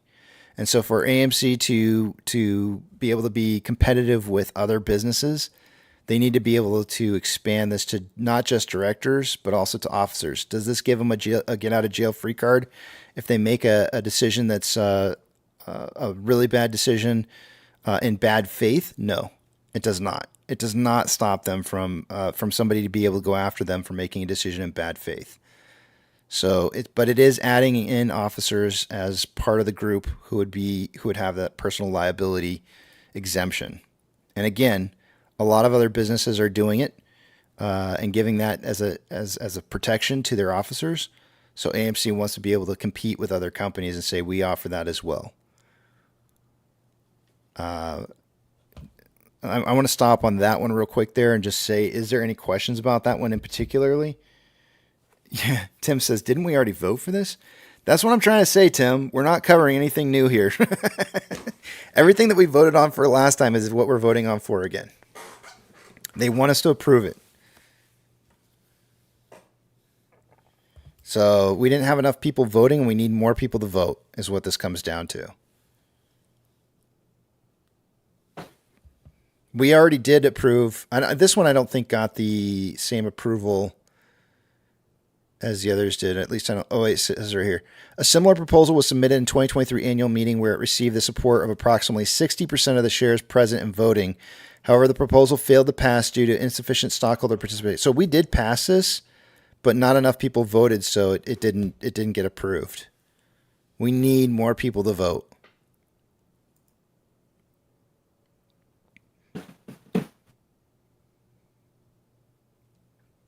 But yes, the answer to your question is yes, we did already vote on all of this. None of this is really new. All this is really old information, which is... Vote no. What's that? Vote no on that one. For sure. Vote no on that one. Yeah, That's, all that is an insurance company scam. The insurance companies are pushing every company to put that into the thing, and it doesn't help shareholders whatsoever. It doesn't help the company to bring in new. Oh, yeah, because the people that you employees. Want to bring in are the type of people that are worried about the illegal thing that they're going to do that they're going to get caught for. No. You don't understand. This doesn't stop against illegal activity. See, that's the point that I'm trying to make here to you is that this does not prevent somebody from going after any of these people for liability issues when it has to do with something illegal. That is still up for an ability for somebody to be able to sue them. So you need to make sure that you're understanding this is about liability, is about making business decisions that are normal business decisions, not anything that has to do with anything illegal. If something illegal happens, they can still be sued. This is only preventing them from making normal business decisions. That's it. Has nothing to do with illegal. If they at any rate, vote no on that one. I don't think it's a smart thing to do to try. I mean, you can vote how you want to vote. How everybody else wants to vote is fine. But just remember, this does not stop people from being sued for making bad decisions that are illegal.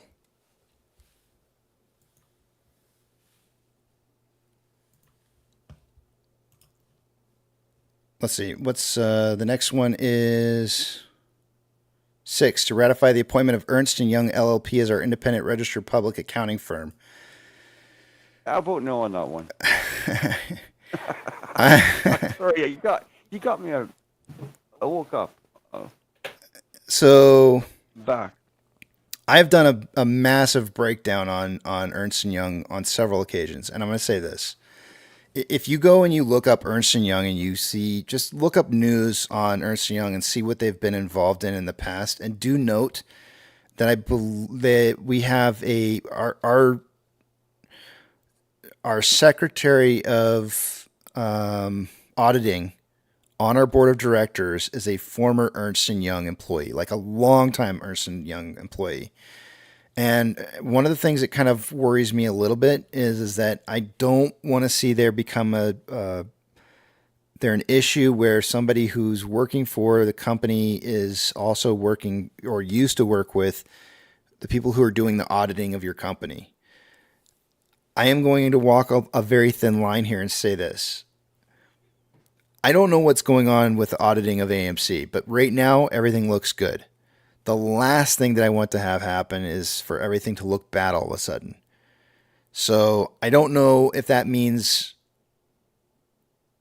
voting. So do remember, this is not a binding vote. So AMC can, I believe, do whatever they want, regardless of how we vote on this one, if I'm not mistaken. And they will. And they will.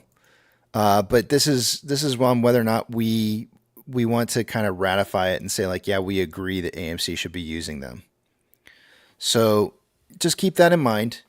I'm very torn on this one, extremely torn on this one, because I want to see AMC be legit, and I want their books to be audited accurately, and I want everything to be by the book, to the T's, dot the I's, cross the T's, dot the I's, do something with S's, make them squiggly.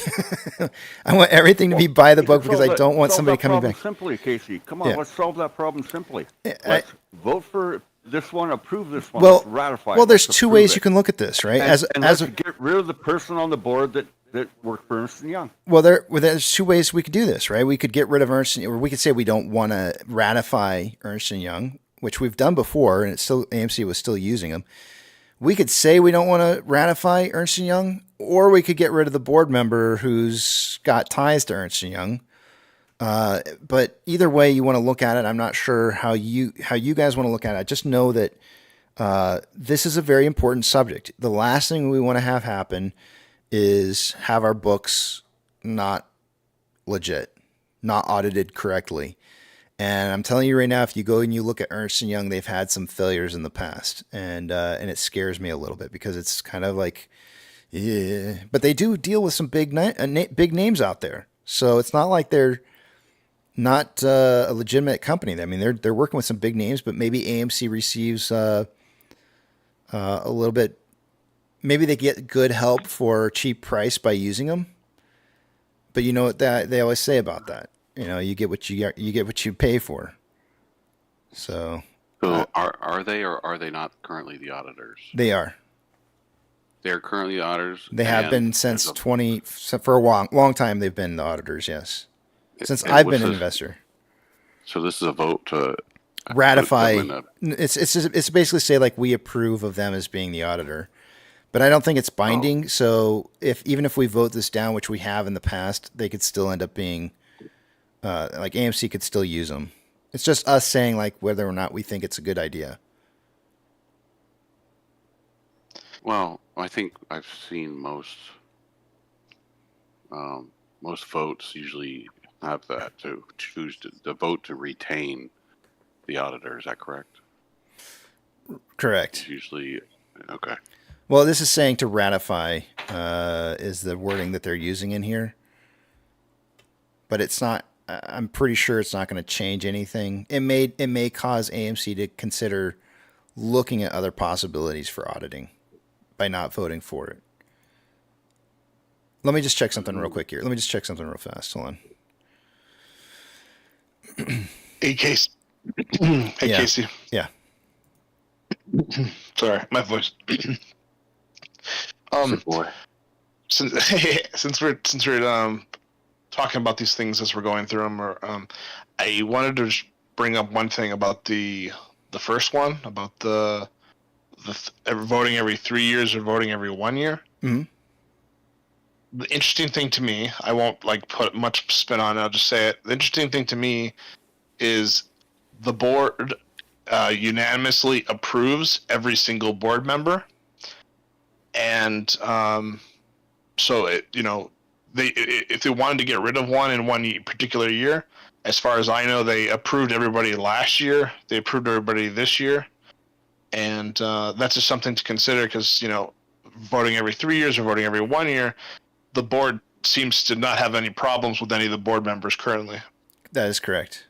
Yes. Yep.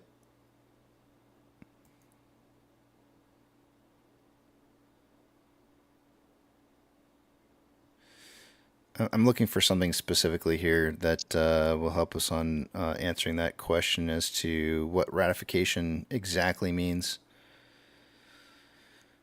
And I don't think I'm going to find it where I'm looking for this, but let me check something else real quick here. It means we're going to do it, and you might as well tell us we're good for doing it. That's my take on it.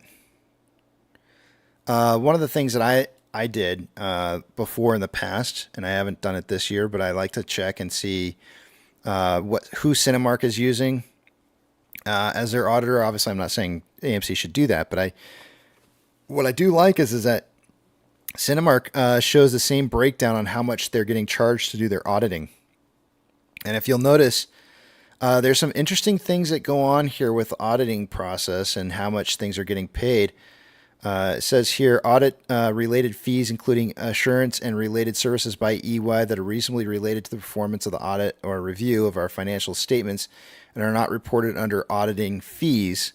So they have this other related fees that show up here, which is the number 2 section in here. And in December of 2023, the amount that AMC was charged was nearly $500,000 for these other quote unquote auditing fees. Tax fees, I feel like that would be kind of normal. Like that should be like a set in stone kind of amount. And then also there's auditing fees of our audit annual financial statements and our internal control over financial reporting, review of financial statements, including our quarterly reports on the 10Q and services that are normally provided by the independent registered public accounting firm in connection with statutory and regulatory filings, engagements for the years ending December 2023 and 2022. And it's showing all that information up here. An interesting thing is taking a look at how much money AMC made last year in contrast to Cinemark and seeing what our auditing fees are as a percentage compared to what Cinemark is getting for their business. And I think we're overpaying a bit. Last time I ran the numbers, but I can see that some of these numbers have gone down a little bit. There's been an additional $200,000 year over year in the normal auditing fees, but a drop by $300,000 in audit related fees. Taxes should just be taxes, but for some reason they did go down on the tax. So you can see we adjusted. When you take a look at the total year over year, we paid about $150,000 less dollars in auditing fees. $5.2 million in total. It's a big number. I'm a big, huge proponent on trying to find penny pinch budgets. And let me tell you, I feel like this could be streamlined a little bit, but that's neither. I mean, I'm not running this company, so I don't want to either. So don't even start with me. Let's see. So it does say here the compensation committee. Oh no, wait, that's for the that's the next section. Yeah. So there's that. I mean, but Ernst & Young audits Cinemark. What's that? Ernst & Young, they audit Cinemark. They didn't last year. Are you sure? That's what it's saying. Then then that's a change this year because it wasn't last year or the year before. I don't remember which it was that I looked at it, but I know I've compared before and it wasn't the case. So strange. Yeah. Anyways, again, you guys are gonna have to come up with your own decision on this one. I do like. I like it when two entities work well together. And I think somebody who used to work for the company will work well with the other company because they've been there and they know the people, and it's just kind of like a buddy kind of system. But I don't like that when it comes to like auditing because it just scares the crap out of me because I just go like, it's a lot to be, I don't know.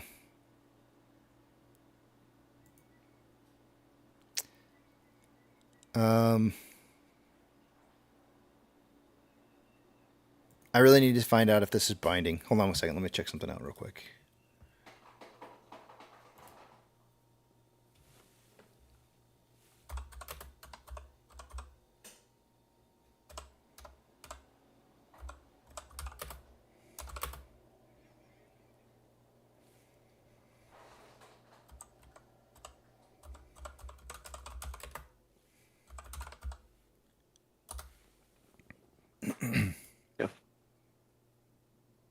Yeah, this should be non-binding.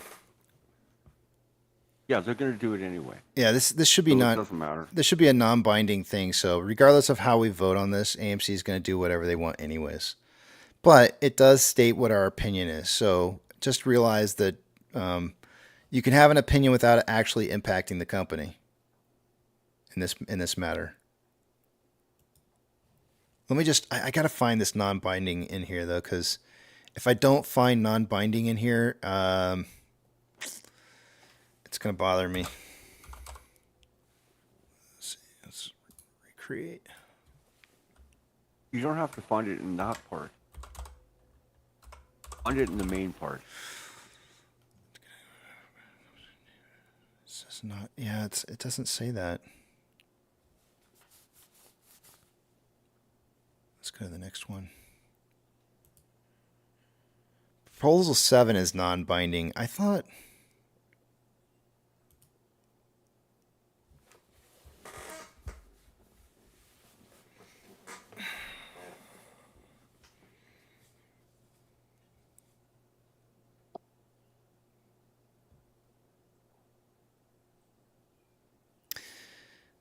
I mean, so I don't know. I really don't know what to say on this because it doesn't say non-binding, but I think when you say the way it's worded, when you say something about ratification, I think that's basically like the shareholders saying that we either agree or we don't agree with them as being the auditors. And so I think it puts AMC in a position to where they need to try and discuss other options. I don't think ratification, and I'm pretty sure we downvoted this in 2021. So if that's the case, and yet they're still our auditors and have been since 2021, I would suggest that this is non-binding. I mean, it's not non-binding, but the idea that it's ratifying them as the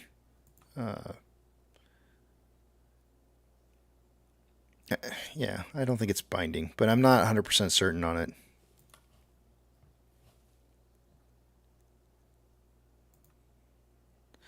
All right, next. 7, to conduct a non-binding advisory vote to approve the compensation of named executive officers. I'm not going to cover this. I mean, you guys are going to have to make a decision. Non-binding. Yeah, it's non-binding. Whether you agree or you don't agree, they are still going to get it one way or the other. They're going to make a decision for themselves to decide. So we're either going to back it or we're not going to back it. And then they're going to say, like, they're going to come together and they're going to be like, okay, based off of what we're saying, what are we going to do instead? So, or what are we going to do? Are we just going to go through with it or not? Then you've got number 8 says to approve our 2024 equity incentive plan. Again, if you go through the plan, it's just you need to look through that plan on the compensation and see if it's something that you think is worthy of the board. I would non-binding. Is that one non-binding? No, this is not non-binding on this one. Oh, sure it is. It doesn't say anyway. It doesn't say non-binding on it. It just says they're trying to approve the 2024 equity incentive plan. So it does not say non-binding. It sounds like it's non-binary.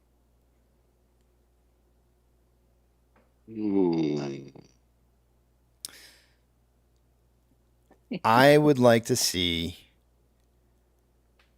I know executive compensation is normally left to executives. That's item number 7. No. That's item number 8. Okay. 7 is binding, is non-binding. 7 is definitely non-binding. Yeah. I don't, and this is not a reason to not approve this, but I would love to see the company come up with some ways to be able to give out bonuses to just maybe even just the somebody who's not an executive. I don't know, managers.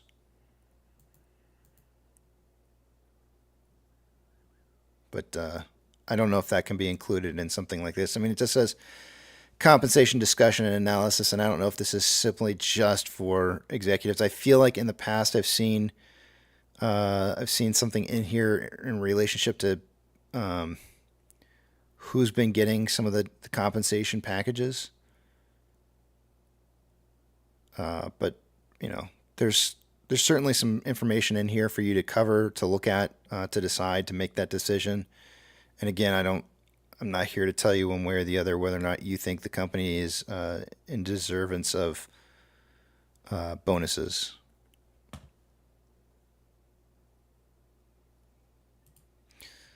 And the last but not least, to approve one or more adjournments of the annual meeting, if necessary, to permit further solicitation of proxies if there are insufficient votes to adopt the foregoing proposals. All they're stating in number 9 is that if we don't get what it is that we want in a vote, we want to reserve the right to be able to have another meeting to get you guys to change your minds further on down the road.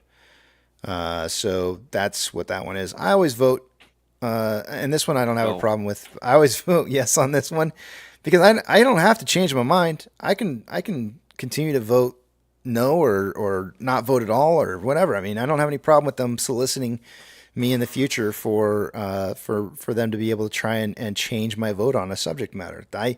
I do believe that there are times in life where you may have a feeling on a certain subject one way and something can change that would cause you to feel entirely different about your vote going forward in the future. So that's all this does, is allows you to be able to make a change in your vote going forward. So I'm all for that. I like the ability to be able to have second chances. And so I'm a big proponent of having second chances, and that's what that is. And that's it. Just a little bit longer than that one either. You vote how you want, but more importantly than anything, I think it's important that you just get out and vote. Voting is. I'm going to tell you something. I'm not going to vote this time because I don't care. Okay. I don't. Casey. Yeah. Did your limit order go through for that one, that $185 Berkshire? Did that get filled? I did not place. I did not place any orders for it. It is trading back at 63. I wonder what the first. Let's see. I am curious to see what they have the price set back to, and it was interesting to see that it did trade. I was really curious to see if the price would trade higher or lower after people decided to start trading it again. The closing amount prior to the resuming of this was $622,390. The resumed amount was much higher at $649,846. But then after that, it started to come down in price. It is still technically trading higher than where it was prior to that stoppage. Looks like there was 2 stoppages. There might have been another stoppage in here. But it would have been because the price had moved up on that first trade. They probably stopped or halted it for trading for a little bit again after the first trade went through. My chart doesn't even show it going down anymore. It only shows it going up to 700,000. Yeah.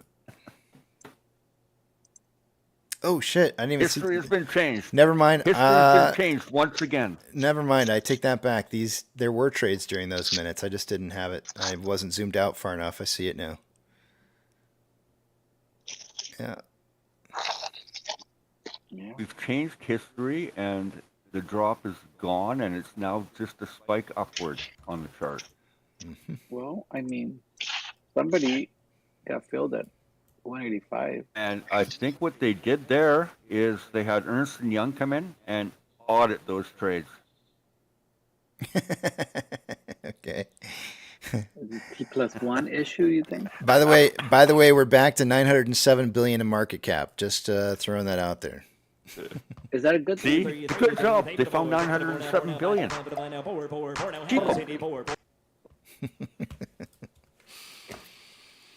All right, let's do this. Numbers. We just did the numbers. Well, Good, actually, Casey, before I do, go ahead. What do you got, Rugged? Well, I just want to take a moment following that review of all the board votes to thank our sponsor, Metamucil.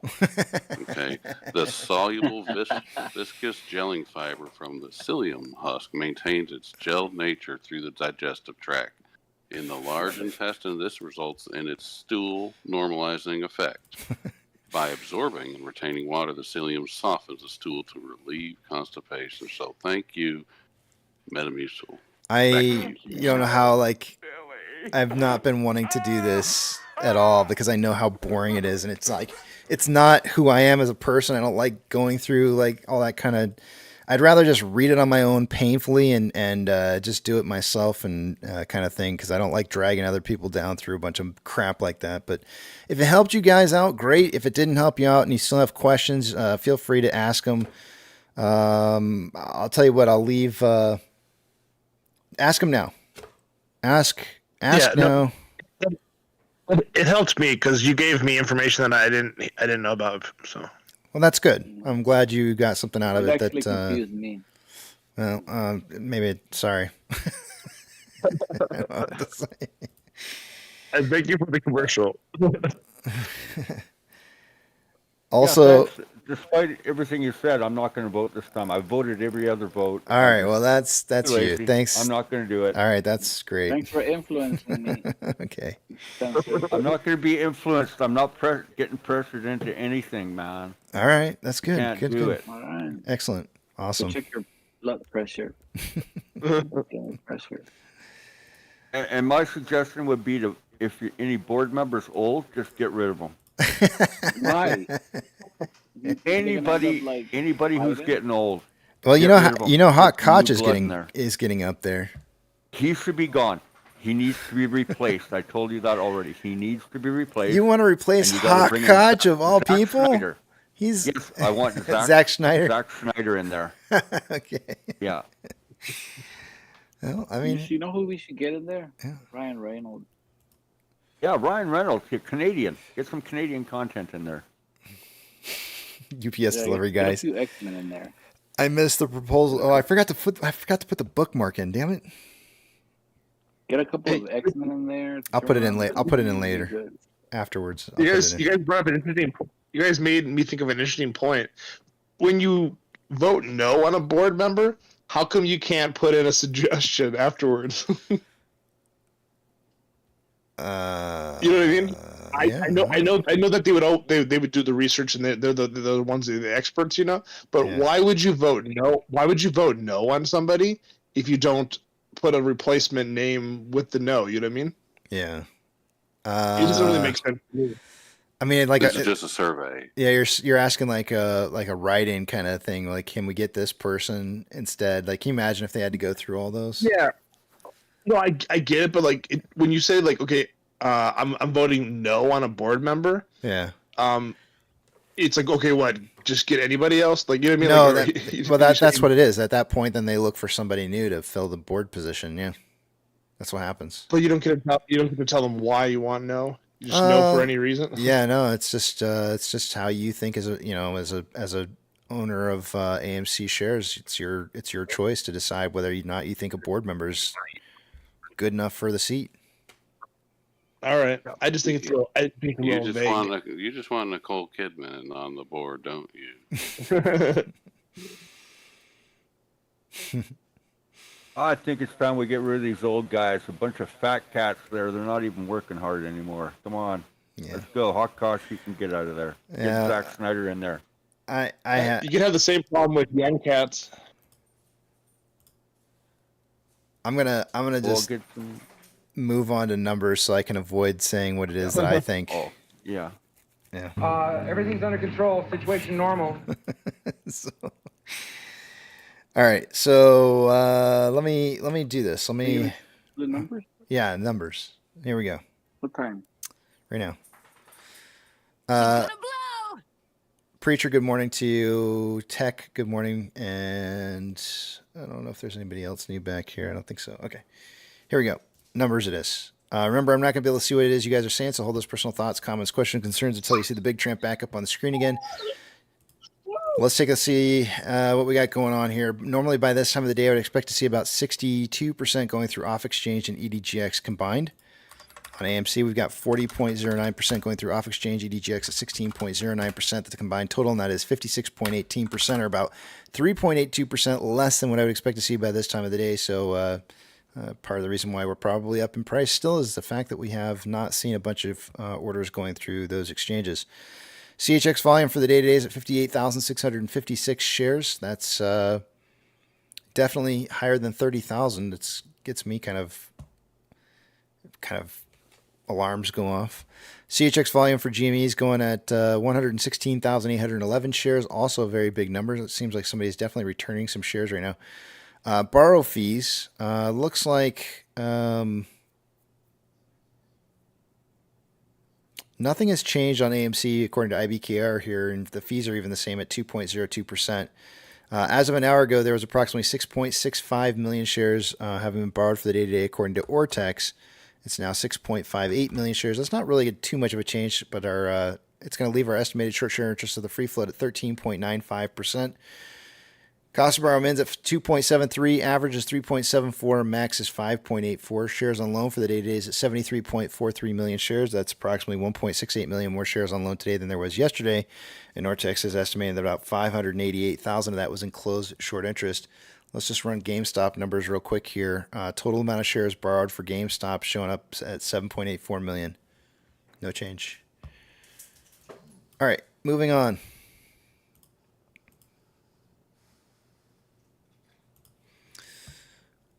Options. Highest amount of call volume as of an hour ago on AMC was at a $5 strike, and there was 29,000 contracts. It's now 35.8 thousand contracts.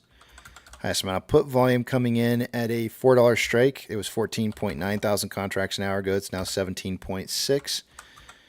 Very close runner-up at 4.5. The highest amount, or the market is suggesting a closing price between $4 and $5 by the end of the day today. Orders by Fidelity customers, AMC and GME are the only two I'm looking for. GME is up here first on the list with a 58.16% buy to 41.84% sell ratio, looking nice and strong and healthy right now. Taking a look at AMC, we are on the list with a 51.07% buy to 48.93% sell ratio. Both of those buy-sell ratios have been getting stronger throughout the day on both AMC and GME. So we're heading in the right direction, but neither of them quite breaking that 60-40 level that I want. MMRI an hour ago was 285.61. It's now 285.41.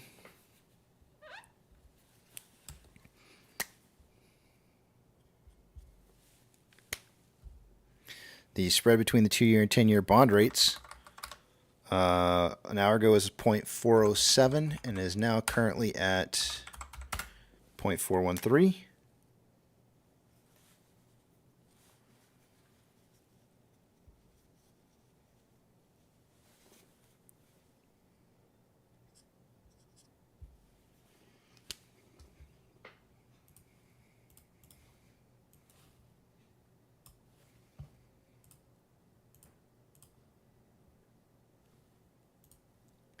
NASDAQ is down 0.08, Dow Jones is down 0.91, and the SP 500 is down 0.5. We have 3,346 decliners to 2,218 advancers. The market is more declining this hour than it was an hour ago. Getting close to me being able to say it's on fire, hot lava, don't touch the floor, but not quite. Only one remaining sector is up for the day today, and that's healthcare, up 0.32. Baby boomers doing their job, keeping the economy running. Energy is down for the day today. It's one of the worst sectors down. It's down 2.8%. Second worst is industrials, down 1.93. Of the Mag 7, 4 out of the 7 are green. Financial institutions that have changed more than 2.5% or more are going to get shout outs. FRC is down 23.95%. Stank of California down 2.63. Zion Stank is down 3.22. U.S. Stank Core is down 2.47. Western Alliance down 3.32. And that's about it. For those of you who are newly joining for the day-to-day, if you call a stock a stonk, then you should call a bank a stank. Gold, up 0.63, trending up.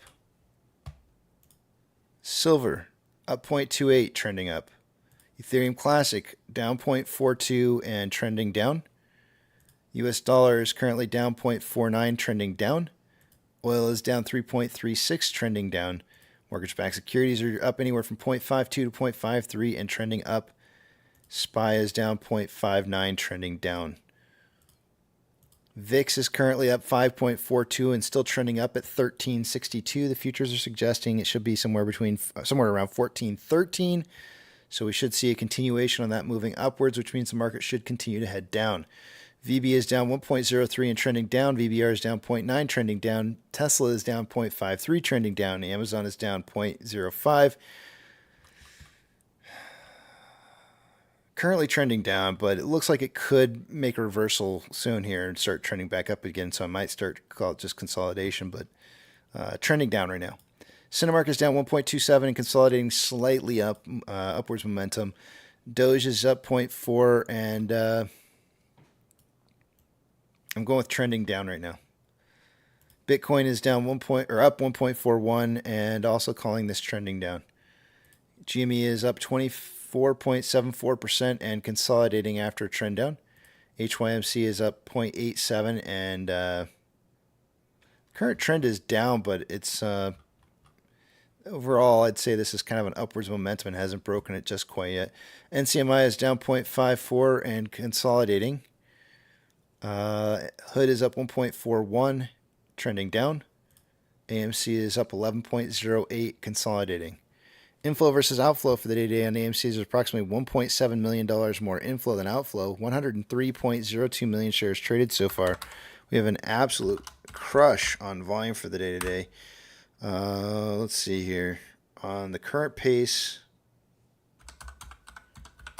we're looking at about 234 million shares traded by the end of the day. That's still going to continue to come down throughout the day. In pre-market this morning, I suggested somewhere between 650 to 750. Even if we have a crazy momentum at the end portion of the day with large quantities of volume, I can't imagine it being in that range. I'd be hoping that we hit, on a large volume run in the end portion of the day, I would hope that we would hit 400 tops. Maybe. Well, let's just hope that we can hit trade our entire float today. That would be awesome. On a 4-hour chart, we currently have more buying pressure than selling pressure. The divergence on the Vortex indicator currently occurring. RSI is at 53.75, which is slightly above average on a 1-hour time interval. More selling pressure than buying pressure, just barely, with RSI at 52.15, which is average. On a 30-minute time interval, more buying pressure than selling pressure with an RSI of 47.42, which is slightly below average. And on a 5-minute time interval, more buying pressure than selling pressure with a lot of whipsaw kind of going in here. Market unable to decide which direction it's going to head, which is helping with trading price out sideways and getting volume to reduce throughout the day here. But we are seeing a switch over here on more buying pressure. RSI at 43.38, which is slightly below average. And with that, let's see if any of this news is going to finally relate to us. Roaring Kitty's return, Spurs AMC rally. What's next for the meme stock? Yeah, whatever. Look, I'm not trying to say anything bad about Roaring Kitty at all. By no means. I'm just saying, like, that's not what caused this. This is something else. I mean, he is certainly responsible for helping this to continue to gamma squeeze. Don't get me wrong there. But the true criminal here in all of this is the short interest.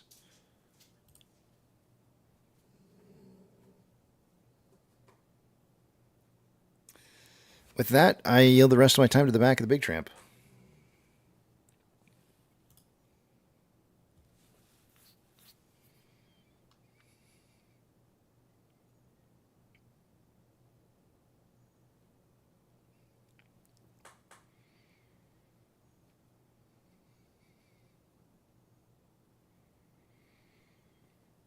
Venus says, laugh out loud, volume is being withheld. Yeah, I have a feeling at the end portion of the day today, we're going to probably see a bunch of volume orders that just kind of come pounding through.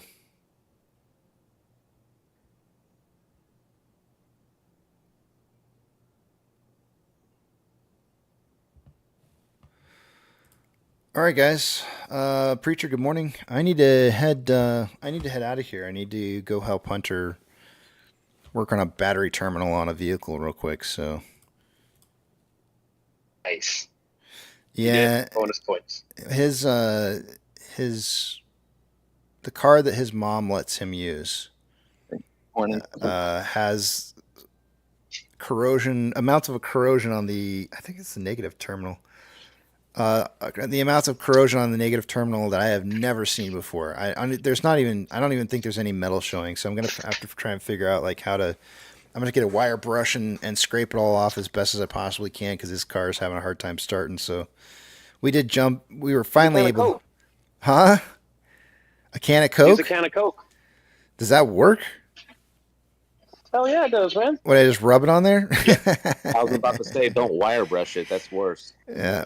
Really? After you clean it. Yeah, after you clean it, then wire brush the terminal, but don't spread that powder around. Yeah. Well, I was going to take it off, and I was thinking what he really needs to do, and I just want to get him going, is I was just going to wire brush the terminal itself, and then the inner port. If there's any metal showing on the inner portion of the connector, the wire, I'll clean that out. But I just really wanted like a good connection between that and the terminal, and I think the terminal's probably just got a lot of stuff on it. Yeah, but oh yeah, I should take a picture and show you guys.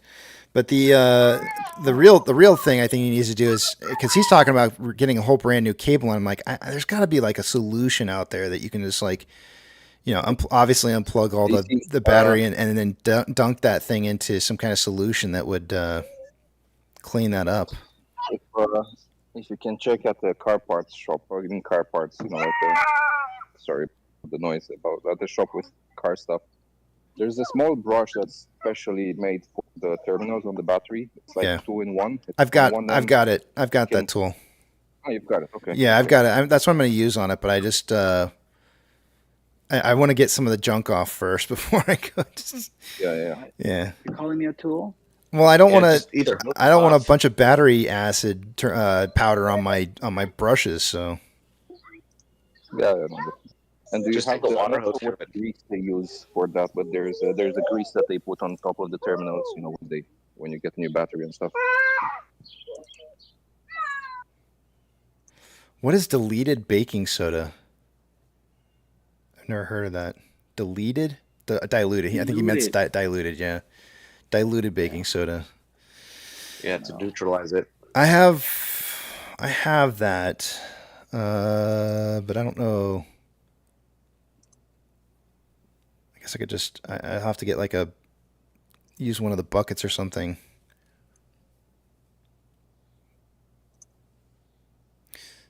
I wonder. It should be fine.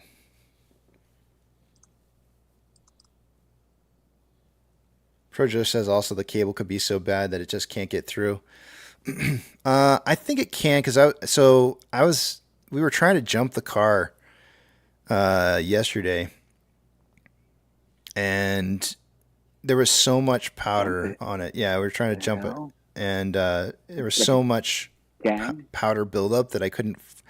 I was trying to find a ground someplace besides the terminal, and it was just like, it was crazy. It was not having it. So, but I was able to finally get it to work. It was a mess. Nice to it.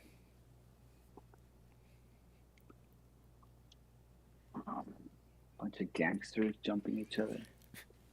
Grove says, Casey, just use boiling hot water if it's white corrosion. It's white corrosion. But I would feel like what he needs to do is he needs to go buy some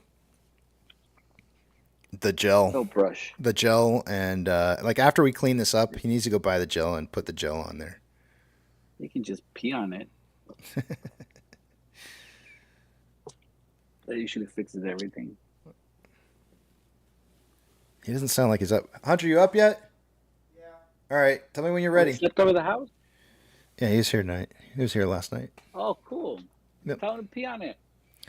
They said pee on it, Hunter. He laughed. He laughed like you were an old grandpa that told the joke that you have to laugh at because, you know, it's your grandpa. That's not nice.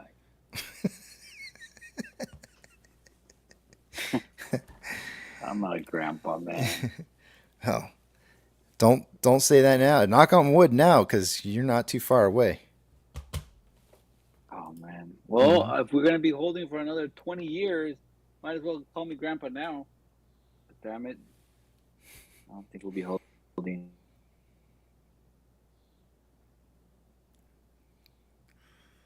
Yeah. Whatever. Got cut off there.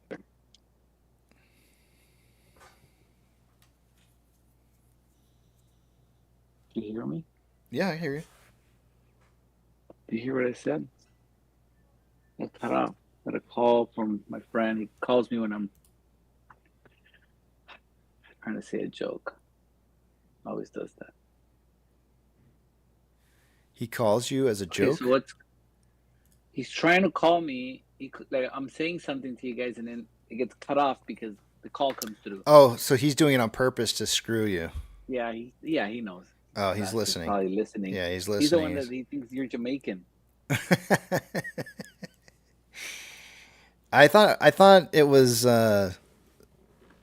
Samoan. Samoan, yeah, Samoan. One of those. Yeah, I There thought it you was go. Samoan. Samoan. I didn't know he was Samoan. I'm like, what?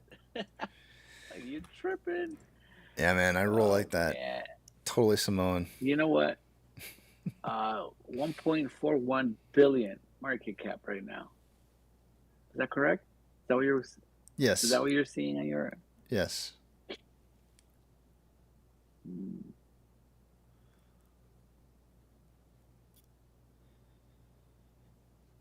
That is correct. Something's happened.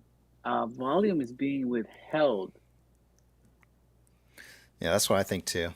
I think what will end up happening is we'll see a bunch of the daily volume kind of show up really, really close to the end portion of the day.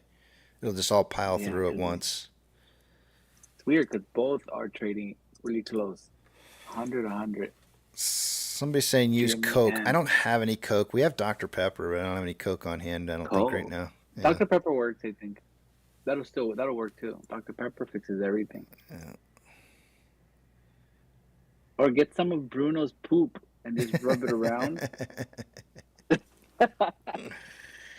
That could work. Yeah, well, unfortunately, this is not my car. It's somebody else's car, so I got to whatever I do, I need to make sure that I'm non-evasive as possible, and because if I do anything, I guarantee you, it's not gonna, it won't settle well. I don't think on the other end. I think poo will work. You let it dry out and then brush it off. It'll. Yeah, well, if it was my car, I would probably just try it, but I'm not going to do that on somebody else's. Okay, fine. I'm not saying it won't work. I'm just saying I'm going to be a little bit Just more use the cautious. water hose, Casey. Water hose from a distance. all over the alternator cap too. Is that what you're saying? Especially make sure you wash that out real well. Just the battery terminal. Use the water hose. Pirate knows. He's got his. He's been living on Earth longer than all of us, so he knows the tricks of the trade. There's no acid corrosion, so you can just wash it with some water, and then clean it up with a wire brush after. But you'll have to throw dielectric grease or that battery grease, but it's dielectric grease on it. Right. That's why I'm saying he's going to have to run to the store and grab some of that and put it on there. But What kind of car is this again? You can just hose it down and then remove the bolt if you can, if it's still not corroded, and clean the terminal, put it back together. I think it's like a Ford Escape or something like that. Escape? Ford something. Ford Focus? Maybe? Focus? Maybe. Yeah, I don't know about the Escape. I don't know if they make this game. Well, Yeah. Whatever it is. Focus. Maybe that's right. It's like an easy focus. Yeah, maybe. Just don't snort any of it. You mean that doesn't work? You can't use it as some kind of like, get high agent or anything? Come on. You can put dielectric grease on it, which is a grease that does not prohibit. You don't want to do anything to make it to where it doesn't conduct electricity. So they make a special grease that allows it to remain conductive. Yeah. But they also have a small aerosol can that you can buy, and it's like a paint. It's specifically made for batteries, and you can spray it just like you would spray paint. And the one I use comes out purple. Once you clean it all up and reassemble it, you just paint it, give it a nice little coating on there, and that's my preferred preventative thing. It's not too terribly expensive. Yeah.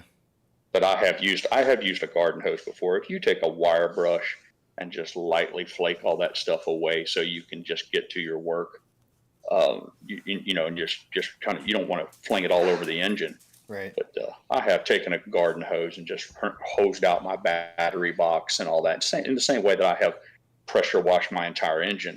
You just like pressure washing. Soda. It's just like pressure.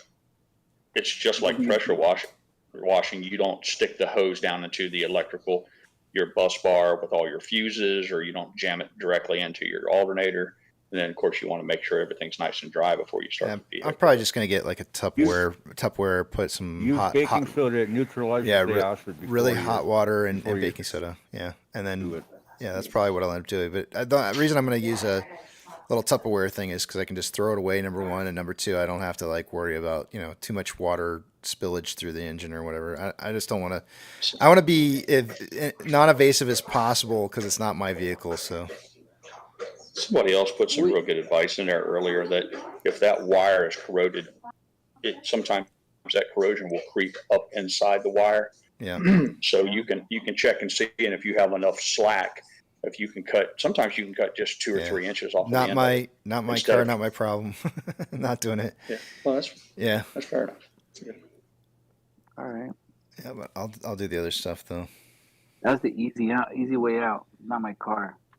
It's just I don't know why anybody would install a battery without putting in the grease on it to begin with. Like that's like a religious thing for me to do. Like I would never install a battery and not put that on there. So I find it really odd that this battery is installed without having that on there because I can clearly see that it's not. So whatever. I guess it just depends on who taught you how to change a battery. I guess I don't know. Probably two of the most must-have tools for battery maintenance. One of which is it's a little thing that looks like a pair of pliers, but when you stick it up inside of the clamp and squeeze it, and it spreads the clamp open.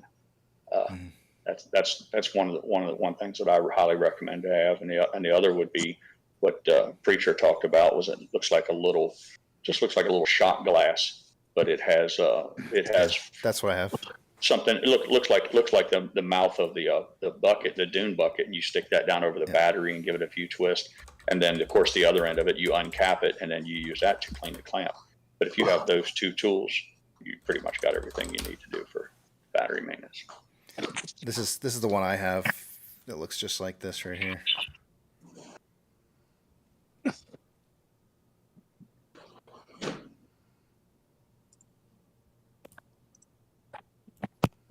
Yep, that's it right there. And then if you don't have one of those, and then you can take it. Right, but I think you could take it apart, and then it's got the brush like this on it too. Well, the advantage of the tool that I was telling you about, looks like a little pair of pliers, is that a lot of people take and they unscrew the lockdown bolt, but then they take a screwdriver and they try to pry it and bend on it, and it deforms everything. But if you have that little tool I'm talking about, you stick it up inside the cable end, squeeze it, and it opens it up. Then it allows the reinstallation it allows it to slide down on the battery stud much farther. A lot of times people don't get it far enough down on the battery, so it's not connecting as well as it could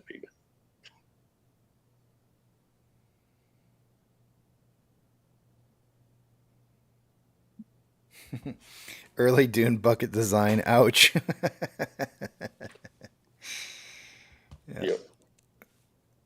All right, I got to. I gotta head out of here for break. I gotta do this. Let's see. Tony, you leaving us? Yep. You want me to leave you guys on? All right. Do what you Yeah, gotta do. leave us turned on so we can visit.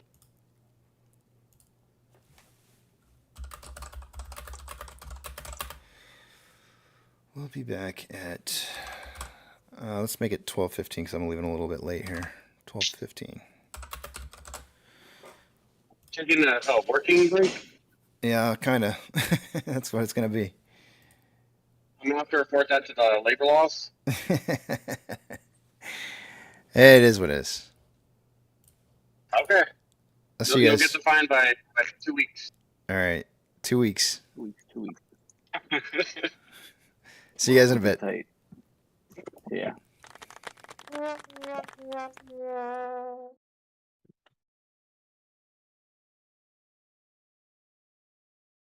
All right, he's gone. Party time. Yeah, now we can redo this vote thing. I'll tell you guys all how to vote. He's gone. Fucker right in the pussy. Get rid of all the old people. Oh, come on, man. You think they're dragging the company?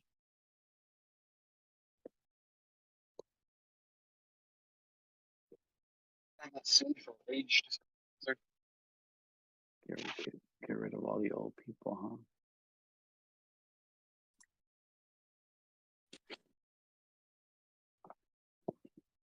Are you referring to the movie No Place with Old Men or whatever it's called? Yeah, I remember that movie. What is the name No, of that? No Country for Old Men? That's what it's called. It's something like that, yeah. I think censor content is younger than all of us. That's probably why he's saying get rid of all the old people. Yeah, well, I'm just thinking, you know what? All of our board of directors, every last one of them gets paid more than the board of directors for NVIDIA. So maybe we should get rid of them and get the quality of people that NVIDIA has. All the young kids. Because we're overpaying these people. They're getting more money than the average NVIDIA director. I don't know. Look it up.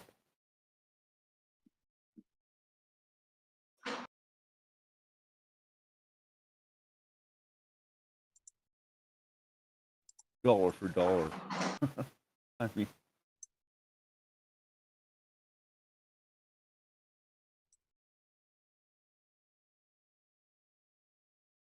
Makes sense.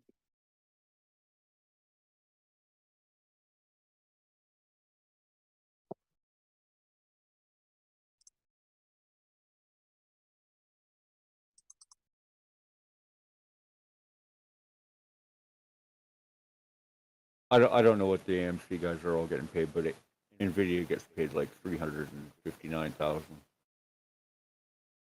for the average director.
Hey, Pirate, I think your mic's on. Just a heads up. Hey, thanks, buddy. Yep.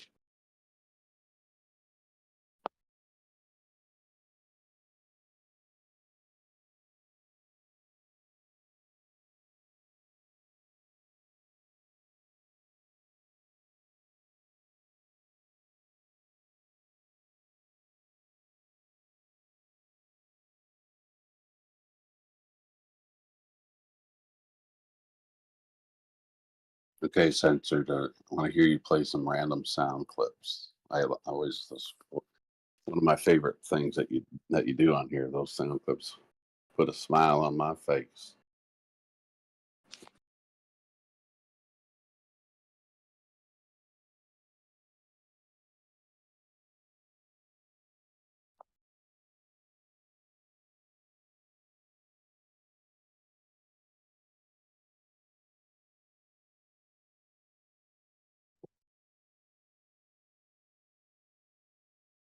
I made you a He-Man birthday cake.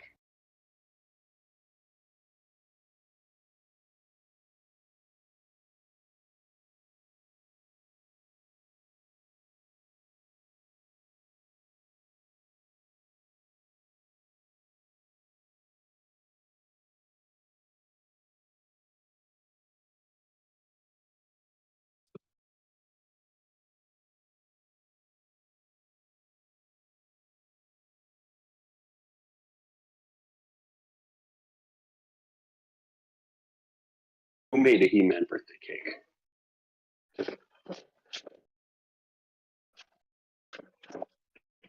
That'd be Casey's mom.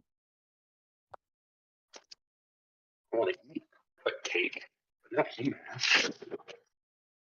Yep. Okay. Okay. Anybody else want to take a bet that battery's dead? The reason it didn't take a charge isn't because of the corrosion. It's dead. It's dead as a hammer. Yeah, probably.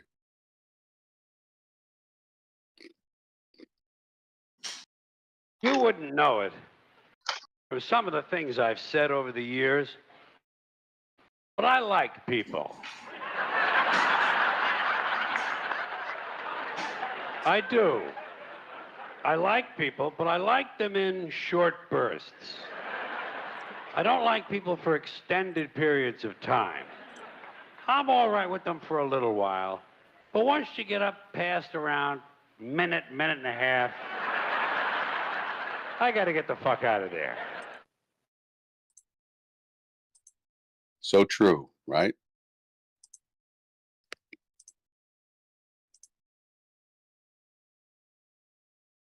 Is that random enough for you? I think it's, anything George Carlin seems to have, though he's slightly, leaning with his views. I think there's some aspects of truth that he was, very clear, transparent about. Put it right out there. Yeah, the government's gonna screw you.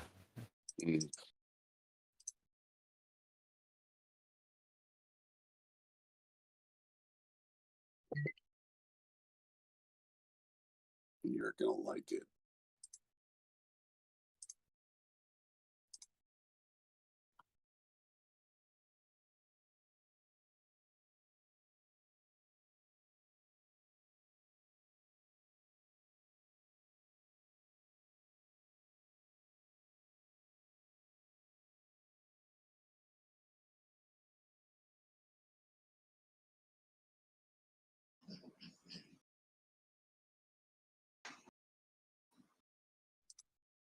He's right up there with Lewis Black.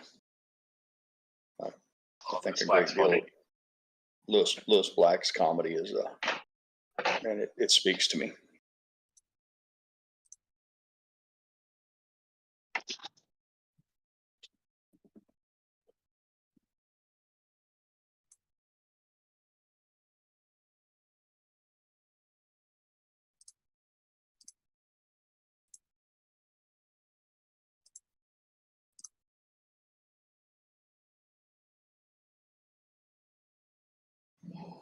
Well, my bunch is all headed off to the beach, so I can leave my microphone turned on now without it sounding like a circus.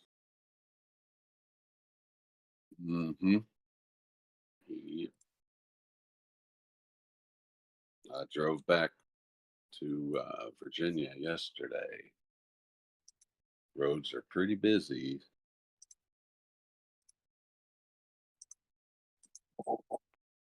Interesting.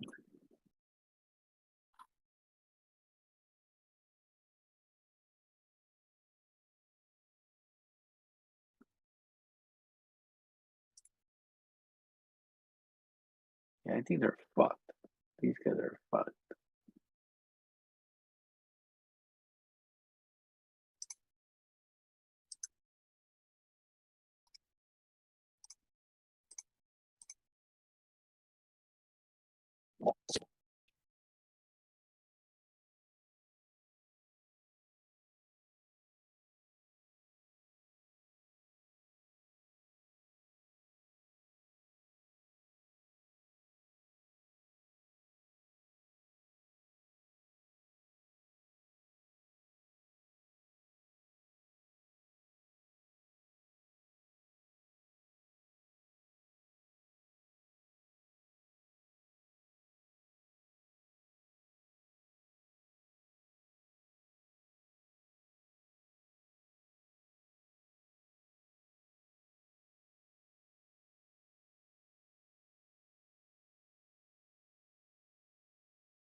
Well, it's almost lunchtime. I think I'm going to have a gummy for lunch.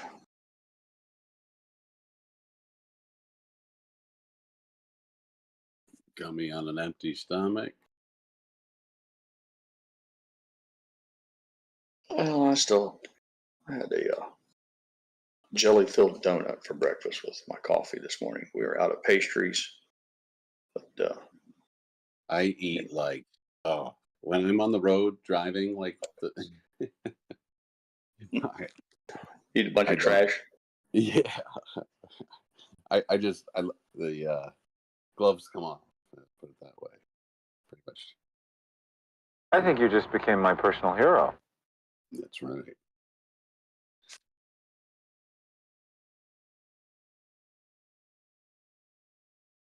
Yeah.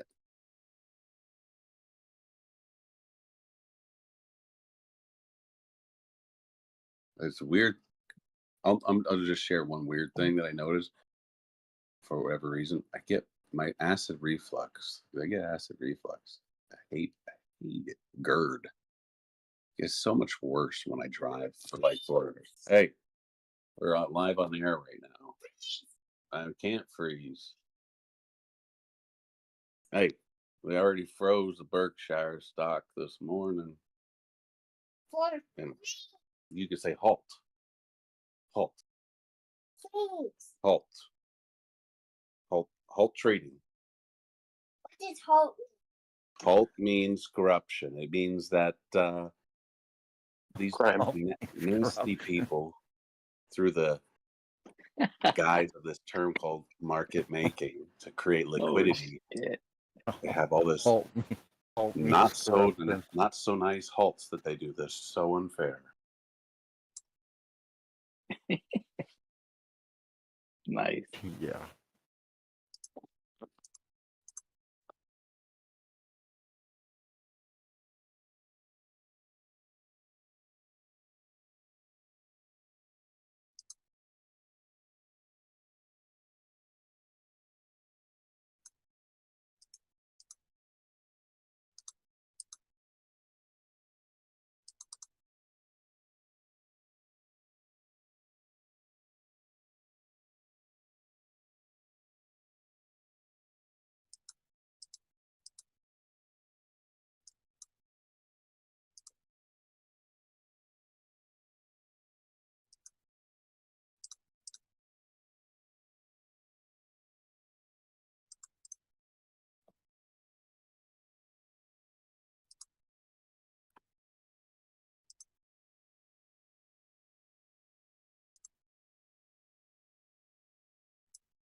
All right, pirate.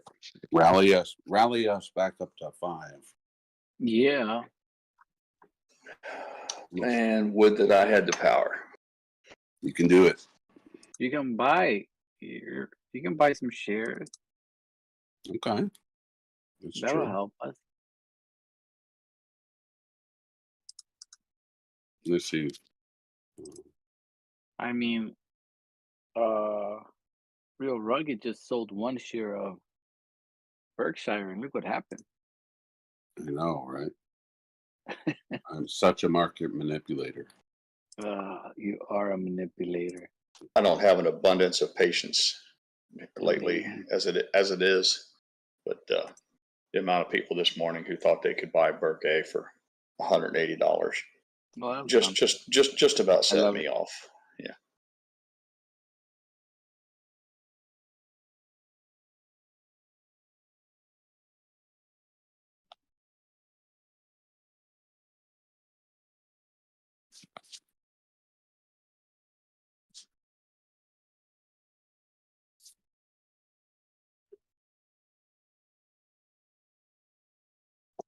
All right, I bought 10. Let's see if it goes up. Oh, you'll get those special. They give you like a special certificate in the mail, snail mail, when you become a shareholder of that.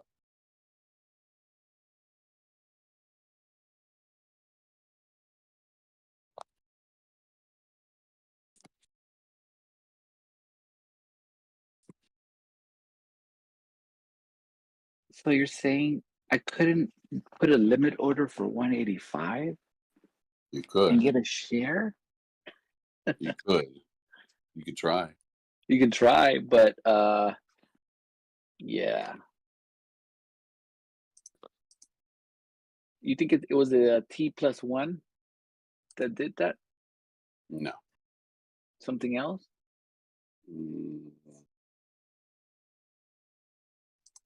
I think it was in New York Stock Exchange or something. I don't know. Somebody's fucking around with something in there. I don't know. There was a bunch of other stocks halted as well. So yeah.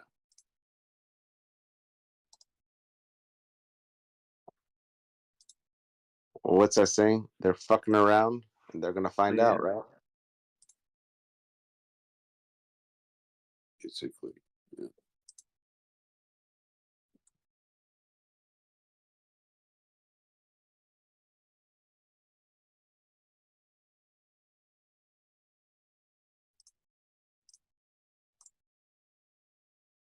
yeah, poking around.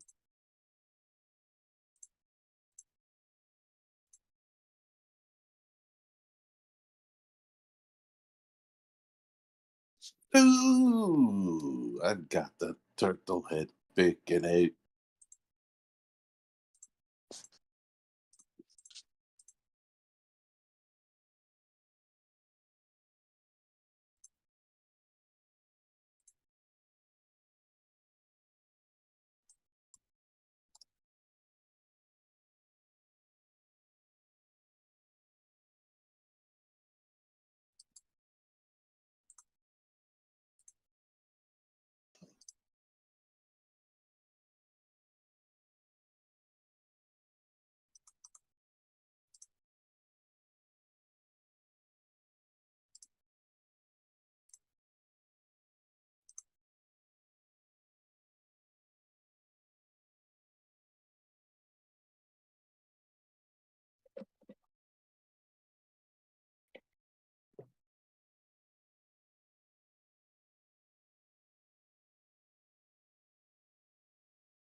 Good morning. Buenos dias. Oh wow, look at this. My friend, he's been playing SPX. Huh. So what happened again? We got halted, the volume dried up, and then Now we wait. it's been every time since we run up crazy. They hold it, and then trade sideways. They're just waiting for you to get here. That's why they're like, we can't run it up yet. We gotta wait for stock lift. So It goes through stock menopause. It's Yeah, it does. dry as a stock board. menopause. Yeah. I have to put the blinkers on so it can start Yeah. up again. The blinker washer fluid, please. Just put the lubrication in. Get it moving again. No, but it's kind of funny, you know. Every time we seem to run, they halt it, and then the volume moment is stopped. So I wonder they will for sure try this during MOAS. They will even halt us for hours. That's what I think. I could be wrong, but if you look at it, this is nothing. Even the run of 100%, that was nothing. That was peanuts. Peanuts? Imagine what will happen during MOAS. You know, I heard that. Say that was peanuts. Kenny will be squeezing his nuts. Peanut. Oh, he said peanuts. I heard peanuts. Peanuts. Yeah. How you doing, Yucca? You know, we're going. We're here, man. Waiting for you. How is Kenny's trophy going? You started it. You better prepare. I have We to are order more close. supplies. The butt plug is I too bet small. his stupid head is too big for your trophy. His butt plug is too small. You should ask if he still has some of those dildos that was sent over to his office. Maybe you can use them. Maybe. Gotta clean them. Watch out for infections. You might have an infectious disease. Kenny Bedpost Griffin. You gotta give it to him. The man is a genius, but he's gonna get caught.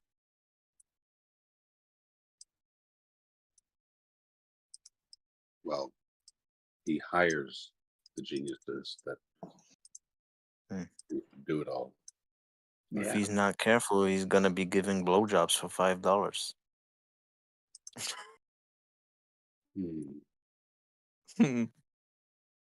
That's a good deal. Sucky $5.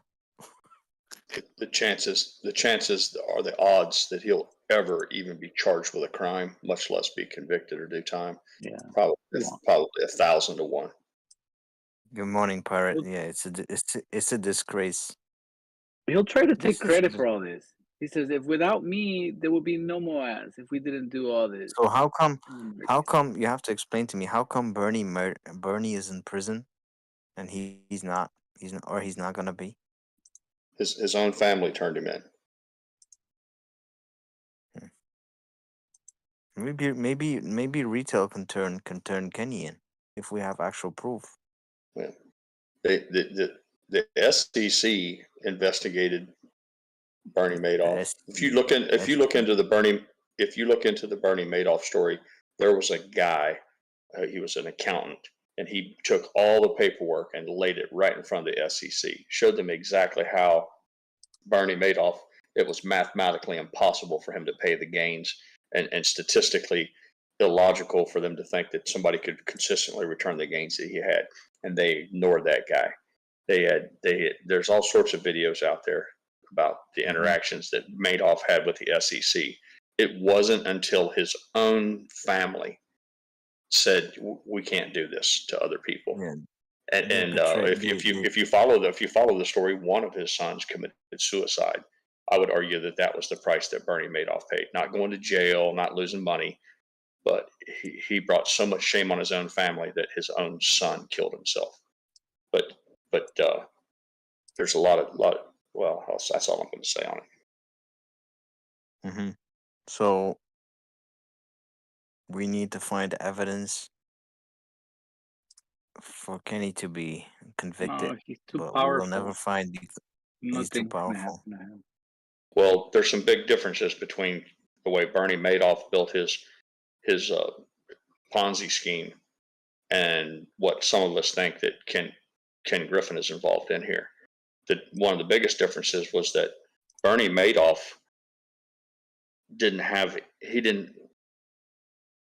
they're just different. You need to look in, you need to familiarize yourself with what Bernie Madoff did, and then compare that to what we think's happening here, and they're different.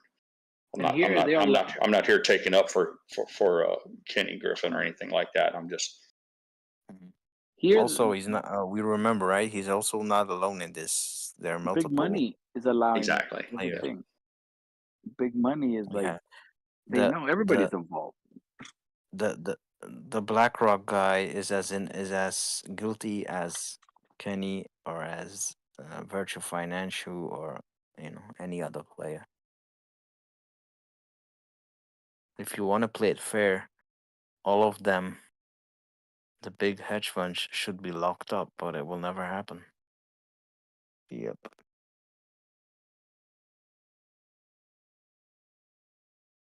Financial crime. You can get away with it.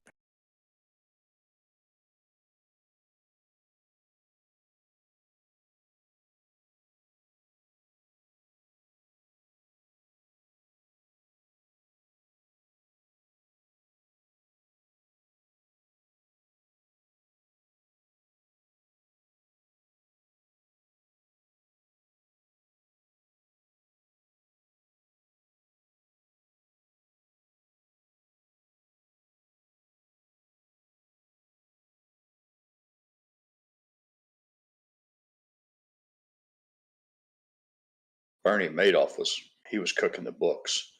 He was sending people documents showing that he had turned a profit trading, and that he had made money with their money, and he was fabricating all sorts of documents and things. It's my personal opinion that what Ken Griffin is doing is he's just gaming the system. Agree. So. Yeah, he saw an opportunity and he's taking full advantage. Boss is back. Howdy. Stockwiz, good afternoon. Yeah. Give me a second to cool down I used here. to have a client like that. He was a client at our bank. He did the same thing. He cooked the books and he got caught. In the end, he couldn't pay, and he decided to kill himself. He took his own life. Sad. Well, on that note, how about some numbers? Anybody feel like some numbers right now? He didn't have the money to pay all the people because he frauded what was it? I get it. You guys couldn't hear me. I was like talking and I was sitting there going, why aren't they listening? I couldn't figure out what happened. The horn blew and then nothing. And I'm like, what's up with that? No, Stockwiz made his comment. I was like, how about some numbers on that note? And then he just kept going. I was like, okay, well, I guess no numbers then. I didn't hear you, Casey. No, I know. I forgot to turn my microphone back on. So microphone was muted. Everybody in the chat heard it, but all right, let's do numbers. I'm gonna take you guys over to the other page here. I'm not gonna be able to see what it is you guys are saying. So hold those personal thoughts, comments, questions, and concerns until you see the big tramp back on screen. Damn it! I just remembered I was supposed to take a picture and I totally forgot. Dang it. I'll tell you the story here in a minute. Anyways, let's move over some screens. I'm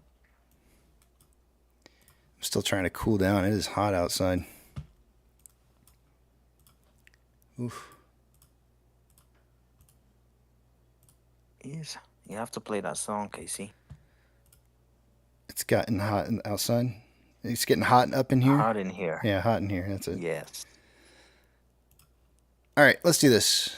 Exchange traded volume for the day today. Normally by this time of the day, I would expect to see about 63% going through off exchange and EDGX combined.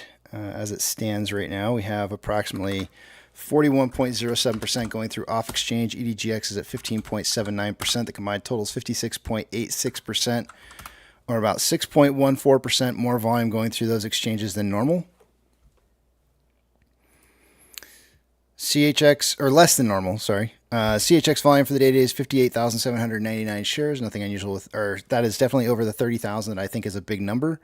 GME CHX volume for the day today is coming in at 127,497 shares, which is obviously a whole bunch of shares. According to IBKR, there are no shares available to be borrowed. That status has not changed in the last 2 hours with 2.02 fees, 2.02%. An hour ago, Ortex was reporting 6.58 million shares borrowed for the day today, and it's now 6.82 million shares. That's going to raise the estimated short share interest of the free float to 13.97%. Cost to borrow mins at 2.73, average is 3.77, and max 5.84. Shares on loan for the day today is at 73.43 million shares. That's approximately 1.68 million less shares on loan today than there was yesterday or last Friday. And Ortex is estimating that about 588,000 of that is in closed short interest. Taking a look at GME real quickly here, just to kind of see where they're at for the day. 8.18 million shares borrowed. Their estimated short share interest of the free float's 19.01, and the max cost to borrow is 32.31. A lot of those numbers have not changed in the last couple hours. Taking a look at options, highest amount of call options for the day today on AMC's coming in at a $5 strike. An hour ago, there was 35.8 thousand contracts. There's now 39.8. Highest amount of put volume for the day today is coming in at a $4 strike. There was 17.6 thousand contracts an hour ago. It's now 19.9. The market is suggesting a closing price between $4 and $5 by the end of the day today. Orders by Fidelity customers, GME is on the top of the list here with a 58.64% buy to 41.36% sell ratio. AMC also on the list with a 52.15% buy to 47.85% sell ratio. Our numbers are getting better and better, but still not 60-40. 60 or 40 is what we need. Or 60 and 40. MMRI an hour ago was 285.41, is now 284.91.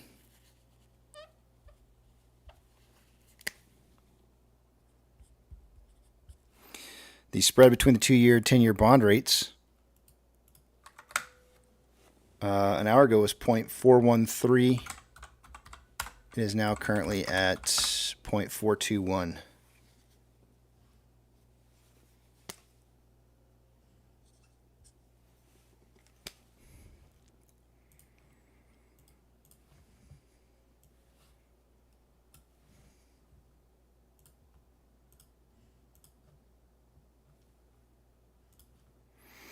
NASDAQ is down 0.24, Dow Jones is down 0.94, and the S&P 500 is down 0.56. We have 3,559 decliners to 2,064 advancers. The market is less advancing this hour than it was an hour ago, and getting dangerously close to being on a hot lava fire.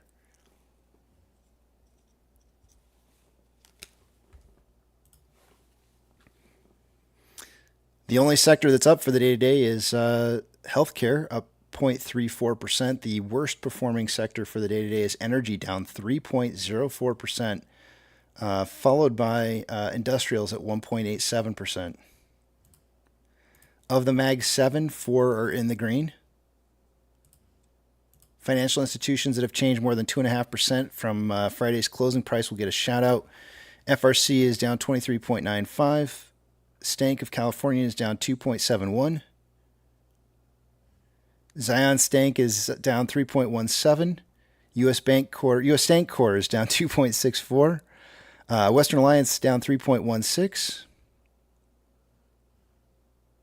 And that's it. A lot of red. Gold is up 0.95 and trending up. Silver is up 0.95, trending up. Ethereum Classic is down 0.51, trending down. The US dollar is down 0.4 and trending down. Oil is down 3.14, trending down. Mortgage-backed securities are up anywhere from 0.56 to 0.58 and trending up.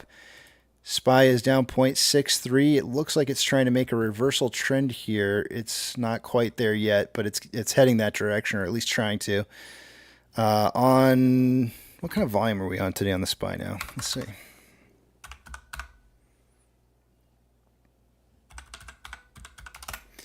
$45. So volume has gone way down on SPY. Earlier this morning, it was running a pace of around 80 million. By the end of the day, it's now down to 45. So we're back on low volume again here. VIX is up 10.37. We've got two different gap ups here. Let's see. We had a gap up at around noon, just a little after noon. And then another gap here just a few minutes ago. On the hour, we're having gap ups here. On the VIX, it's at 14.26 with futures suggesting it being at 14.03. So the VIX is now leading the futures upwards. VB is down 1.12 and trending down. VBR is down 0.92, trending down. Tesla is down 1.55, trending down. Amazon is up 0.12, trending. It's starting to consolidate a little bit, but I'm going to call it still trending down. Cinemark is down 0.96 and consolidating. Doge is up 0.49 and is trending down. Bitcoin is up 1.15, trending down. GME is up 30.73% and trending up. HYMC is up 0.87, trending up. Yeah. NCMI is down 1.26, trending down. HOOD is down 0.19, trending down. And AMC is up 15.24% and trending up. Inflow versus outflow for the day today. There's approximately $2.75 million more inflow than outflow. 110.36 million shares traded so far. After 234 minutes worth of trading, we're on a pace right now for about 183.9 million shares traded by the end of the day today. Way slower pace than what the pre-market was kind of suggesting in volume numbers. But still, I do believe there's going to be some magic volume that just kind of pops up out of nowhere at the end portion of the day. Now that we're through the traded out sideways period. On a 4-hour time interval, there's currently more buying pressure than selling pressure, with a divergence of the Vortex indicator currently occurring. RSI is at 57.42, which is slightly above average. On a 1-hour chart, more selling pressure than buying pressure, with an RSI of 56.15, which is slightly above average. On a 30-minute time interval, more buying pressure than selling pressure, with an RSI of 52.52, which is average. And on a 5-minute interval, more buying pressure than selling pressure, with an RSI of 61.02, which is above average. And with that, I yield the rest of my time to the back of the big tramp. And hold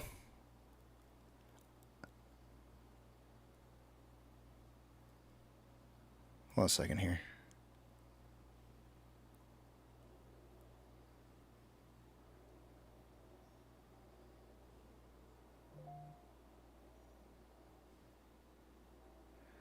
This is talking about who the biggest owners of AMC are, and it says the top owners in Q1 were Vanguard, which is actually less than 5% at 4.61, but I don't remember them filing a change of ownership less than 5%, but this is saying it's less, at least in Q1.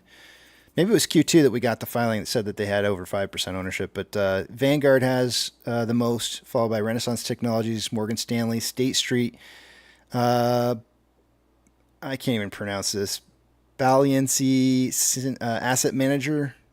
But anyways, those Balenciaga? Thank you. I can't say that. No, it doesn't. It just says Blancy. Blancy. Yeah. You're probably right, though. It's probably part of the same, Is same it company. Pelosi? Pelosi. All right. So, Pirate, were you talking about... I'm not saying anything. Pirate, were you talking... anything, Pirate? Pirate, were you talking about the movie Dumb Money earlier? No, man, I had an epic failure. We had our next door neighbor got his house struck by lightning, and it fried his internet, and I think it screwed up our internet as well. We were without internet for 2 days here. Oh. We were literally in the theater watching the movie when it first started, so we got to see like the first minute and a half, and then it all went to hell. It all went to hell, and we even tried to bootleg it off of a phone and some other things, but yeah. So I got that on hold. Well, that sucks. That sucks. Well, yeah, I made popcorn, man. We were all piled up in there. We had our house guest was here. I gave them a little background. Had Sandy's girlfriend kind of up to speed to the extent that I could, and then failure to launch. It happens. I think they're all gone to the beach right now, but I have it on good authority. They're going to try it again this evening, but we'll see. Hey, I'm more curious than that bullshit. What's up with the battery on your car? Is that battery dead, or did you get the terminals clean? So, oh man, so I got in there. I got I still forgot to take a picture. I don't know why I just wasn't. I wanted to get it done. I knew I was on a time.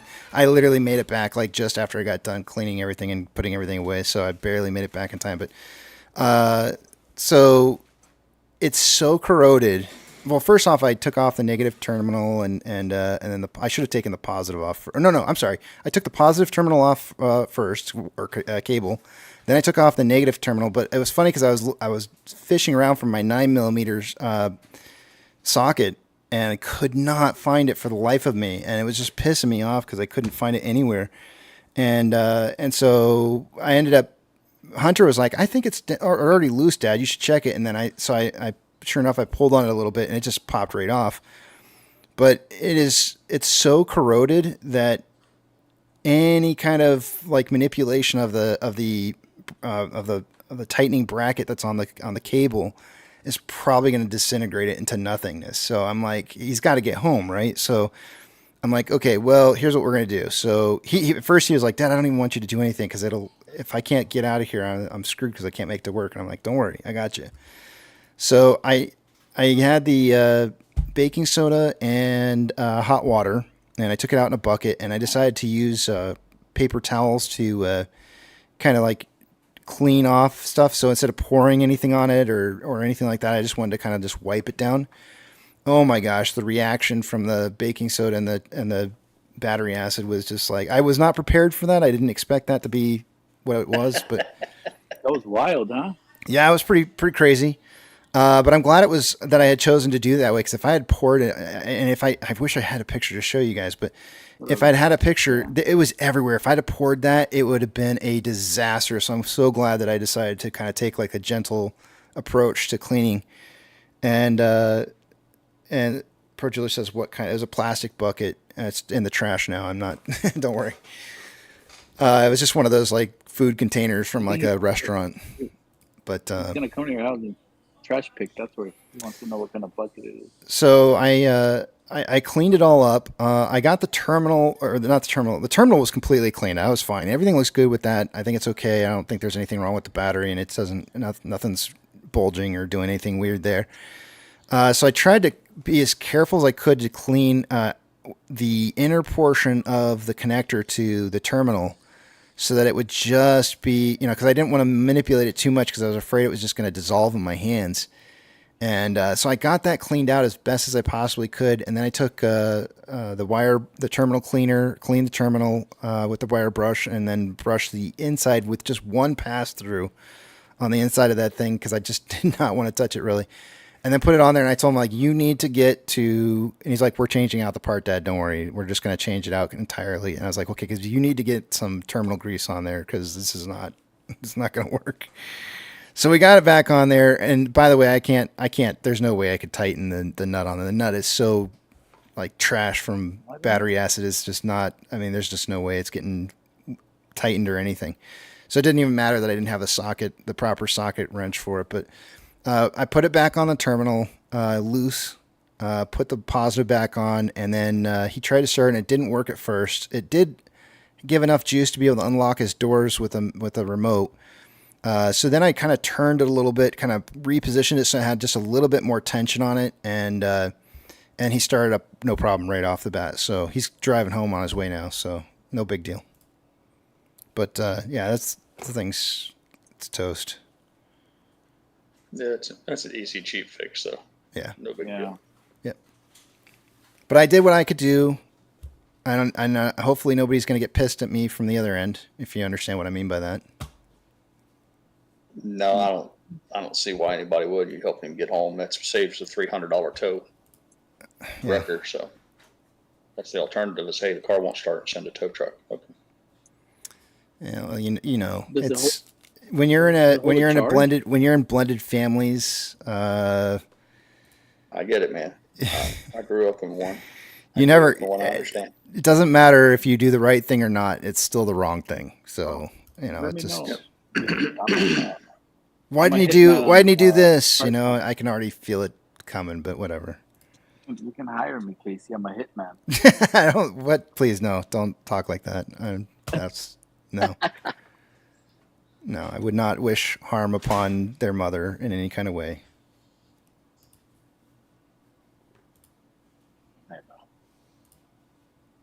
Sometimes I wish karma was a thing, but that's about it. That's about it, though. I go through a lot of batteries, and I can tell you Walmart has been my sole source for many years now. They are so good about returning batteries and taking stuff back and crediting you for even partial life. I can't say enough good things about them. Unless your brother owns a tire store and he has a deal with interstate batteries or something where you can get them at cost, I don't see how anybody can beat buying automobile batteries from Walmart. So I have a master technician that I go to for all my problems with my vehicles because I trust the guys. I know we've talked about this before. Like once you have a mechanic that you trust and you know you're getting fair price, sure. And yep. you always rely on him. Well, I've got I've got one of those, and he every time I bring in a vehicle, if it's got a Walmart battery in it, he's like, "Don't even bring this into my shop ever again with a Walmart battery in there. You got to go and get a real battery from one of the other places. You can't bring that in here and tell me you got problems, or I won't look at it." So I can't. But is that his sort of way of telling you that he wants you to buy batteries from him? Because that's what it sounds like. No. He doesn't even sell batteries. He doesn't even sell batteries. No, he's like, don't bring. What kind of a guy runs this shop? He's like, don't bring electrical problems into my shop with a Walmart battery. Is what his statement is. So man, that's the strangest. I've never seen a guy that owned a shop that didn't provide batteries. They make a lot of money off of keeping those interstate. They got a little rack there, and same way with a few other odds. No, this is old school shop. Really? Where does he go get his batteries in? Does he go to Pet Boys or AutoZone or probably one of those AutoZone? places? I would imagine AutoZone, but because it's just the closest thing that's near his shop. But I don't know for sure. I really don't know.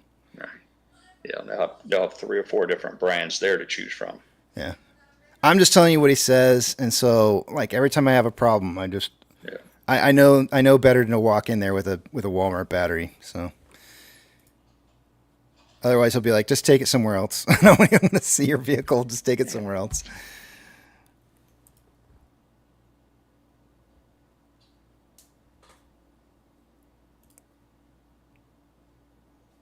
Yeah, Mark's saying the Walmart batteries made by the same people, though only like 2 companies making them in the States now. Right. I have no idea what his reasoning is. I've never asked him. I could ask him. Yeah. Next time I see him, I'll ask him. Yeah. It's just different labels.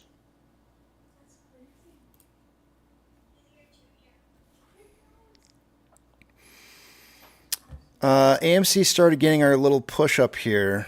The volume really started picking up, I would say, right around 1322. Now that you realize we're getting red candles. Come on, man. And I just wanted to compare to see when GME started getting its volume. GME started getting it 1327. 1327 versus 1320. So AMC hit just like a couple minutes earlier.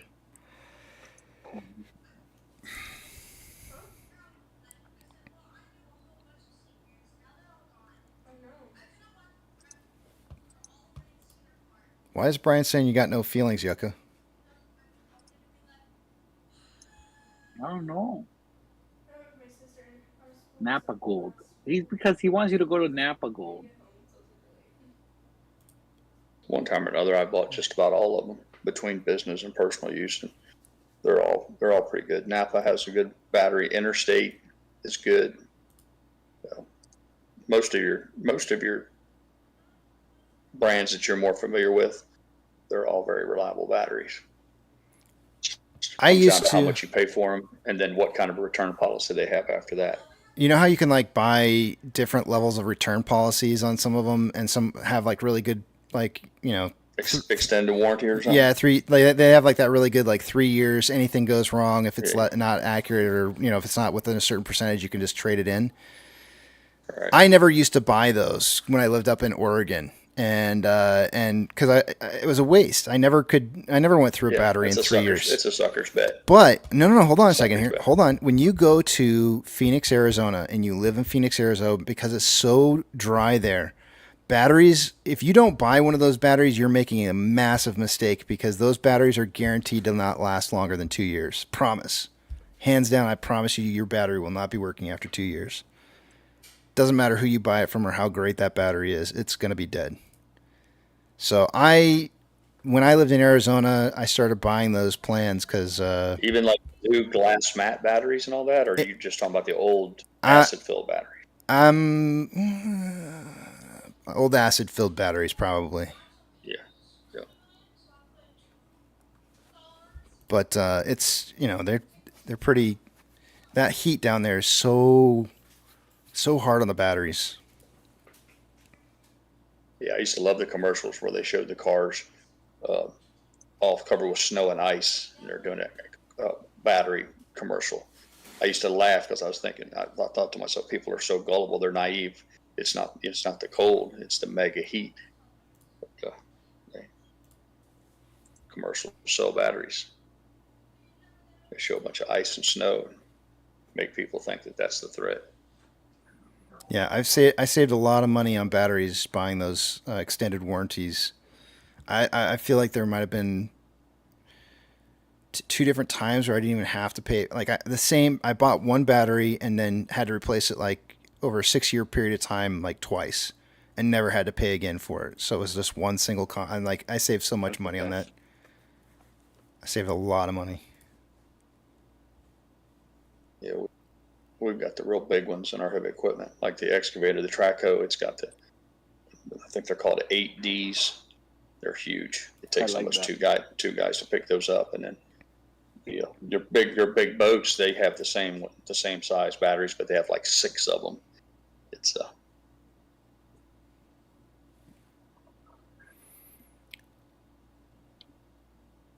Mac Nedenby says extreme cold is a detriment to car batteries too. I've never been in. I can't say I've ever lived in extreme cold before, so I wouldn't even know. What do you consider extreme cold? Like I don't even.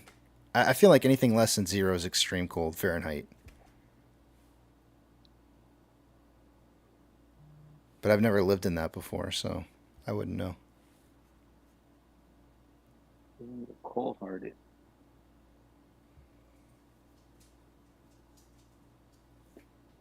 I know I had to change out all the batteries in Mrs. Pirate's golf cart, and that one stung. That was pretty expensive. Same size as like car batteries, but there's like, I think there was 6 or 8 of those bastards. And bastard. I mean, it's bad enough changing them on like John Deere tractors or smaller equipment, but that golf cart, it hit pretty hard in the wallet. No, even boats, even your modest, like your bow rider boats or your fishing boats, usually only have 2, at the most 3, one for each engine and one for auxiliary stuff. Most of the time they just have 2, a main battery and a backup battery. But that damn golf cart, it was ridiculous. The course says 0 is spring up here in Canada. Yeah, you can keep all that.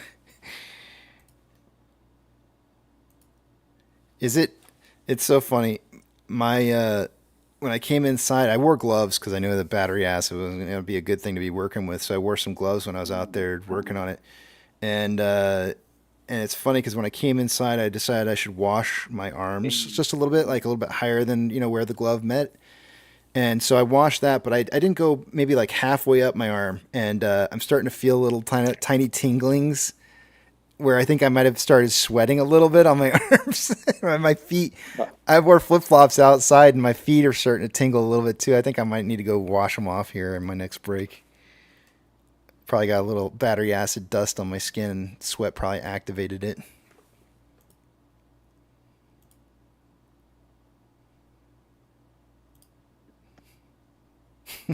Nothing like a little car battery acid to give you a nice little tingle for the day.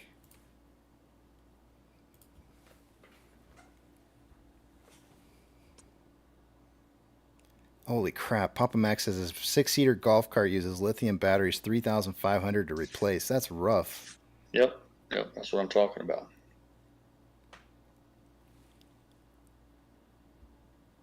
What's that? Yeah, that's messed up. That's too expensive.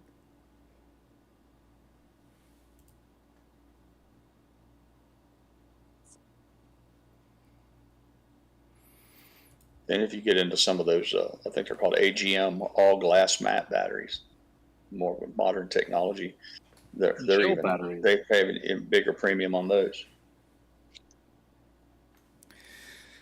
Funky, I thought I was going to hear from you last night. I didn't get any messages.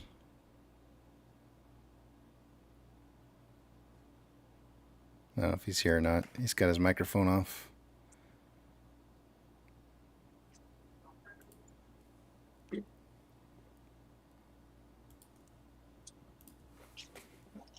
Funky Cole Medina. He must be sleeping.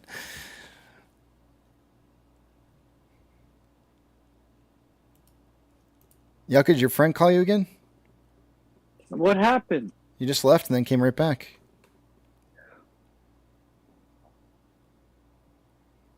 No. The gel batteries are pretty expensive. Batteries and tires have been the bane of my existence for the better part of 30 years. I can't remember the last time. I can honestly say I can't remember the last time that I didn't have at least one flat tire waiting on me. It's just the way it is. Batteries, the dead battery thing, it sneaks in, it comes and goes, but tires, another matter altogether. Always one it's flat. One timer says, used to fill batteries if you didn't wash hands before taking a leak. Rest in peace. Man, I learned the hard way. I had never prepared habaneros or used habaneros in a recipe before. And, everybody says to wear gloves when you're preparing habaneros. And I was like, nah, I don't need gloves. I'll just wash my hands real good afterwards. So I prepared this. I was making a chili, and I cut up some habanero peppers without any gloves on. And then I washed my hands real good. I made sure I'd scrubbed them real hard and just, for the most part, just made sure that they were really well washed. I don't know, maybe an hour or two later, I decided, I got to go to the bathroom. So I went over to the bathroom as soon, man, I'll tell you what. I have never jumped so fast in my life. It's like getting hit like with an electric fence. The minute you touch yourself and then you're like holding it, and the next thing you know is the burning sensation is so instantaneous, and it doesn't stop. And if you got to go to the restroom and you're getting the burning sensation at the same time, it is it's horrible. It's so horrible. Bad news. Don't do that. Swimming pool chlorine's the same way. Don't do that. Take it from me, wear gloves when you prepare habaneros. Oh, and don't go have fun time with your girlfriend or wife or something after preparing habaneros with no gloves either. I actually read a story about that one on Reddit one time.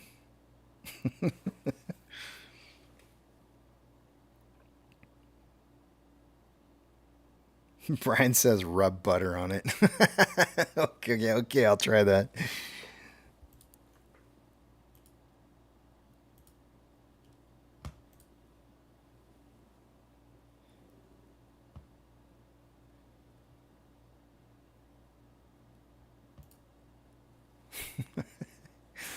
Hayden doesn't like my my stories about my tool.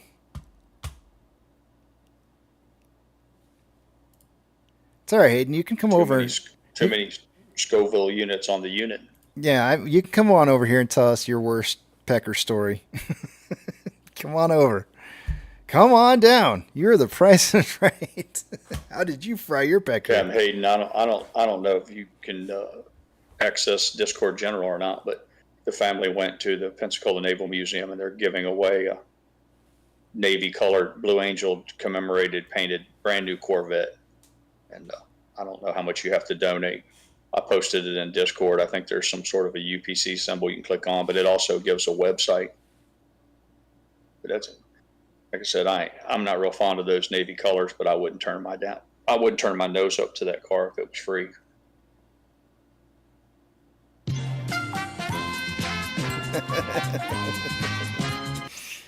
$475 horsepower, 450 foot-pounds of torque, I think. I imagine it'll set you back in the seat.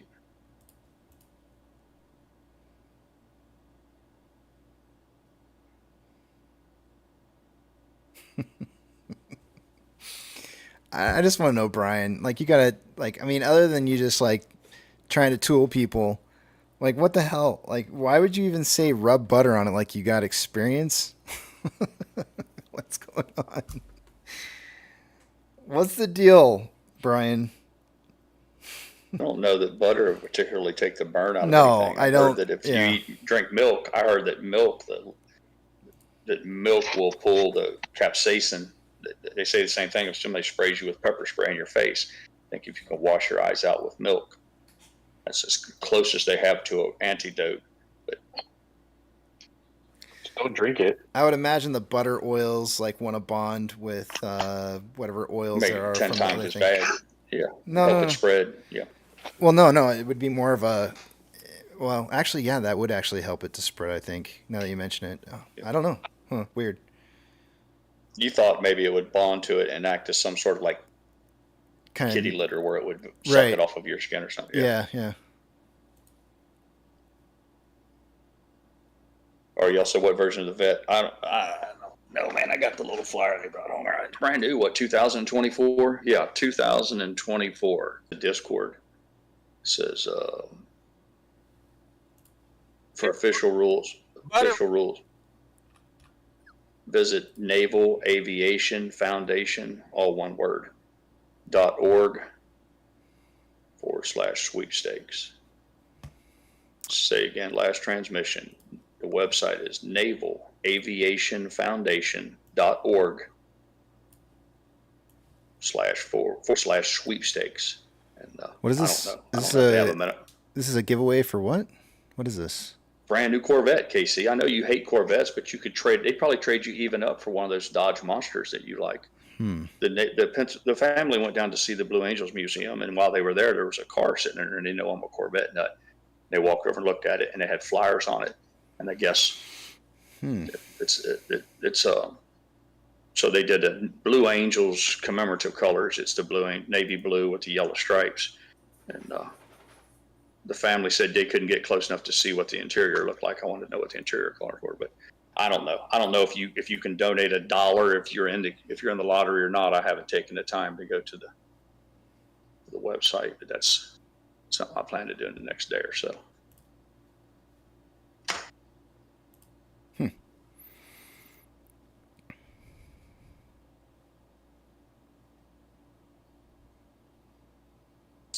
It wouldn't be in keeping with my life to win anything. Nothing I've ever had ever came that easy, but it's fun to dream.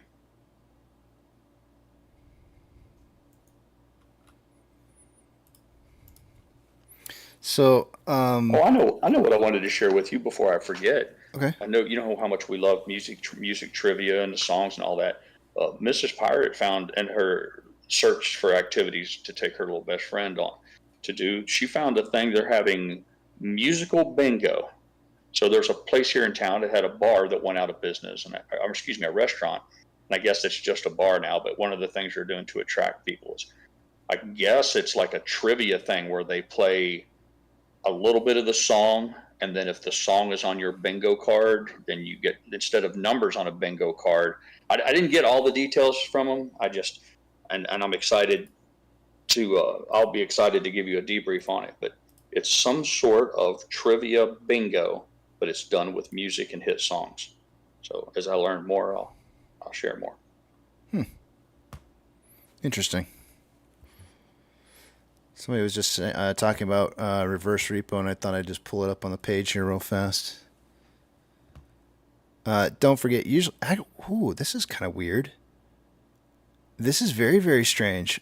Typically speaking, and I'll take this back to like 2022. Do you see all these spikes here that are showing up? A lot of these are quarterlies that are ending, right? Those really big spikes. But if you look really, really closely, if you zoom in on certain months, you'll see at the end of the month, there's always a spike at the end of every single month. So here we have like September. Here's October. Yeah, those are pretty regular. They're spaced out almost pretty. Yeah. I don't see one for. I'm smelling what you're selling. I don't see one for January. Oh yeah, here there is, right here, January, right there. There's one for January. There's one for February. They were kind of smaller-ish. But check out what we just had happen on this one that we had. May 31st was not a spike. There was no spike on May 31st at all. Here's March.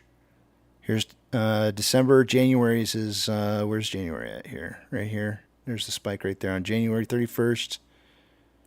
February. March 28th. April 30th. We did not have a spike here on May 31st. Very interesting.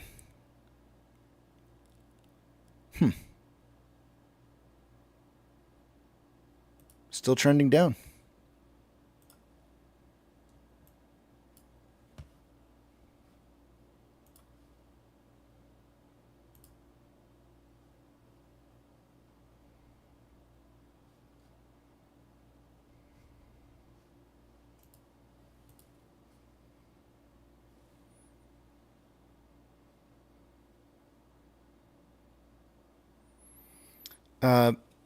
I'll talk about this real quickly here just because I know I talked about it earlier this morning and I just want to kind of excite people just a little bit.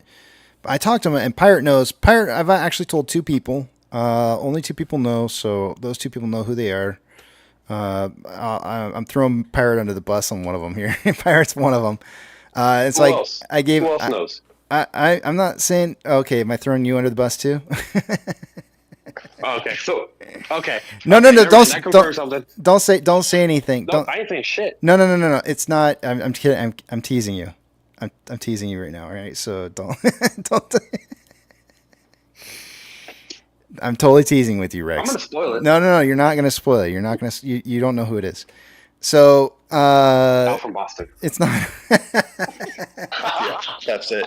That's it. You got it. That's exactly right. I have an interview for next Monday for the Power Hour on Monday next week, and it's I'm really excited about the interview. I think I told everybody in the back of the Big Tramp about it last night, and I just kind of mentioned exactly what I'm saying right now, and I'm just kind of throwing it out there. I'm not going to say who it is until perhaps maybe later down the road, maybe Friday. I might mention it briefly. The only reason I say that is because I talked with Melissa about it, and my wife, and she was like, you need to say something. People need to hear this. Like, they need to hear this. And yeah, people can go back and listen to it later, but that's not going to allow them to be there to be able to ask questions, especially if you're opening questions up to just people in general. And I'm like, yeah, I know. And I said, but the problem, if you value her opinion, then why are you not just telling people right now so that they can get the buzz generated so the word can spread? Why would you wait longer? That's why I'm saying is that I feel like the more time that there is between me announcing it and it happening, that there's going to be a chance that, if enough people start talking about she might get cold feet. So I don't want to.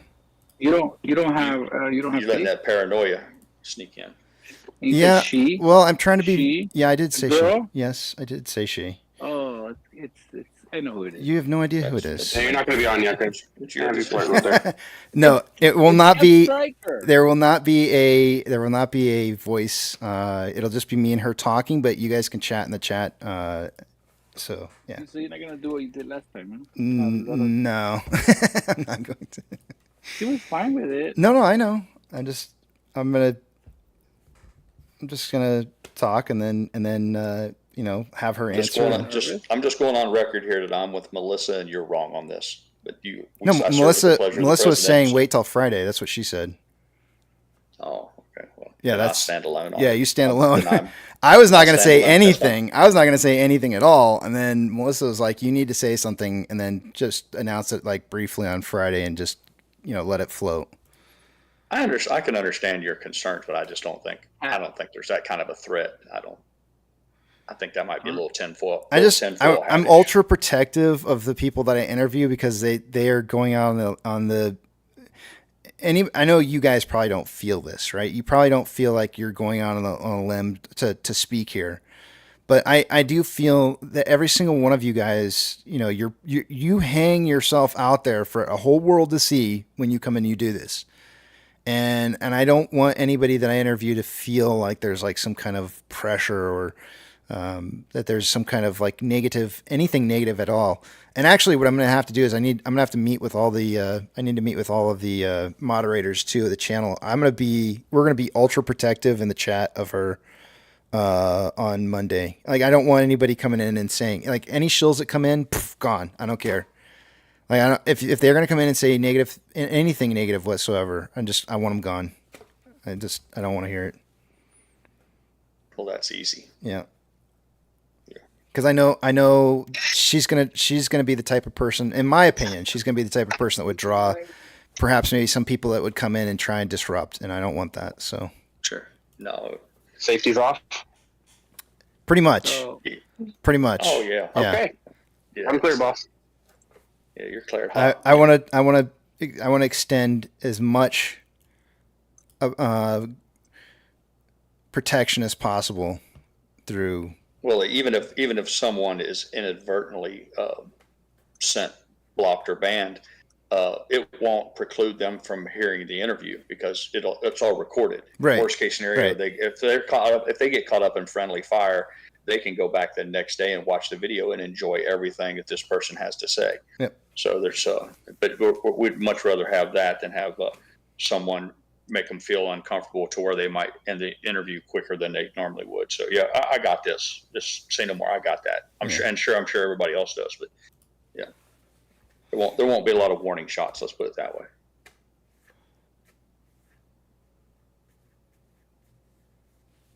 I'm excited.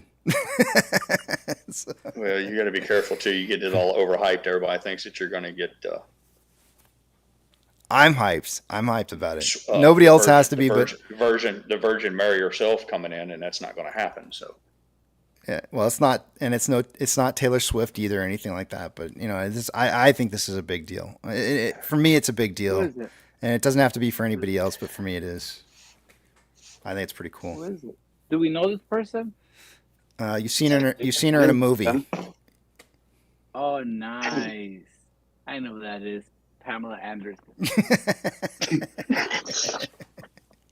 No. Is he right? Huh? Was he right? Is it Pamela Anderson? No. Oh, it's not? What? I'm excited for nothing. Oh, I know who it is. Damn it. I'm not going to say it. But I do know. She's really pretty. No, Javi. Gee whiz. It's Tracy Lords. Yeah. She's really pretty. She's come out in the movie. Okay. Come out in Transformers. I'll let you guys know. It's just me. It's just Quack Quack. Dressed as a lady? You're a lady boy? No. But I'm really looking forward to it, though. I think it's going to be. I already submitted the questions, and I think it's going to be. I think that her perception of things that happened in 2021 are going to be things that we should all embrace for our own futures. And I could not think of a better time than to have this interview now. So the timing on it's like perfect. Well, since I can't sway him into revealing the name, I'll go to Plan B. Listen, this is behind a paywall. If you want to hear this interview, you got to buy Bit or a Pirate Coin. So hit me up in the DMs. So if you want to see this, that's a joke. That's a joke. Need your check to clear my bank before interview day gets here. America Ferrera. Melissa told me, she's like, you better tone it down on Monday. And I told her. And then now Pirate's coming in here all like, oh, we got to pay Pirate going to listen. I'm like, no. Yeah, no. Yeah, it's America. There's no such thing. Am I right, Casey? What's that? America. America Ferrera from Dumb Money? Oh, I don't know who that is. I don't know who you're talking about. Or is it Olivia Thurby? I don't know who these. I don't know these names. I'm not really good with names. I don't Somebody know. said Maxine Alia Waters. Ryder? That's funny. How I don't. Is it Shailene Woodley? You don't understand how bad I am with names. I don't know these kind of Madonna. things. Damn it. It's Madonna. If it's not It's your Nicole, favorite. if it's not like Nicole Kidman, I probably don't know who it is. You know, Is it Tanya De Niro? who? Tanya De Niro. I don't know who that is. He's feminizing the Tony De Niro. It's Nancy Pelosi. It's Nancy? Oh, we're all going to be rich then. Yeah. It's going to teach us the ways. It's yelling. She's going to open a Diet Coke. Diet Pepsi in front of Casey. I think Petra is funny. He said, Britney Spears, you old devil, you. Oh man. What if it is?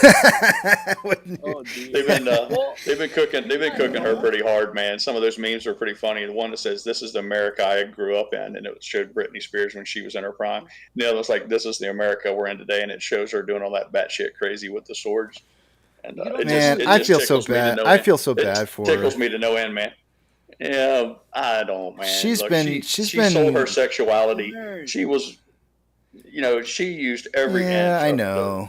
But the power of the panties to sell her brand all the way through. But do you think everybody's surprised? But let me ask you she's this: still trying to shake it. Do you think that she was I mean, have you even heard about all the stuff that she went through with her family? Who? Well, I think they kind of pimped her out. It sounds like her dad and them were stage moms who they made a training pony out of her. It's not anything new in and of itself. I mean, they was done to Michael Jackson and.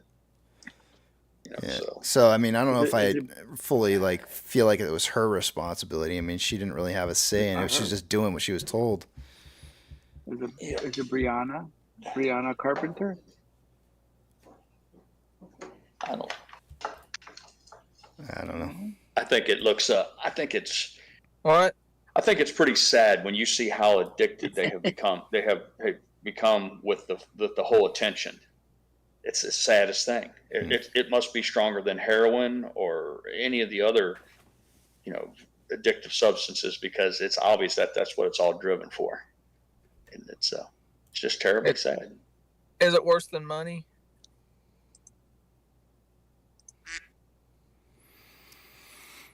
Man, everything comes at a price, Sometimes money can cause you to make decisions in life that sacrifice your principles.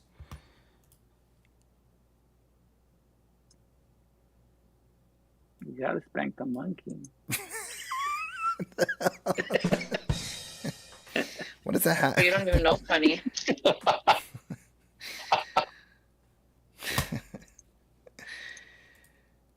Oh boy. All right, it's 106. We got to do numbers. I probably won't speak of this again until I decide to say who it is. So I'm just throwing that out there. I just figured, you guys were here. I just thought I'd mention it. And you don't even know who it is. I do. I do know who it is. Yeah. Yep. Yeah. All right. Everybody's got digital blue balls. Right. It's all right. It's something to look forward to. All right. Go ahead. Numbers. Carry on. I'm getting there. I'm trying to move some screen here. Give me a second. All right,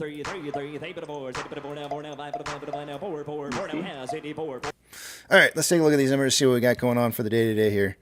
So I can go on my my last break for the day. I didn't feel like I got one last hour. All right, here we go. Starting with off exchange. By this time of the day, I would expect to see about 63%, 64% going through off exchange and EDGX combined.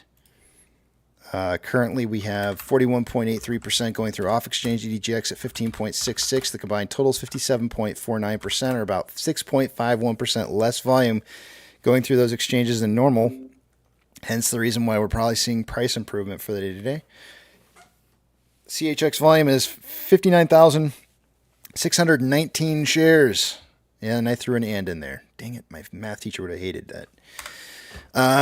So yeah, a lot of shares going through CHX exchange. GME CHX exchange for the day is 139,303 shares, which is quite a bit as well. Shares available to be borrowed. It looks like there has been a few shares returned here since earlier this morning. We're at 40,000 shares available to be borrowed on AMC, with fees rising from 2.02% to 2.14%. The total amount of shares borrowed for the day today an hour ago was at 6.82 million shares. On AMC, it's now 8.28 million shares. That's going to cause the estimated short share interest of the free float to rise at 14.11%. Cost to borrow ends at 2.73, average is 4.08, and max is 11.16. Shares on loan for the day today is at 73.43 million shares. That's approximately 1.68 million shares less on loan today than there was yesterday, and Ortex is estimating that about 588,000 of that was in closed short interest.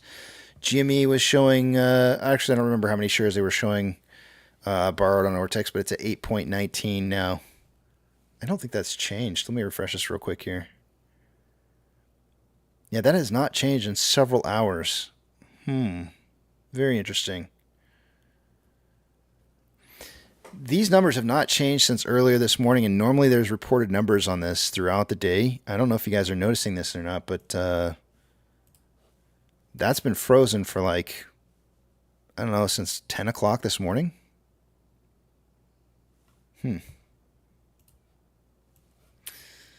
Moving on.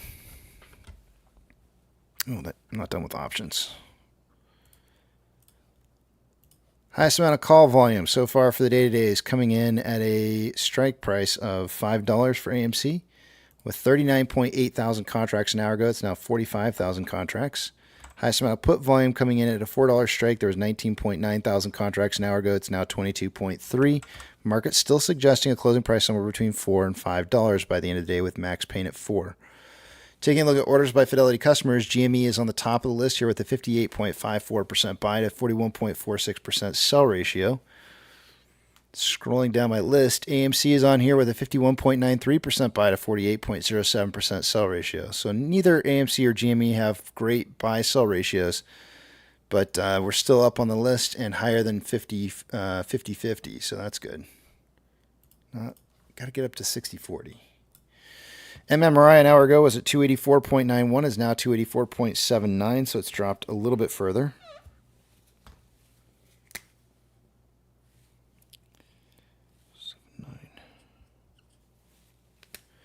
The spread between the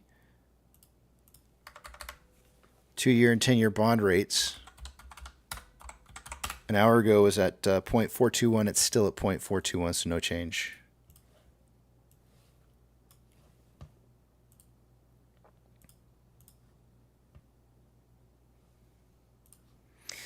NASDAQ is up 0.1, Dow Jones is down 0.73, and the S&P 500 is down 0.32. We have 2,267 advancers to 3,385 decliners. The market is more advancing this hour than it was an hour ago, so we're starting to see some things starting to pump back up here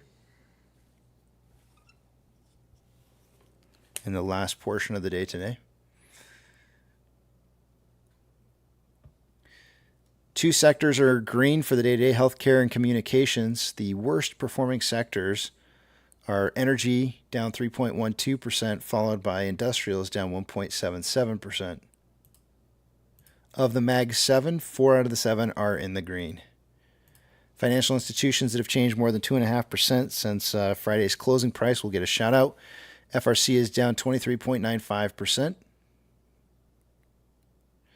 Zion Stank is down 2.99%. Western Alliance is down 3.35%. And that's about it. Gold is up 0.87 and starting to make a little bit of a trend down after having been trending up earlier. Silver, same thing, starting to trend down after a trend up. Maybe on a bigger scale, it looks like both gold and silver are still trending overall on a bigger picture up. Ethereum Classic is down 0.73 and trending down. The US dollar is down 0.44, trending down. Oil is down 3.14, trending down. Mortgage-backed securities are up 0.58 and are starting to consolidate after a trend up. SPY is down 0.46 and making a reversal off of a downtrend. Inflow versus outflow, or sorry, not inflow versus outflow, but volume through the SPY for the day is at 30 million shares. Let's see what kind of pace it's on. Let's see if it's still low volume.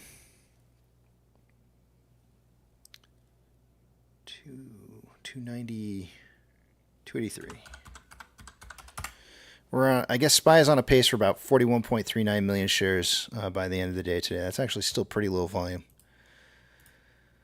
The VIX is up 5.5%. Finally got a reversal in around 1300 hours today, 1 o'clock Eastern, and it's trending down at 1363 with the futures suggesting it should be around 1393. So it jumped up a little bit higher than the futures were suggesting and then is retracing to kind of maybe like settle in a little bit lower than where the futures are suggesting. VB is down 0.96 and starting to trend up again.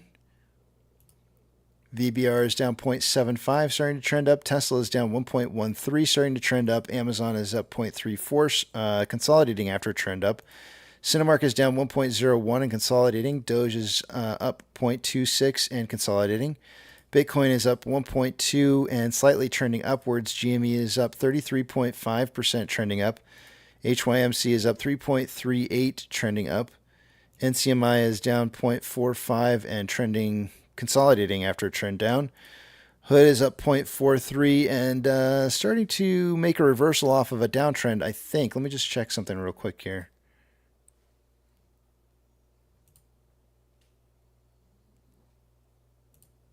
Close.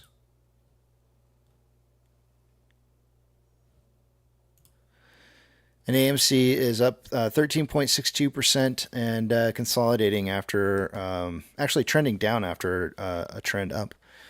Inflow versus outflow for the day on AMC, there's approximately just about $3 million. Not quite. More inflow than outflow. 120.25 million shares traded so far for the day today. After 285 minutes worth of trading, we're on a pace for about 164.58 million shares traded by the end of the day. That is way lower than the volume prediction that I said today that was 650 to 750, so I was way off. I'm going to have to figure out how to track that early morning market volume and try to make a better prediction off of it, because right now it's really hard to tell if it's going to be giving a big number or a small number based off of pre-market volume. I mean, it was obvious it was going to be bigger than 100 million, but I didn't expect it to be this low. On a 4-hour time interval, there's currently more selling pressure than buying pressure with an RSI of 55.63, which is slightly above average. On a 1-hour time interval, more buying pressure than selling pressure. The divergence on the Vortex indicator currently occurring, RSI is at 53.91, which is slightly above average. On a 30-minute time interval, more buying pressure than selling pressure. Yeah, they're equal. Equal amounts of buying and selling pressure with an RSI of 49.71, which is average. And on a 5-minute interval, more selling pressure than buying pressure with an RSI of 45.54, which is just slightly below average. Looks like there's some new news here on AMC. Let me just check and see what it is.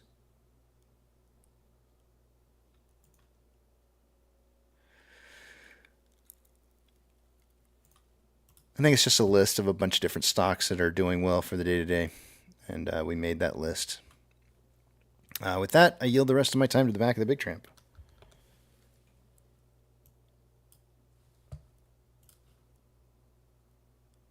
Has Fu seen her naked? Get out of here with that. Don't even start. Don't start with me. Don't you dare start. I'm just asking.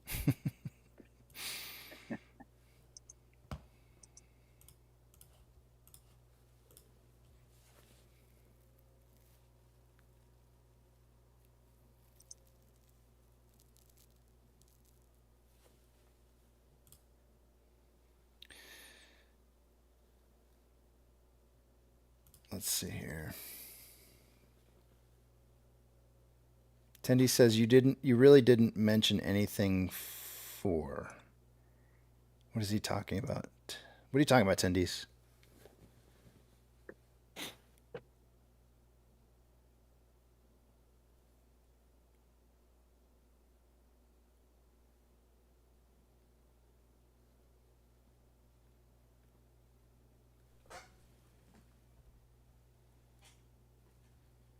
Tendies is saying Max Stain needs to be added to Stonks and Stanks. Max Stain. Max Payne. That's pretty funny though. I kind of want to change that. That's pretty good.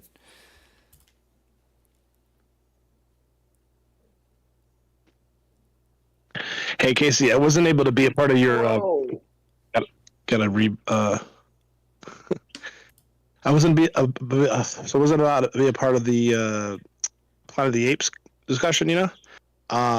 But I was wondering, do you think? I think it was kind of justified for the role reversal. The role reversal. If you know what I mean. Like how it foreshadows the role reversal, like in the future.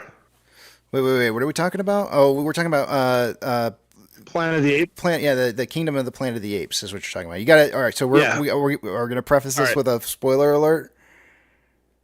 Sure. Okay. All right. Spoiler alert. If you have not seen Kingdom of the Planet of the Apes. All right. So what was the question again? Well, do you think it's pretty fascinating the foreshadowing of the role reversal for the future? Yes. Like you could see why. I've got feedback from somebody, but you could see why they would feel justified in doing what they did in the future. Yes. And you feel because you're like well, like the planet's mine, right? Yeah, I think we can't share. Yeah, so if you've seen the 70s movies, I haven't seen those. I have to see those. Yeah, how they got to where they got to is definitely being foreshadowed in this current movie, and makes me like, I've never really been truly honestly excited about some of the newer Planet of the Apes movies. I like them, but I'm not like, I don't go like, holy shit balls, this is amazing, right? But with this more current movie and the older 70s movies together, the foreshadowing in there really makes me excited about some of the newer or some of the next movies that are coming out. I can't wait to see them. I'm excited. I just saw it yesterday. Did you like it? Yeah, it had lots of stuff from the 70s in it too, like the doll. Yep. There was a lot of stuff in there. Had the doll. And some of the music was like 1970s music with a little twist. Like, I didn't catch that part, but there's a lot of stuff. When they were walking onto the bridge, I was like, "This song's from the 1970s movie." I'm sorry. The betrayal was so impactful, you know. Yes. Yep. The betrayal. I was like, no good story ever. Never didn't have some kind of major betrayal in it, right? I mean, there's always has to be some kind of ultimate betrayal. Yeah. Even at the end. There's trust issues. Yeah.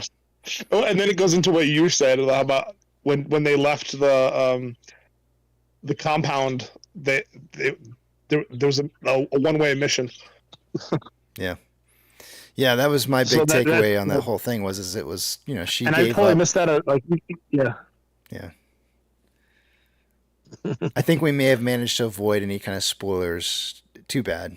Spoilers, yeah. I tried to be vague. Good movie though. I thought it was a good movie, and it made me want to see more. So, and I think that's what a movie should either leave you feeling complete or leave you longing for the next one without feeling like you didn't get at least you should get at least a complete story. Right? That was some of the masterpieces behind why I feel like Star Wars was so successful. Was you got a full story in every story, but it always left you wanting like to know what was going to happen next. but you gotta. Yeah, what came before? What came from before? Right, Yeah. and what happened before? Yeah, but it left you with a full story though. There was nothing unturned for the story that you were in, or the episode that you were in, but you still longed to know more. The things that happened randomly did not happen randomly. Yeah. Wait, what are we talking about? I'm not sure, but the movie. Which one? Yeah. The random things that happened in the movie did not randomly happen. I think I know where you're going with that. Maybe there was things seemed to happen randomly during the movie, but by the time the movie was over, you could see that what had happened was not random happenstance. Okay, I think okay. Yeah. This girl was not just a random human. Yeah. There's a mission. Yeah. It was a mission.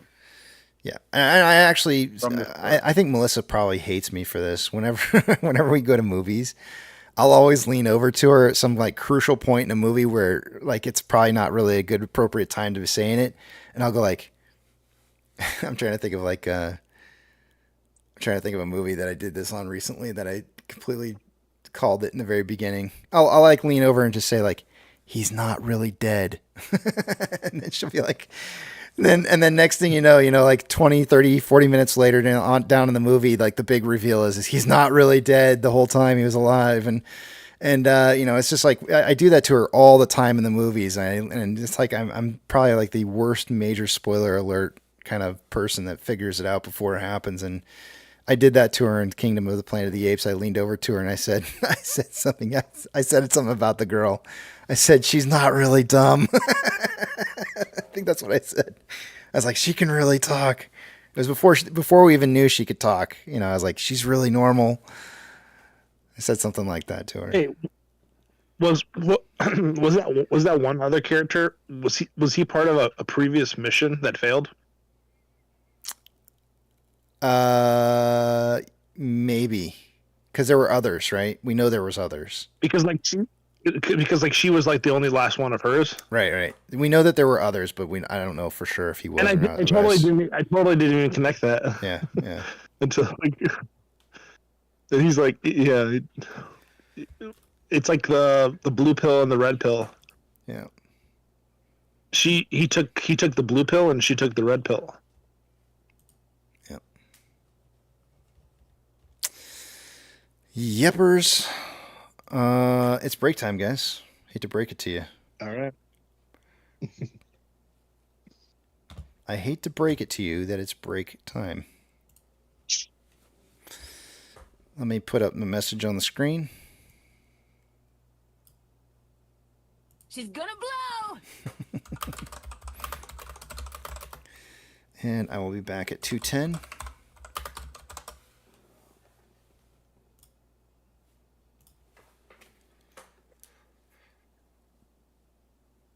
Tyler Stone says, "Are we going to see? Closing Bell rise like Friday?" I have a sneaking suspicion that we're going to see some price movement at the end of the day today, followed by some larger quantities of volume as well. I think it's a strong possibility.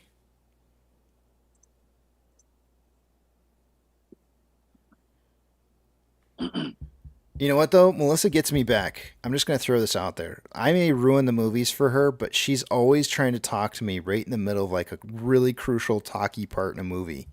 All the time.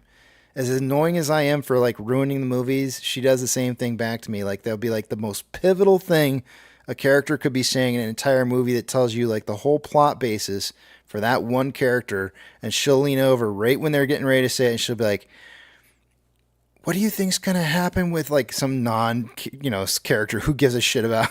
So what do you think's going to happen to that little girl? I'd be like, I don't care. Shh, shush. I'm trying to hear this. You guys are perfect. Oh man, yeah, we're always we're doing it to each other all the time. You know what you gotta do to her, Casey? What's that? Fuck her right in the pussy. Okay. Thanks. Oh, alrighty then. Appreciate that. All right, I'm gonna get out of here. Let me put the message up on the screen. Let me I yield to you guys, and I'll see you back here at 2:10. Hurry back. See you guys in a bit.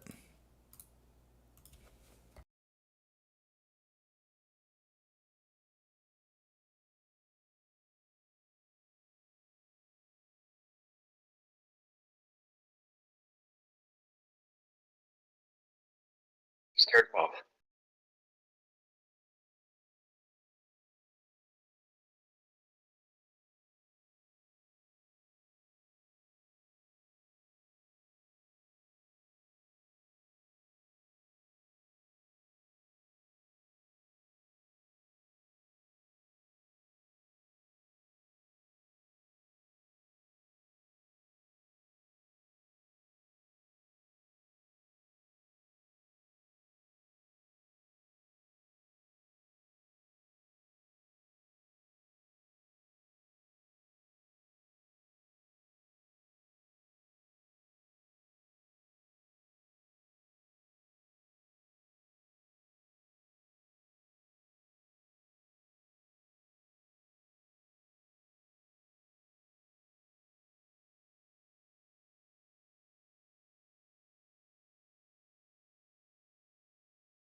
Did Casey leave?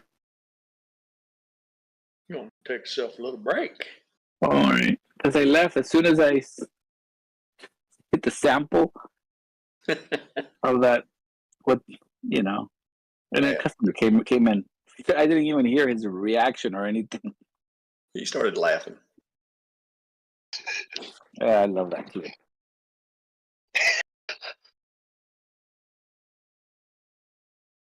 You're savage, Yoka. I'm You got sorry? no chill. Oh, well. Hey, I just thought I'd let you know that y'all are still playing voice on YouTube. Yeah, KC's been leaving us on live for I don't know, about 6 or 8 months. Yeah, he trusts. I thought during breaks, I thought that he cut that off, so I didn't know. No, My that's daughter's kind. been here, so I don't get online much. That's nice of you, though. You're looking out for us. Even if that's very kind. That's very kind. Situation normal. Cocaine is a hell of a drug. Yeah, from what I've seen, y'all pretty much have really gone out there with everything you say live now. Yeah, I'm looking for the least possible amount of responsibility.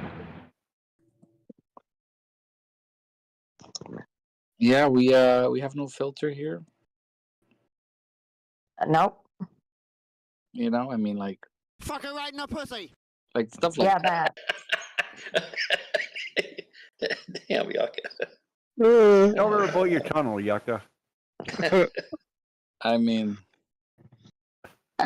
I don't know. I don't know. Is Yucca the sidekick or is he the main star? I don't know. I did not have sexual relations with that woman.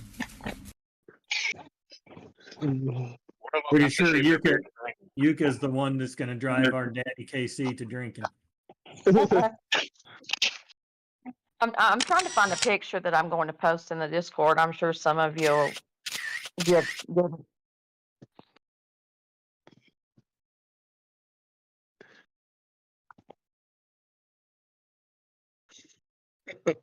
Sandra, is that you with the sound effects? That's Papa Mac's new sound.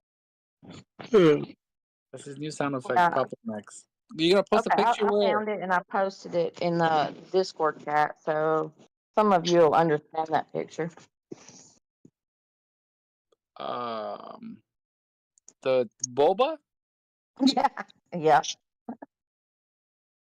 Oh man, that looks refreshing. Yeah, except when that hits the back of your throat. Oh, yeah. I forget it.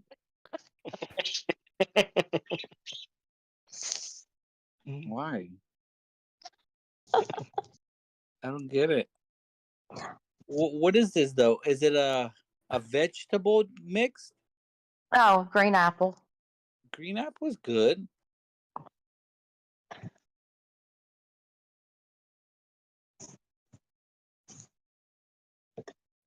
I like bobas. I like bobas. You gotta chew them, but you know, I don't know what Censored is talking about. I think there's a voice clip somewhere. You got that. It was an clip innocent somewhere. conversation. Yeah, I think Totally innocent. I think I know where he's going with it.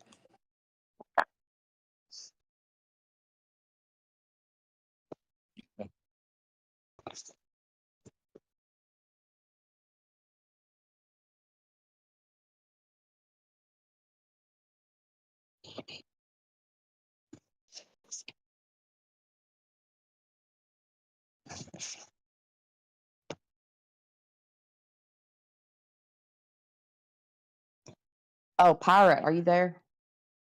Yes, ma'am. Do you remember that chicken that I was showed a picture of and was asking if it was a rooster or a hen? Yeah.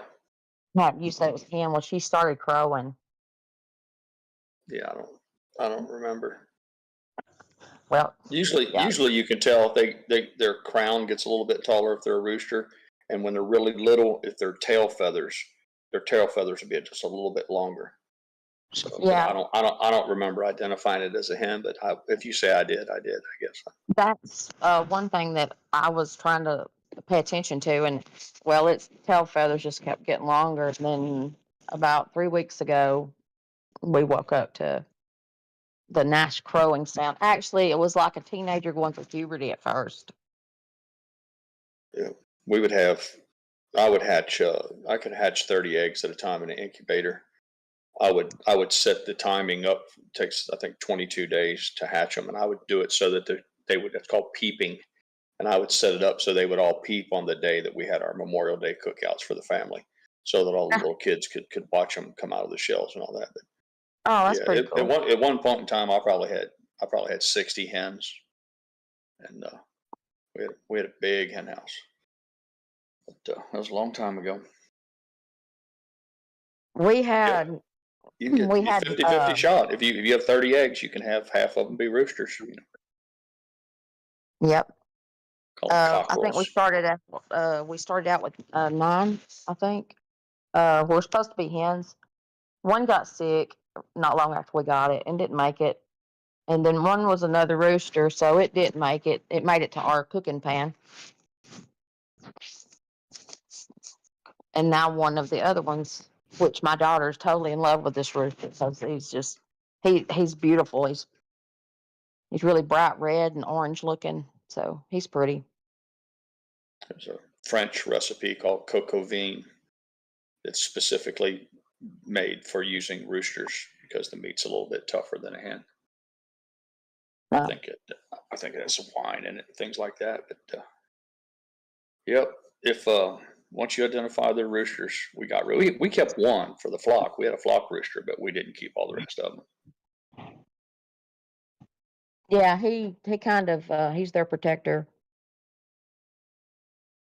The sounds that he makes it's really just a weird when he sees Well, we've got I don't want to say vultures, but buzzards. Yeah, here they just I can see those things in my head grabbing one of them, and they just fly like you could almost reach up and touch them. It seems like. Then we have a bald eagle that hangs around close by, and then hawks are everywhere. I reposted your sensation in the general chat. If you like, in general, in the Discord, if you want to listen to your reaction again. You reposted what? Just go to the general and you'll see.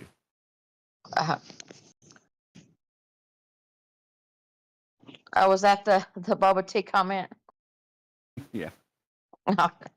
I'm good. I remember it very well.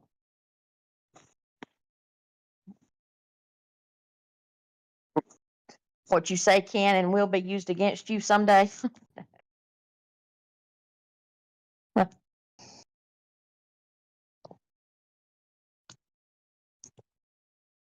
Well, okay, I'll throw this one out there too, just to be funny, because I know it's going to sound funny, but the balls in mine wasn't chewy. Well, I think Yucca's favorite pickup line is, if I told you you had a hot body, would you hold it against me?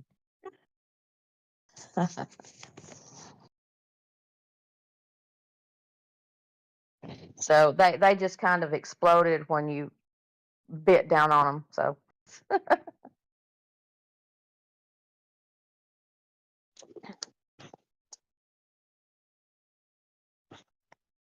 How many of y'all are cringing after that? I'm good. Didn't bother me.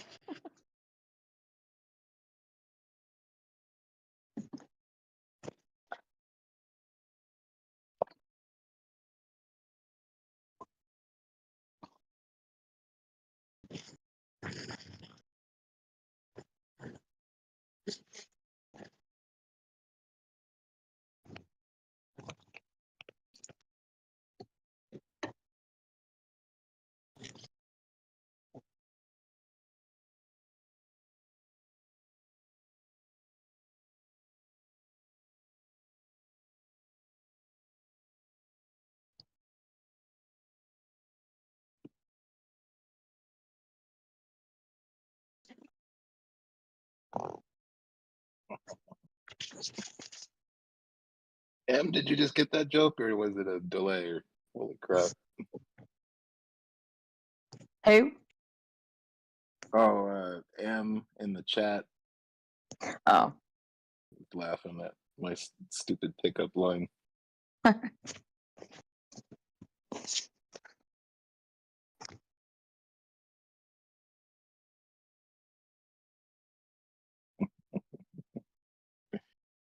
Venus.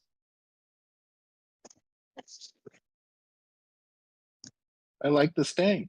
Venus, what's wrong with that? No, but I like that pickup line a lot.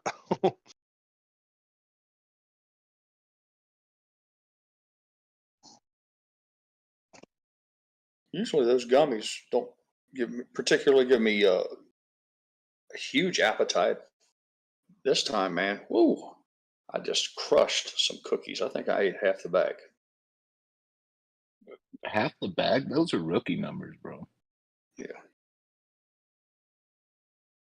I can't even buy Oreos and milk anymore. I had to quit those. I'm like 10 years of not eating Oreos and milk. It's been a long, hard road. These were those like chocolate mint cookies, like the ones the Girl Scouts call them Thin Mints. I don't know what the Walmart brand is, but they're about evil. Yeah, I go through those things pretty regular. And then Chips Ahoy Chunky. Son of a boy, I gotta stay away from those.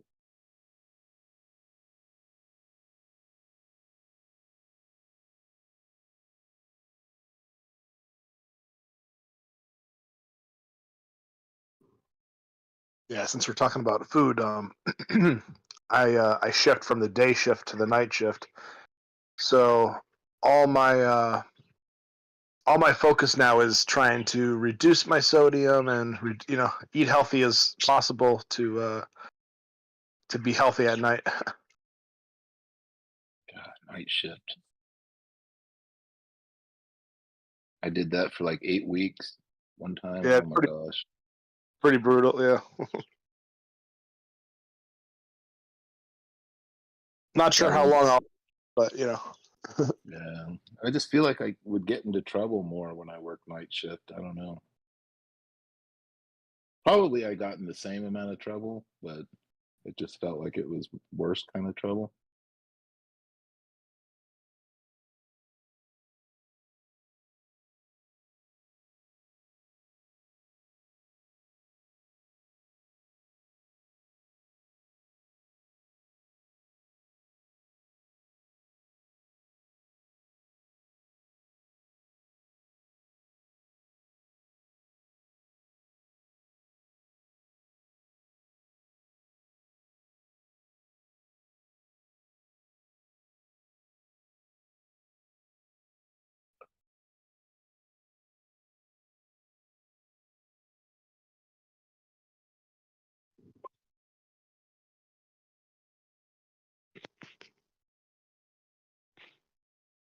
Yeah, food dog.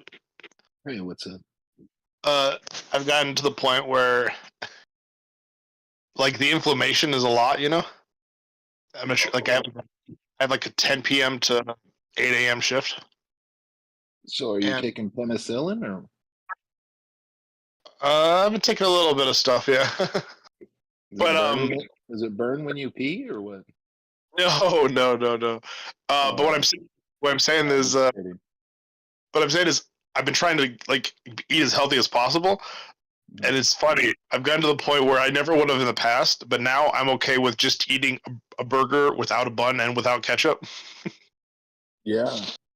Because I'm like, I'll just take the meat and a little bit of fat or whatever, and throw all the extra sodium and carb that I don't need. Yeah, and the burger tastes amazing because, like, you know what I mean? I'm trying to.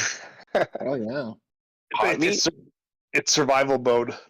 Let's go in full carnivore there, and you'll.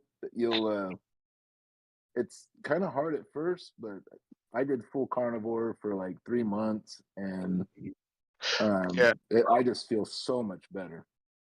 Well, yeah, I guess that's full carnivore, but then at the same time, I'm eating like cherries are like the best for anti-inflammatory, supposedly. Yeah. Oh yeah. So I eat a half a cup of cherries a day. You know, I'm doing other things like that, and I'm basically I'm like okay, can I toss this? Yes. Okay, add in eggs here. You know, toss this, toss that. You know. Eat as much eggs as possible.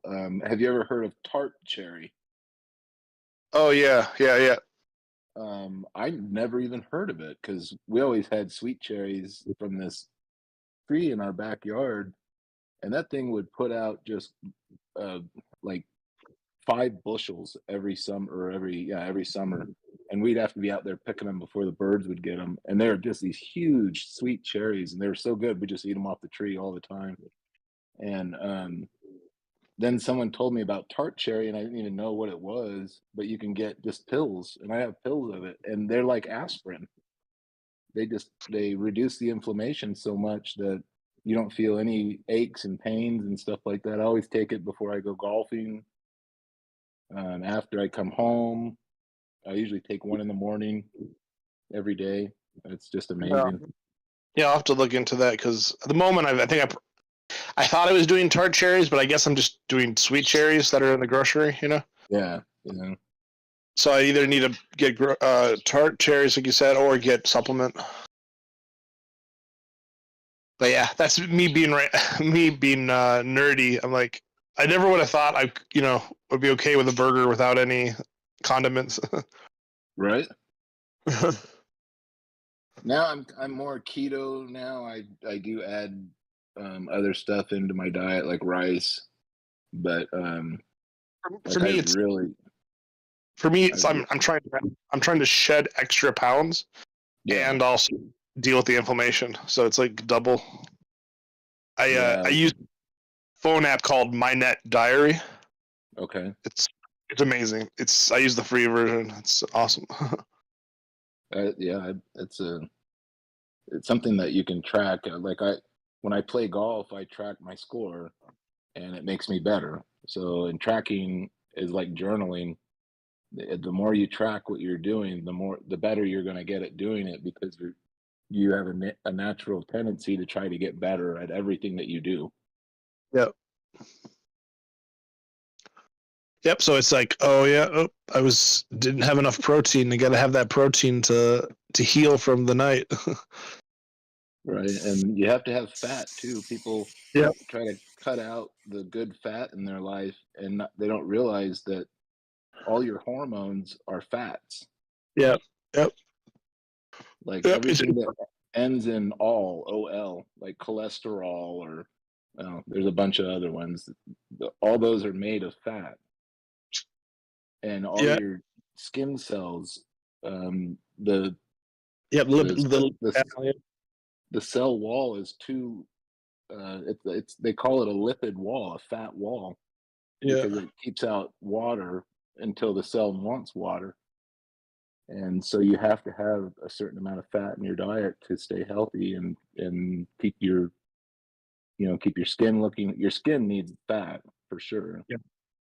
And all your adrenal glands, everything, every gland needs fat so that it can send out the signals. Hormones are just like emails. They just go through your body and get delivered to the right place.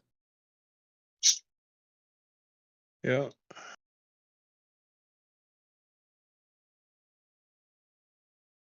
So it's fascinating. It's like, okay, it shows me you've already done 2,000 calories. You've done 61% of your carbs, like 80% of your protein, and 60% of your fats. And wow. Yeah, it shows like that's a hell of a tracker there. Yeah, it's awesome. Like, yeah, MyNet Diary. It's a green apple. If you look at the Google store. Yeah. I highly recommend a YouTube guy named Dr. Eric Berg. He's huge on YouTube, and anything that you can think of, that guy goes over it in depth. Anything, any issue with anything, and he comes out with new videos all the time.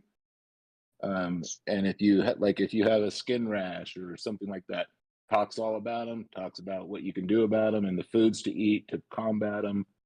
Anything that you want to research, that guy has already done a video on, and he goes deep in depth on everything. It's unbelievable. He's really good too. And food, I've been taking Epsom salt baths. Oh, really? Okay. Yeah. Like, you're allowed to like take 2 or 3 a week. Are you like participating in sports and stuff? Like, no, I'm just saying I'm doing retail overnight. Oh, okay. And it's a lot of steps. It's a lot of bending. It's a lot of stuff, Yeah. Yucca does a lot of bending over. Yep. So I'm trying to also think about how to be more efficient, like use a chair when I need to, like most, Yeah. Even if the boss like says don't, like find out ways to get around it and stuff. And yeah. My boss would get mad because I would find little places in the office where I could do dips on the counter and stuff like that. What are you doing? I'm like, there's no customers around. I'm just getting in a quick set of dips or whatever. All pissed off at me, and I'd be like, well, I'm not going to just sit in my damn chair all day. It's ridiculous. This is the most fantastic story I've ever heard. Well, that was the gay comment of the day. Have you, in fact, got any cheese here at all?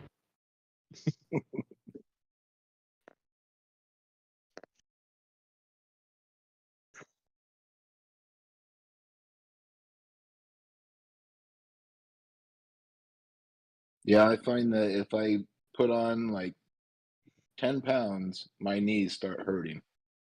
And so immediately know I'm not eating right. It's probably a combination of not eating right and putting on weight. So, Well, yeah, I mean that is both because like eating wrong is gaining weight. yeah. It'll Plus, makes you gain. you get inflammation from the seed oils, like that Dr. Berg talks about never cooking with seed oils, nothing like fried Yeah, you know what? food, all seed oil. You know what I would say is like like one of the best inventions ever for cooking is the air fryer. Mm-hmm.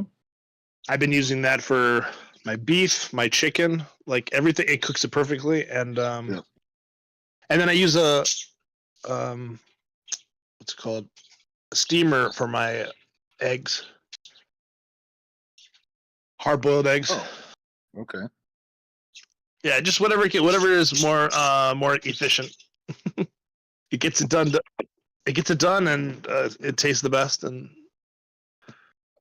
so I use avocado oil for my air fryer because that's more of a high heat oil. And then when I'm just cooking in a pan, I use olive oil. yeah, I could try that in the future. Right now, I'm just cooking it raw. Oh, okay. Yeah, I mean, the best thing to do is take all your canola oil, cooking oil, anything you have that's like Pam spray, take all of that, throw it in the trash. Yeah. Because all of that is causing inflammation in your body somewhere. Yeah, it's crazy, like how much stuff. Yeah. Like our society is like built on inflammation. Right. It really is. And it's really, it's Sugar, troubling. Very sugar troubling. is- Like when I was younger and I tried to eat healthy, I'd have resistance among everybody in my family. Oh yeah. It's like you're swimming upstream. Everybody's like, just because you want to eat healthy doesn't mean I have to. Right. But it make it harder for me to eat healthy though, because either there wouldn't be enough healthy food in the house when I was a teenager, Yeah. or people would always try to feed you bad stuff, Well, and my mom, when I was growing up, my mom wouldn't allow any refined sugar in the house. So we had to eat honey on our cereal instead of sugar. We couldn't, and she would only, I mean, the most sweetened sugar we ever ate was like Wheaties. I remember we would have Bruce Jenner on the box, believe it or not. And I would always try to get sugar, and my mom would be like, "No, just put honey on it." Like, oh my god, but honey is so good for you, and it's a antibacterial. There's like a honey sugar. If you let it kind of congeal, you can make kind of a sugar out of it. Heart surgeons are starting to realize that when they do heart replacement surgery, they put this honey sugar around the heart to combat infections. Oh, Inside your body, they sprinkle the sugar in there and then close you up. wow. That's similar to what I read today about if you don't chew your food well enough, Mm-hmm. it can lead to bacterial infections in your stomach and stuff. Yep. So yeah, I'm learning so much. Like I'm trying to absorb it like a sponge. Yeah. Because I learned a lot of stuff, I forgot it, and then you kind of get jaded, and then I try it again, and now my new job is making me have to do it all over again. So Yeah. It sucks because sometimes you get so busy, you just want to grab a burger and fries and a big chocolate shake. Well, I'm gonna stick my willy in the peanut butter. that's why I'm trying. Like the air fryer is so good, right? I just put it to the setting, and I don't have to worry about it. It just cooks it in 12 minutes, and I'm done. And like, if I have a good thick steak, I can put my Bluetooth thermometer in the air fryer, and I just turn the air fryer on. It alerts me to flip it over once. I flip it over, and then it'll tell me when it's 130 degrees, bam, it comes out perfect, medium rare. Whew. That air fryer, and Brian Carpenter, he gets so mad at me about using an air fryer because he's like Chef Carpenter. He's like all French and everything. I'm just kidding, but I mean, he's like he's like giving me so many good tips about how to cook the kind of food that I want to eat, like salmon. I would never eat salmon, never. But he taught me how to make salmon, and it's just delicious. Oh my gosh, it's so good. Yeah, you cook salmon with the skin down. Skin down, and he gave me the secret ingredient. God bless him. Smoked paprika. Smoked paprika. Yeah, smoked paprika is probably the secret ingredient to everything. It is so good. Just the tip.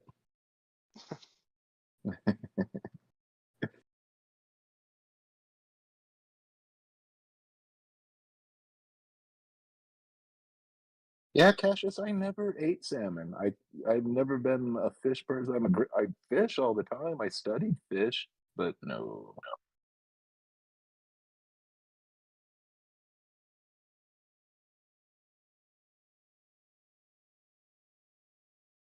But I was trying to.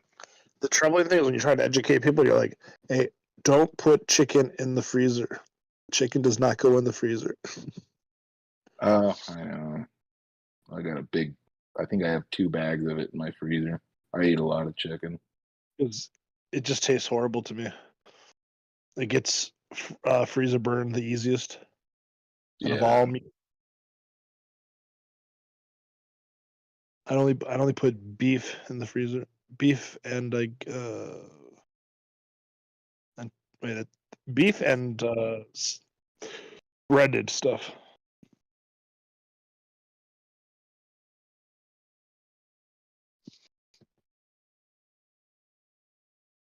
Yeah, if I put chicken in the freezer, then that's what I start on. I try to eat it before it gets burned. That's a fast timer. Yeah. Was it like a week? I don't know. No. Bacon, I gotta tell you something. Bacon is good for me. Bacon is good. Bacon's good for everything. Yeah. Yeah. I usually buy like the tender strips, and then I'll just load my air fryer with them, hose them down with avocado oil, and then just put my whatever chicken rub I got on there. You rub it, don't you? I rub my meat. Well, first I have to choke the chicken, then I rub the meat down. So I thought. The hell have you been, man? Who? You. What do you mean? I've been here all morning. Listen to you Yeah, guys. you just got here like maybe like 30 minutes ago right after Casey left. Damn it. I just woke up. What the hell? Why are you golfing? I didn't. Damn it. Angelina, get back here. Get in the back of the tram. Why isn't Angelina back here telling us how to dry rub our meat? Yeah, come teach us how to rub a meat.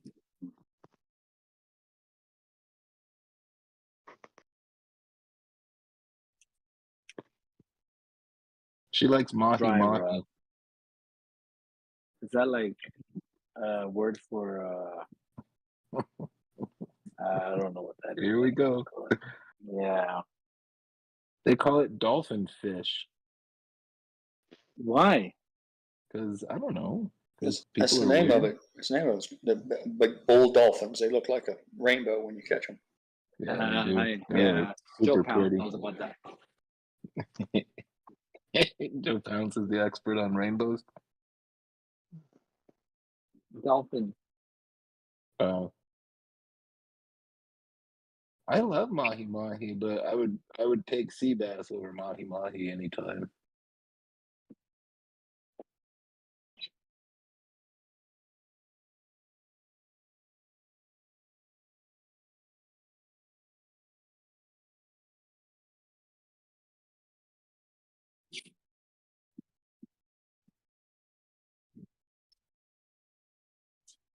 Look at that. She left. She left a long time ago. I think she's not in the chat anymore.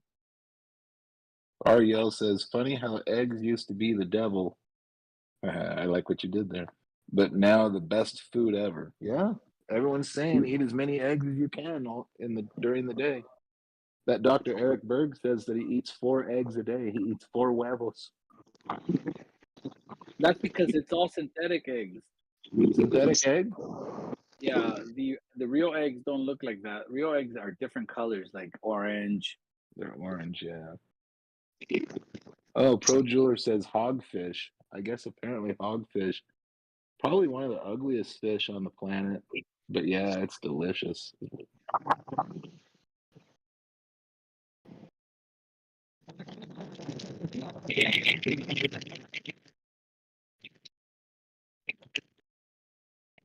Angelina says she's not going to come in here because she had a bad experience. What was Yucca With in the who? Discord? Oh, come on, man. We'll make sure to top that bad experience. Come on. Come back here. We'll take care of you. Come on. We know what we got to do back here. Come back here. Yucca's been renovating the back of the big truck. Yeah, I got a little spot right here next to me. Trust me, Angelina.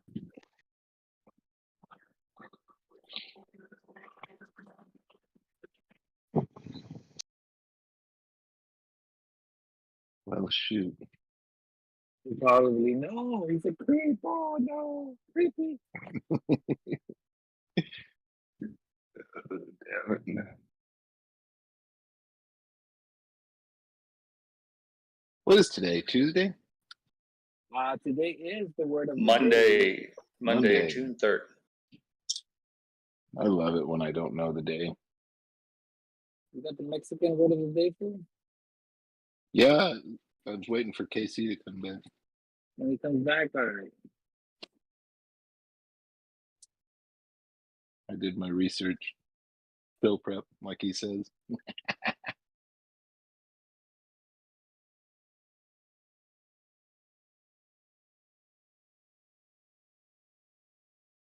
Is Trevor still sanding? Council Trevor, what is it? Is Trevor still sanding the same piece of wood? Transvor. Transvor. That was a good time yesterday. Going into Astros.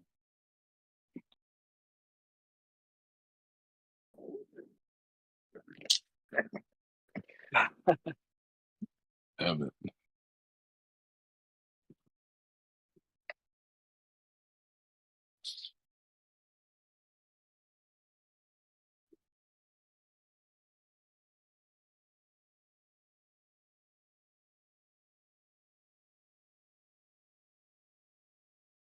Hockey.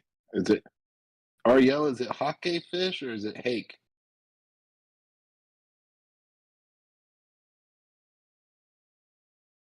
Every day's hump day, huh? All right. Giggity, giggity, giggity, go. Let's go.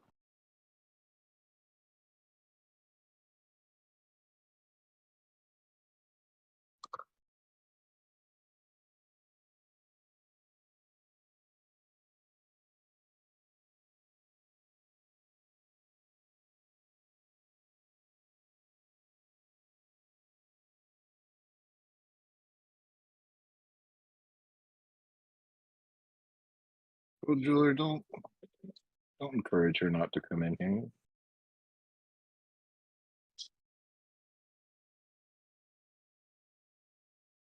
It's not stressful.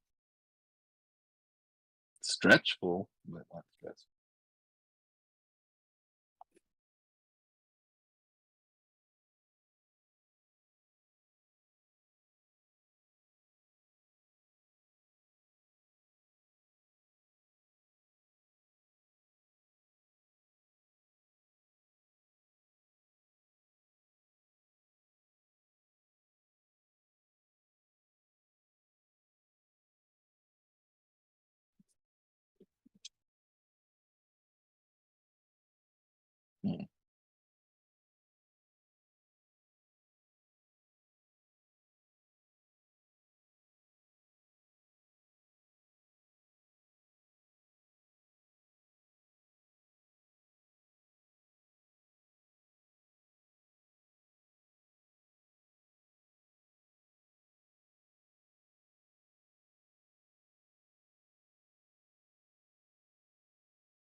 Did I already do Mexican word of the day, lesbian? I believe you have. I'm pretty sure you have. Oh wait, hold on. I don't recall. Sorry, forgot to throw that out there. If you want to throw it out real quick though, go for it, and then we'll. No, it's actually that's not the Mexican word of the day. It's a different one. Oh, okay. All right. The Mexican. If you want to start out with the Mexican word of the day, It's entirely up to you, man. I haven't started yet, so. Okay, let's. The Mexican word of the day is ambition. You want me to use it in a sentence? Yes, please. My old lady is always arguing with me. Ambition at me too.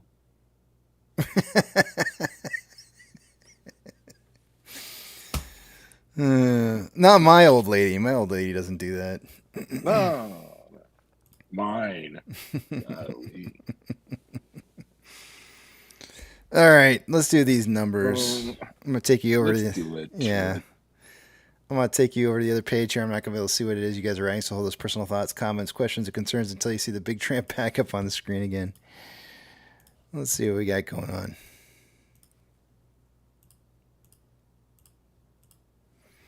All right, starting with off exchange. By this time of the day, oh, hold on a second here. Let's minimize you. All right, starting with off exchange. By this time of the day, I would expect to see about 66% going through off exchange and EDGX combined. We got about 42.67% going through off exchange and EDGX at 15.53. The combined total 58.2%. Or about 7.8% less volume going through those exchanges. Why are we up for the day today? There's definitely more volume not going through off exchanges, so that helps. CHX volume is 59,752 shares. That is elevated as well. GME CHX volume for the day is 156,933 shares, also very elevated. According to IBKR for AMC, there's 40,000 shares available to be borrowed with fees at 2.14%. An hour ago, AMC Ortex was reporting 8.28 million shares. It's now 8.25 loaned for the day today. It's going to put the estimated short-term interest of the free float at 14.11%. The cost per borrow ends at 2.73, average 4.07, and max 11.16. Shares on loan for the day today is at 73.43 million shares. That's 1.68 million less shares on loan today than there was Friday. Ortex is estimated that about 588,000 of that was in closed short interest. Taking a look at GME really quickly here just to see, they've got 8.18 million shares borrowed so far for the day. That hasn't changed since like 10 o'clock this morning.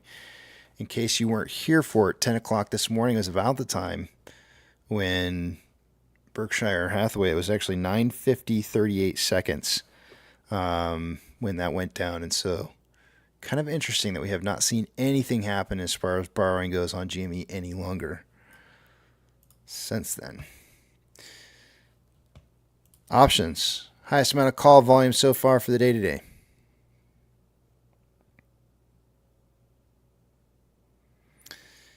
Coming in at a $5 strike.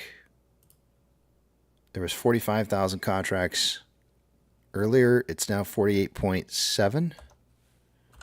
Highest amount of put volume coming in at a $4 strike. There was 22.3 thousand contracts an hour ago. It's now 23.5. Market's still suggesting a closing price between $4 and $5 by the end of the day today. So just imagine that anything higher than 5 would be outside of that range, and somebody's getting their face melted a little bit from that. Orders by Fidelity customers, GME has a 58.44% buy to 41.56% sell ratio. AMC has a 52.33% buy to 47.67% sell ratio. Neither one of those are great. Anything over 60/40 would be ideal in my mind. But we're definitely on the list for most heavily traded stocks. MMRI an hour ago was 284.79. It's now 284.97, so it's back up a little bit. The spread between the 2-year and 10-year bond rates was 0.421 as of an hour ago, and is now currently at 0.417.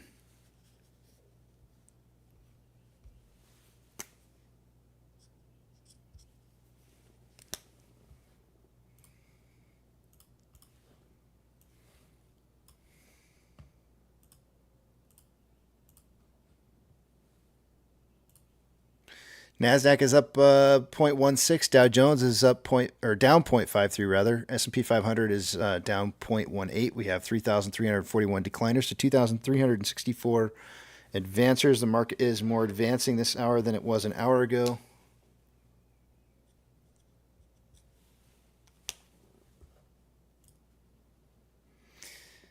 The top performing sectors for the day today, the only two performing sectors for the day today was healthcare and communications.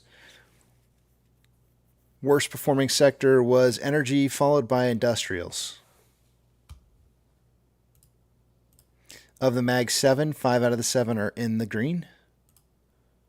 Financial institutions that have changed more than 2.5% or more since yesterday or from Friday's closing price will get a shout out. FRC is down 23.95%. Stank of California is down 2.53%. Zion Stank is down 2.78%. Western Alliance down 3.55%. And that is it. Gold is currently up 0.9 and consolidating after a trend down. Silver is up 0.71, trending down. Ethereum Classic is down 0.75, trending consolidating after a trend down. The US dollar is down 0.51, trending down. Oil is down 2.69 and consolidating. Mortgage-backed securities are up anywhere from 0.62 to 0.63 and slightly trending upwards. SPY is down 0.25 and trending back up towards the end of the day today. VIX is down, it's up 4.33 at 1348. The futures are suggesting 1383, so it's probably about where it should be, but it is trending down, starting to form what looks like a head and shoulders a little bit here. Oh, and look at that, cat ears. We got our exploding kitten in here, but usually it leads into a head and shoulder type pattern, but I'm kind of used to seeing more of a rise from the cat ears where there's a plateau followed by a head and shoulder pattern.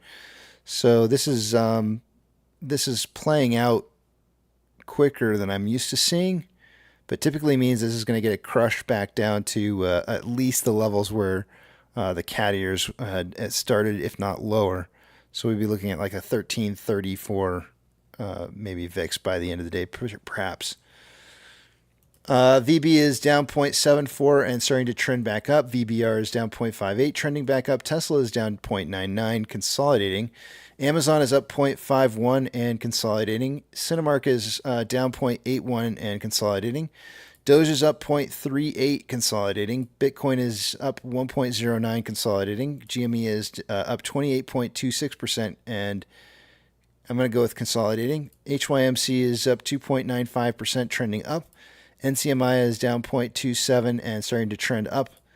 Hood is up 0.17, and it looks like it's starting to break past that level of resistance.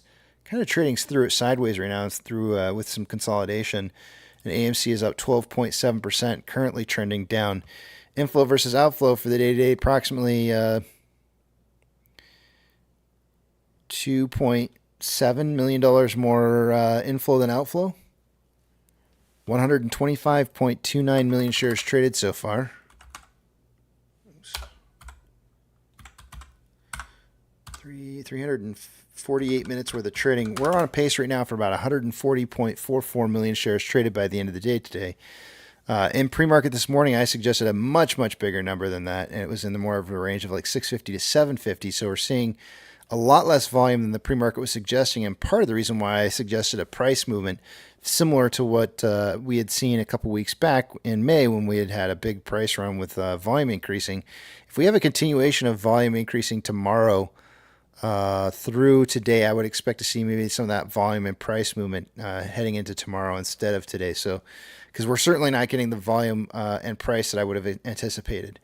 On a 4-hour time interval, there's currently more selling pressure than buying pressure than RSI of 54.81, which is slightly above average. On a 1-hour time interval, more selling pressure than buying pressure than RSI of 53.03, which is just slightly above average. On a 30-minute time interval, more buying pressure than selling pressure than RSI of 48.91, which is average. And on a 5-minute time interval, more selling pressure than buying pressure than RSI of 41.68, which is just, that's below average. And with that, I yield the rest of my time to the back of the Big Tramp.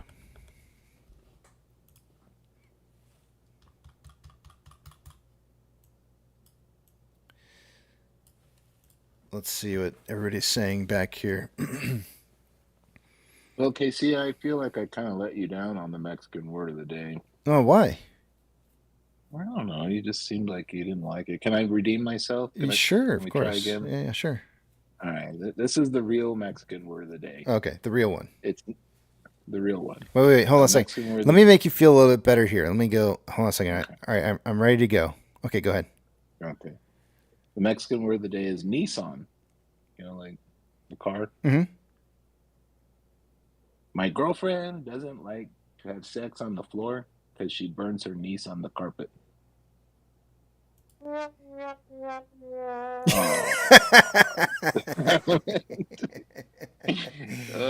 You said knees on the carpet. You didn't say Nissan. Nissan.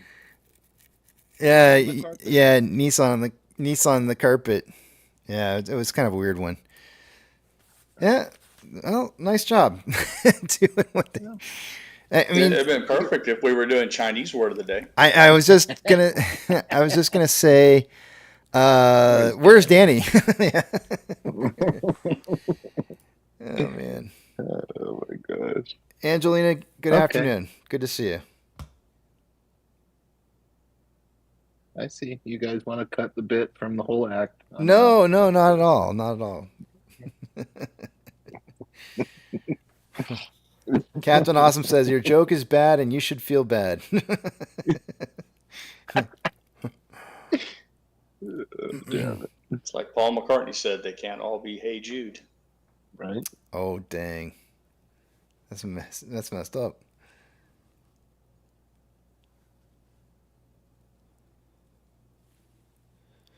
MCon says we're well up over 13.5%. I know, but I was expecting to see much bigger numbers in this. Way bigger. Yeah, I'm a little disappointed. I thought we'd see some fireworks today, but I'm okay. I mean, don't get me wrong. I'm happy with 13%, as of right now. Yeah. But I really I want to see us smoking through some big numbers on option contracts. GME's at $30. At some point or another, some of those contracts were probably. There's a lot of contracts that went into the money this morning on GME. It's not even funny. So the fact that it's coming back down with those call contracts either being exercised or simply closed, that's always going to add a little bit of bearish pressure. But if they were exercised, it's going to cause more bullish pressure in the near future when somebody has to find those shares.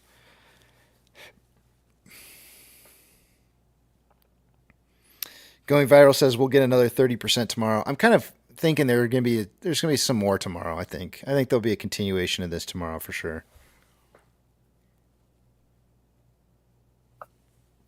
Dario saying it happens the next day, kind of how it's been happening lately. I agree. We've been seeing a lot of days where we've been having these like fake outs and where either price or volume is starting to move to, and it just doesn't show up that day and kind of melds into the next day. For whatever reason, we have been seeing that a lot lately. I agree. Internalizers? I don't know, man. I really don't know. I don't mean like the kind that Yucca has on Figueroa Street, but like the alternative. Yeah. Anyway.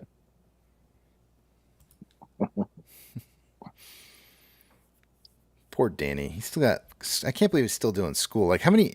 I feel like. That's bull. When does school get out everywhere? I feel like there should be like a nationwide everybody gets out of school at the same time kind of thing. Like why does it have to be staggered? Why are they even getting out of school? Why aren't they just going June. to school full time? Well, I need to be. My birthday is mid-July. And in California, I always used to get out like about a week before my birthday. So like the first week of July is when we would get out in California. I don't know if that's still the case or not, but it was when I was going to school there. And I hated that. I hated getting out of school like the week right before my birthday. It was terrible. It was a good thing, but it was a bad thing because usually like a lot of kids' parents like want to go on vacation as soon as school gets out. Right. And so like all your friends are like, hey, come over my birthday. And they're like, I'm out of town then. And you're like, damn it. you know, everybody's getting there, everybody's doing fun stuff, you know, and it's like, so nobody really wants to do anything for that period of time, and it ended up being like just a really crappy time to. Do I sound bitter? Did no one come I feel to like your I just birthday sounded bitter for a party? second. Did no one come to your birthday party? It did. It did sound very bitter, didn't it? It was like, oh, Casey needs a. Bastard. I need to get a couch out here. Can we play Stike and Patient here real quick, Fu? Oh shit! Ask me how I really feel about it. Separation anxiety. Oh, and you had a He-Man birthday cake. And I had a He-Man birthday cake, man. It was great, but nobody was there to visit and celebrate with me. Damn it. It's not true. I had friends come over, but it wasn't. It was kind of shallow sometimes on how many friends would be able to come. Don't lie. You don't have any friends. Just don't lie. It's okay. You know, it's true. I actually had. You know what's weird is I had a lot of friends, but not very many really close friends. Like I had a lot of friends, but not super close. And I think that holds. That's just, I'm sorry. That's just something I tell my kids when they're asking me about. So my friend has this issue with her car, and I'm like, don't lie, you don't have any friends. They get so mad at me all the time. It is pretty funny though, so they know, but they always fall right into it every single time. I swear. Yeah. Yeah. Casey, you would still be in school past July 4th. I think so. I'm pretty sure. Evil. I'm pretty sure. I don't. Let me check and see, because I'm pretty sure we were in. It was like, hold on a second here. Let me look and see.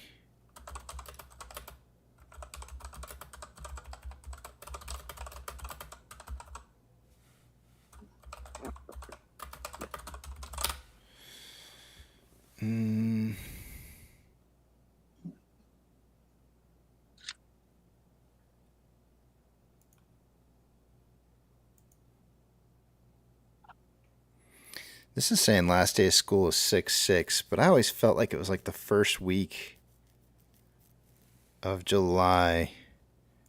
Way back in the day. Maybe I do. I don't know. Why? I don't.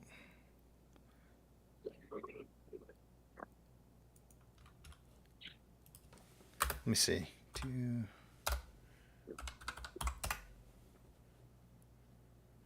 Here we go. In 1994-95, the schools were ending around June 30th. So I was close. It wasn't quite the first week of July, but it was really, really darn close. June 30th. They really like. That's like torture. Yeah. Yeah, it was bad. Imagine missing June for school. No, you're in school in June. Throughout it.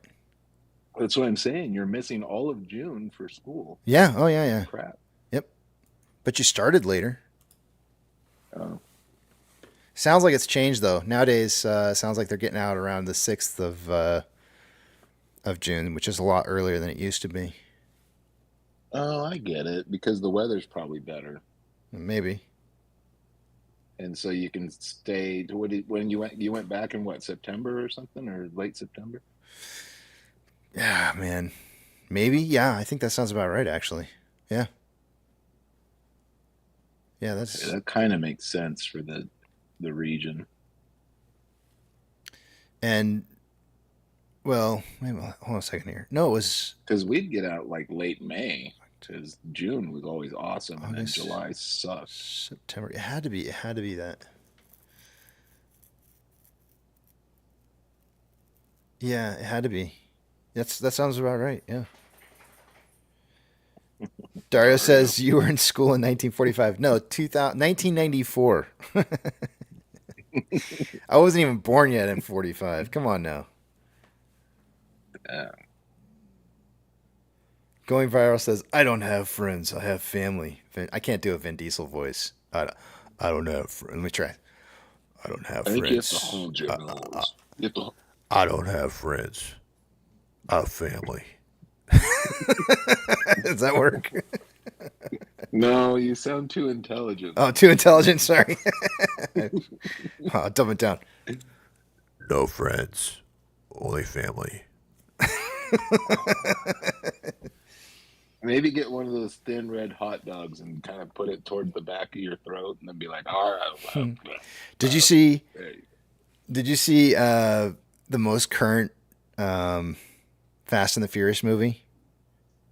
I have not. Are you a fan of those? Do you like them?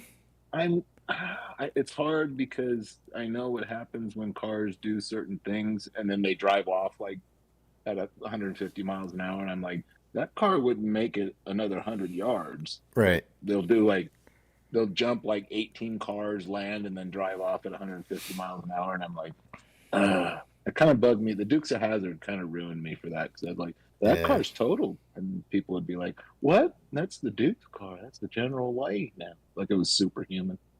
Yeah, so I've watched a few of them, but yeah, they're all right. I'm not going to say they were bad. So,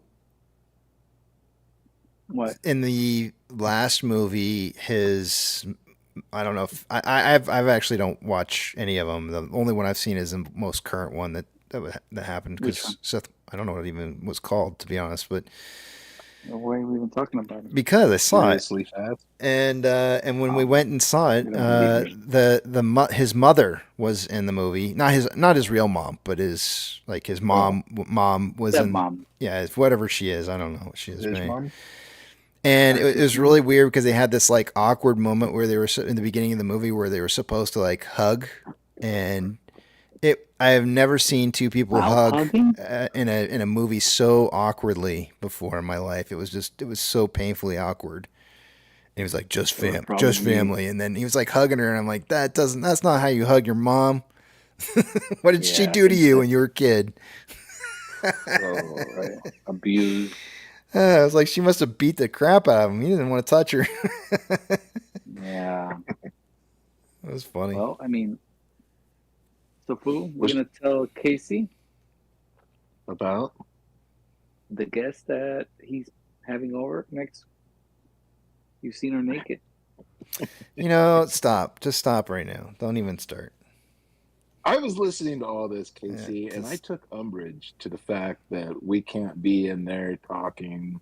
We behaved pretty well the last time. Yeah. Well, it's more about trying to be considering. concise with time and getting the questions out and not having like distractive like deviations You're gonna away. be nervous.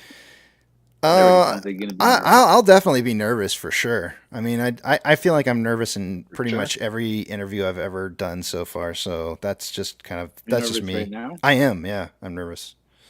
Yep. I can see the glistering. I mean, your mustache kind of covers the sweat, but I can still see you sweating under that stash. What? He's been given mustache rides? My beard is glistening. Yeah. Mm-hmm. Tyler Stone says, "Is anyone here for the Battle of 801?" I feel like who wasn't here? I don't know. Yes, I'll just say yes to it. I have been. Yeah, Tyler. The list is probably shorter of the people who weren't here. There was no battle. Nothing happened after 801. Well, did you tell us who the person is? Casey, you're gonna. I did not. No, I did not. Oh, okay. Yeah. Either way, I've seen her naked. No, you have not. You lie. Guarantee you. You lie. He's showing me pictures of her. You don't even know who it is. I swear to Doesn't God. matter. If it's your mom, I'm gonna fucking never come back. Yeah, I hope that's how you feel. I hope that's exactly how you feel. I'll be so embarrassed. I'll never come back. I'll ask the question. Is it true what Fu says? No, you won't. This is why you don't have good things, Yucca. You want to know why you can't have nice things? It's because you act like this. This is why. What? Like a 5-year-old? Yes. What can I do? I don't want to grow up. You're a Toys R Us kid? They took toys. Yeah, they took toys. I know, me too, but I don't go. Yeah. Stop! Just keep playing with your toys. Don't play with others. I do play with my toys. Didn't your parents tell you you don't touch other people? You keep your hands to yourself. You did tell me. If you like, I her, bet touch they her. did. I bet they had to tell you that several times. I'm sure of it. Because I kept touching myself. I know. Like, I'm probably, "You yeah, gotta they were touch probably like, somebody else." at first they probably told you to stop touching everybody else. And then you just kept touching yourself. And then they were like, okay, well, you need to stop that too. Stop touching yourself. Did you have any brothers? Yeah. Did he always make you One. hit? Was he older than you or younger? Older. Was he always making you hit yourself? And then he'd be like, stop hitting yourself. Stop hitting yourself. Yeah. He did that? That's funny. Yeah. And then it turned into stop spanking yourself. Stop. Oh. Yeah, Break Nation Sports saying, in case you really haven't seen the first Fast and the Furious movies, especially the original. No. I'm not a big Vin Diesel fan. I don't really like Vin Diesel at all. He doesn't strike me as somebody who's gonna like make me think in a movie. And You're not attracted to him. Yeah, so I'm just not really. You're not missing much. You're not. I'm no movie snob, but you're not missing much, Casey. And while I do like cars, I am not a car snob, so I'm not like, I don't have to like, there's nothing, I could care less whether a car has 250 horsepower or 1,000. Doesn't really matter to me. I could care less. I like how it looks, but not, what's underneath the hood doesn't matter to me. So he goes by. Huh? What's that? What? Who? Damn it. You want to smell what? Hey guys, it's homo say what?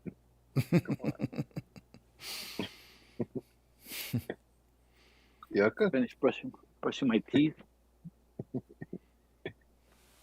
Is it Toledo? Is that what he goes by? Toledo? Who? Vin Diesel. I don't know what he goes by. I have no idea what he. Riddick. No, wait, hold on. Riddick. Riddick. Yeah, the tales of Riddick. Isn't that Mr. Worldwide? Tales. Isn't that the same guy? Let me ask you a question. Who do you like more? And I feel like these are very comparable issues here. Would you rather watch a movie with Vin Diesel or Jean-Claude Van Damme? Vin Diesel, without hands down. Vin Diesel. Vin Diesel wasn't that bad in Saving Private Ryan. He did a fair job in that. How about Pitbull? I've never seen him act before. Wouldn't know. You never seen him in his music videos? He's acting there. I'm just saying. Like I equally would not want to go watch either of Jean-Claude Van Damme movie or a Vin Diesel movie. Van Damme was awful. Bloodsport. Man, he was awful. Bloodsport was good. Bloodsport was good. I liked it, but I don't like him as an actor. He's just horrible. He's terrible as an actor. Universal Soldier? So you don't like him as an actor, but you like him. Yeah, I need just a little bit more brain stimulation in a movie. I just do. Oh, Lord. I need it. Well, Dolph Lundgren, Van Damme, Universal Soldier was badass. Yeah, I don't. I did see that, and I didn't even think. I can't even remember anything from that movie, even though I saw it. That's pretty forgettable it is. Warren Buffett posted. Did you see his tweet? Warren Buffett's tweet? No. What do you say, hodl? Yeah. He did. I'm not lying. Really? Yeah. Oh, okay. That's all he put. Hodled. I know. I mean, is he talking to us or is he talking to his people? Dario says Stallone or Diesel. I mean, that's like the same thing. I mean, it's like, I don't know. Stallone's awesome. I feel like, are you, hold on a second. I gotta get my Arnold Schwarzenegger out here. Hold on a second. Wait, where did he go?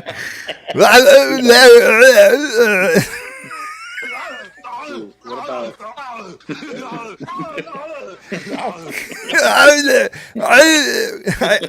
I think I would probably go.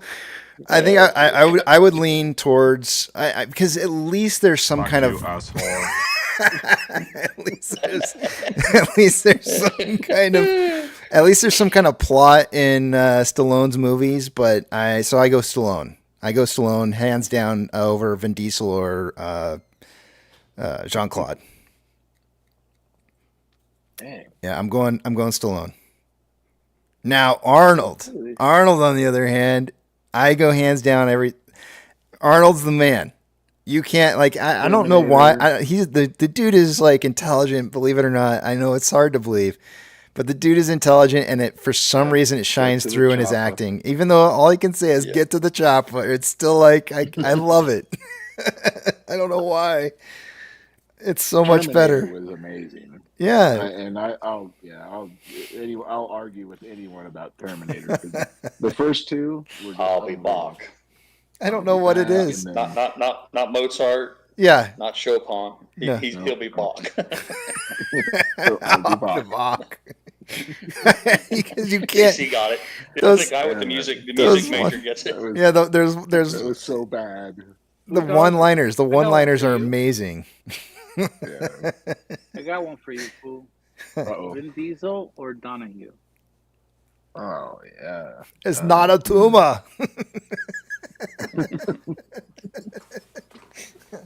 Okay, it's Kindergarten Cop. It's terrible, but True Lies. True Lies. Yeah, that was a great movie. True Lies. Yep. What was the Martian one where Total Recall? That was amazing. It was.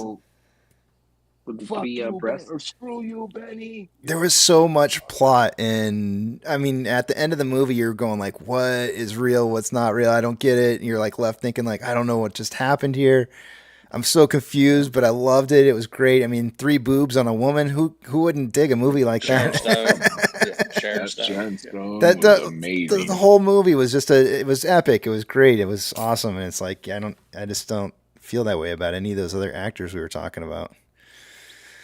That's just how I feel. Trying to do to us here. Those bastards, what are they trying to do? Hey, was that a stop hunting? That was It could have value been. gap. So did you see the red line though, right? That's a synthetic price failure. That's a synthetic price failure. Synthetic. Yep.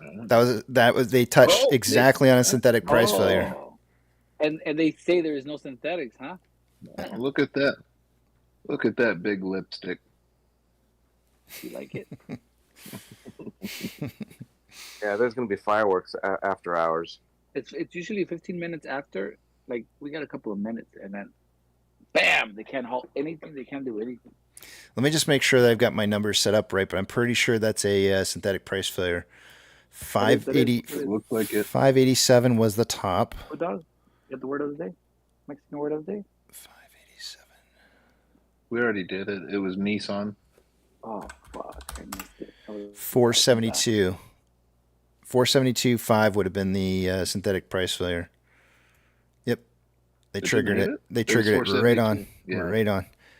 Yeah. It's not SSR or anything like that, but it is. They did trigger a synthetic price failure there. So it's what they're doing right here is they're just trying to elicit a response out of retail. You know, everybody who bought in early this morning, they're like, oh, we'll drop down the price by this, this 19 point whatever percent, because at $4.72, that's exactly a drop of 19.6%. So drop the price by 19.6%, create panic and fear in anybody who newly invested on this price movement. I know. I just sold all my shares. And get them to sell their position, and then we can turn price around. And so the question now becomes is, did they, on that price movement from 587 down to 472, did they find any sellers? Because if they did, and it was profitable to move the position or move the stock price by that much, then they'll continue that. If it's not, if it wasn't profitable, then they'll let it go and they'll let it run again. So that's how you'll know.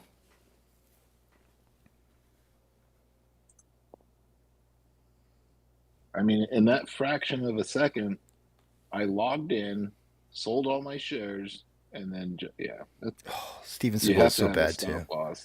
Steven Seagal is so bad. I feel like every time I watch Steven Seagal, I feel like Stolen Valor every damn time I watch anything of his. I just go like, this is so. He is a prime example of it. I can tell you. It makes me want to barf when I watch him. Don't even get me started on him. Yeah.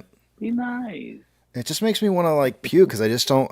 He takes away from everything. Anything good and right is Well, like he's one of those stolen. guys that thinks because he plays in a few movies that somehow or another he embodies that in real life, and it's. How about Jackie Chan? He had one I good love movie, Jackie though. Chan. Jackie I Chan's love the man. Jackie Chan too, but Seagal had one good movie, and it was with Tommy Lee Jones, where they steal The Ship? USS Arizona. I like that movie. Yeah. Believe it or not, I actually like a lot of Steven Seagal's movies, but I don't like him as an actor. Like him himself, the plot of the movies I can enjoy, but watch him and be like, ugh, you know, it's okay. It's okay to do that. You can like a movie and not like an actor. Jackie Chan was hilarious, though. I thought.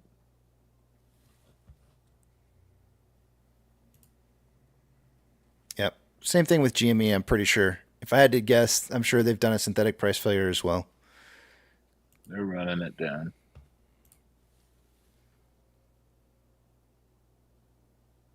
And then the charts look identical, basically. Yep. Yeah. Barcode, run it down at the end of the day. That's all right. They can synthetic price failure all they want. Doesn't scare me one bit. We've seen it so many times before. It's not even funny. Another day. We're still up over 10% for the day as it stands right now. Kiss my ass. Mm-hmm.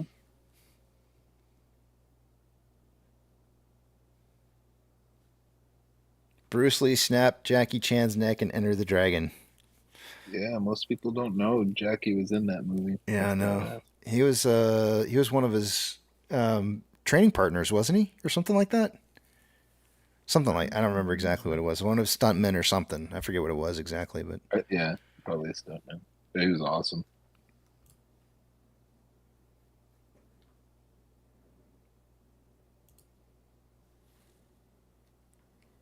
Yep. Let's see here. Brian's getting emotional. It's okay, Brian. I'll pat you. You need a hug, Brian? Venus says, practically any classic action movie, you guys feel the same way about these dudes as I do. 5-6 foot action star Tom. Well, okay, so I'm with you on that, Venus. Believe it or not, I'm actually not a huge fan of Tom Cruise, but I do think that he provides a little bit more stimulating material. But I understand where you would, how it would just not be very, maybe you're just not a fan. Hang on. I get it.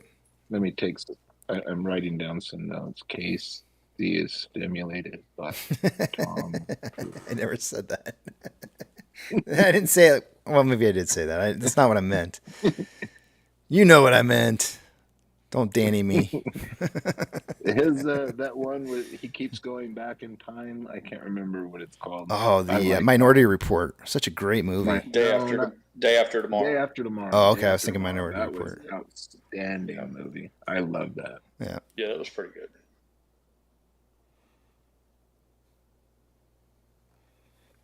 But I get it though. As far as what you're saying though is for Tom Cruise, I totally understand. I'm with you on it, and it makes sense to me why you would not like him as an actor. I totally get it. Tom Hardy's my new go-to guy. I'm big on. I'm on the Tom Hardy fan train. Tom Hardy. Yeah.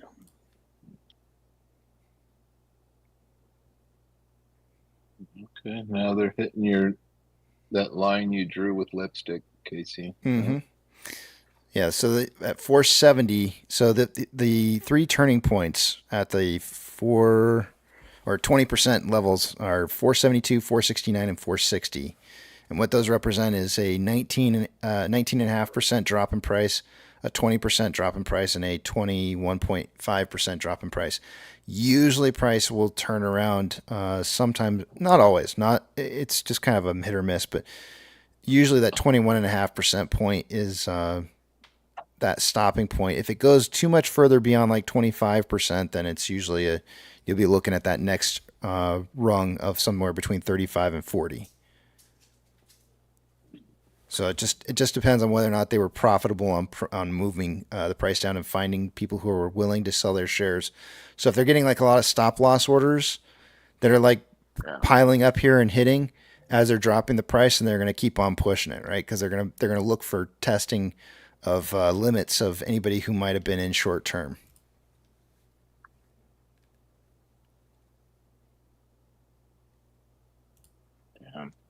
Yep, it's just how the game's played. It's almost a quadruple bottom now. Yep, they can root around in there, but they're not going to find my stop loss because I don't have one.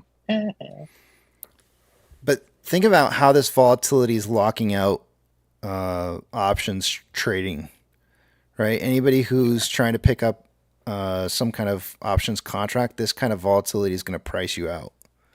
It's going to make it very, very difficult to try and find a position that's reasonable. So that's part of, there's multiple reasons why you would do this, but that's another really good reasons why you would want to try and get this kind of volatility to occur in a single day's worth of trading, is to really price out option contracts that are going to potentially be problematic for you in the future.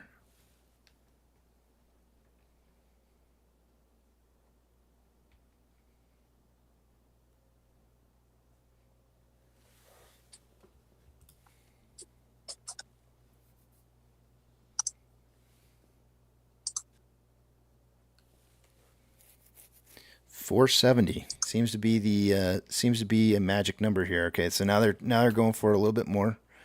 $469. Nice. We are getting that volume that I was talking about earlier, that last minute volume for the day-to-day. We're certainly seeing it. Don't be surprised if there's some aftermarket activity that happens with price. Remember that, these price movements that happen right before market close are oftentimes, things that they're trying to do to force people to make moves. And then everything else. Surprises anymore. Yeah, that's good.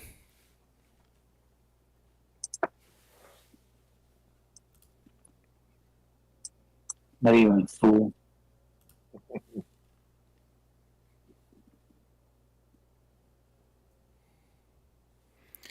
It's getting close to that time of the day, guys.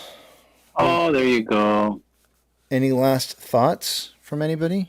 Yeah. Okay, what you Words got? of wisdom. Yucca. Papa Matt, good afternoon. I just saw you were in here. Oh, yeah, he just got here. Where's my money, bitch? Right. Final parting words for the day. Well, that's probably a good one. Got a couple. Now, why? I thought we had deleted that, damn it. Who? What? I'm not sure how to delete them. Oh, I'll go and try to see if I can do it. I'm not sure how to delete them.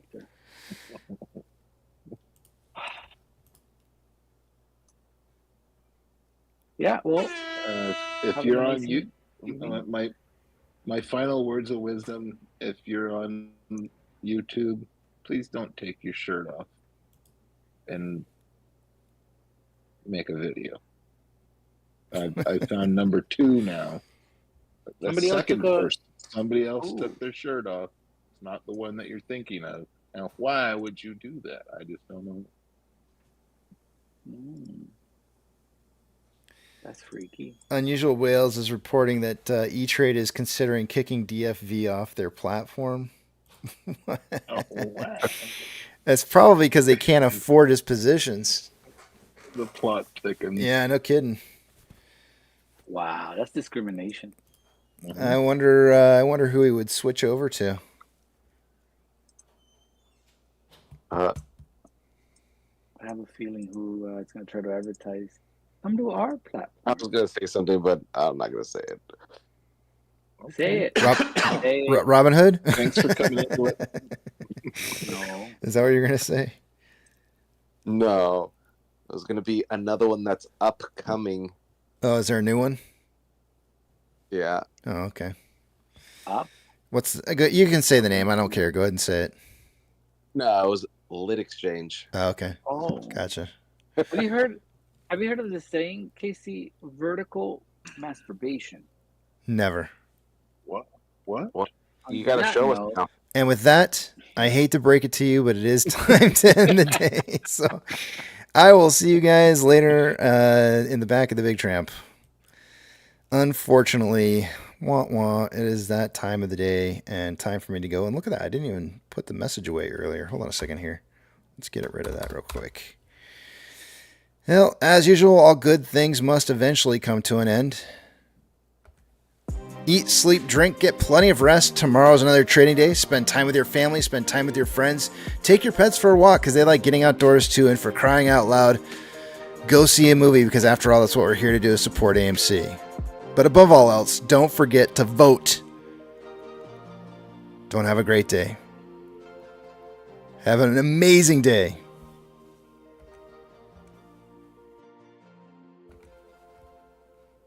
I'm lagging behind here.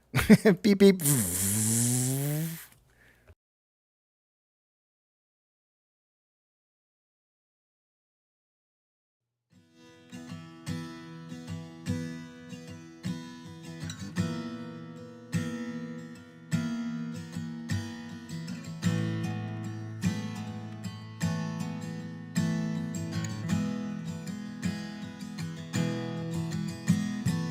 When the night's getting cold, you're needing a shoulder. Puff out your chest and be a little bolder. All we do is we buy and hold. There will be shills who want to steal your thrills. There will be friends who hold till the end. There will be doubt, fear and cloud, but it's all in your head. Those hedges are dead. Panic and fear really are near, but it's not ours to own. We have shown that all we do is buy and hold. Oh, there will be shills who wanna steal your thrills, and there will be friends who hold till the end, and there will be doubt, fear and cloud, but it's all in your head. Those hedges are dead. So when the night's getting colder, you're needing that shoulder. These apes got your back. We got each other. All we do is we buy and hold.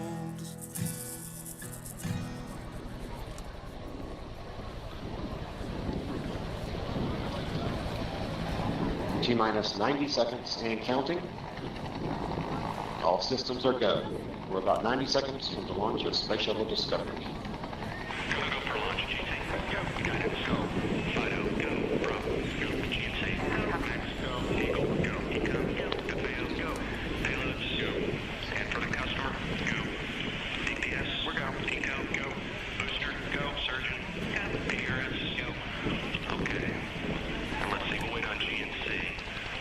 T-minus 60 seconds and counting. We are transferring to orbiter internal power at this time. Discovery is now running off its 3 onboard fuel cells. Coming up on a go for auto sequence start.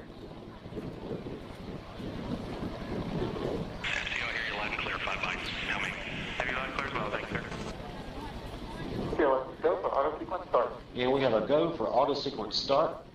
Discovery's onboard computers have primary control of all the vehicle's critical functions.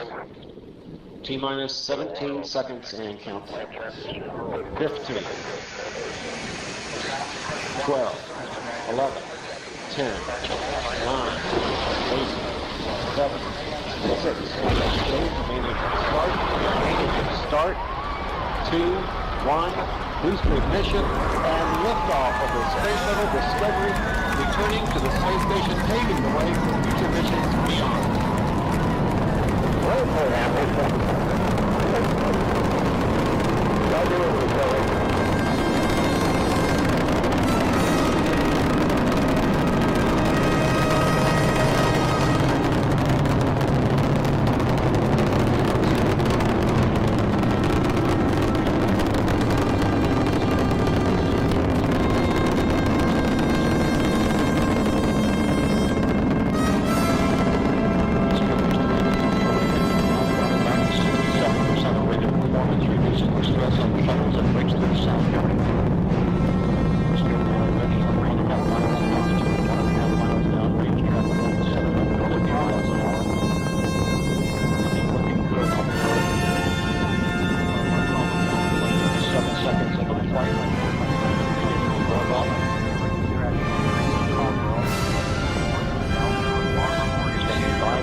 Pilot rocket booster separation confirmed. Guidance now converging. Discovery's onboard computers commanding the main engine nozzles to swivel, aiming the shuttle for its precise target in space for main engine cutoff. Should have a good forward leg now in S10. Okay, you sound good.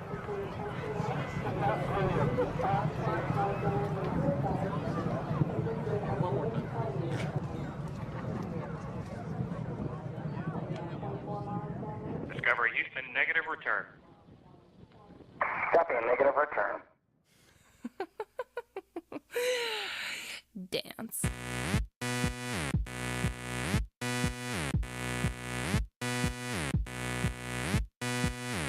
Back door cracked, we don't need a key. We get in for free, no VIP sleeves. Drink that Kool-Aid, follow my lead. Now you're one of us, you're coming with me. It's time to kill the lights and shut the DJ down. This place about to tonight, we're taking over. No one's getting out. This place about to blow.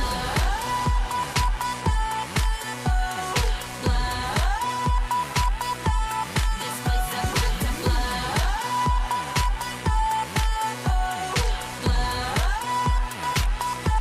This place about to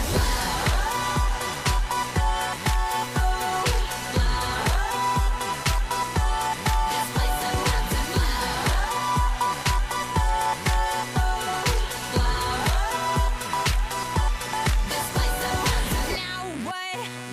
We're taking control. We get what we want. We do what you don't. Dirt and glitter cover the floor. We're pretty and sick. We're young and we're bored. It's time to lose our mind and let the crazy out. This place about to tonight. We're taking names 'cause we don't mess around. This place about to blow.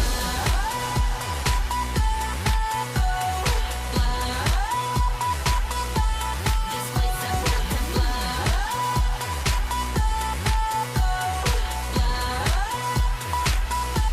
This place about to This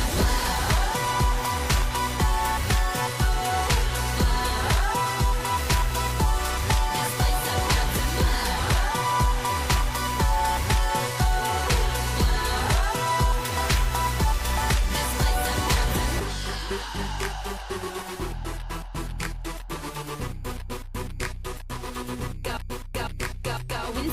Go insane, throw some glitter, make it rain on 'em. Let me see them hands, let me see them hands. Go insane, throw some glitter, make it rain on 'em. Let me see them hands, let me see them hands.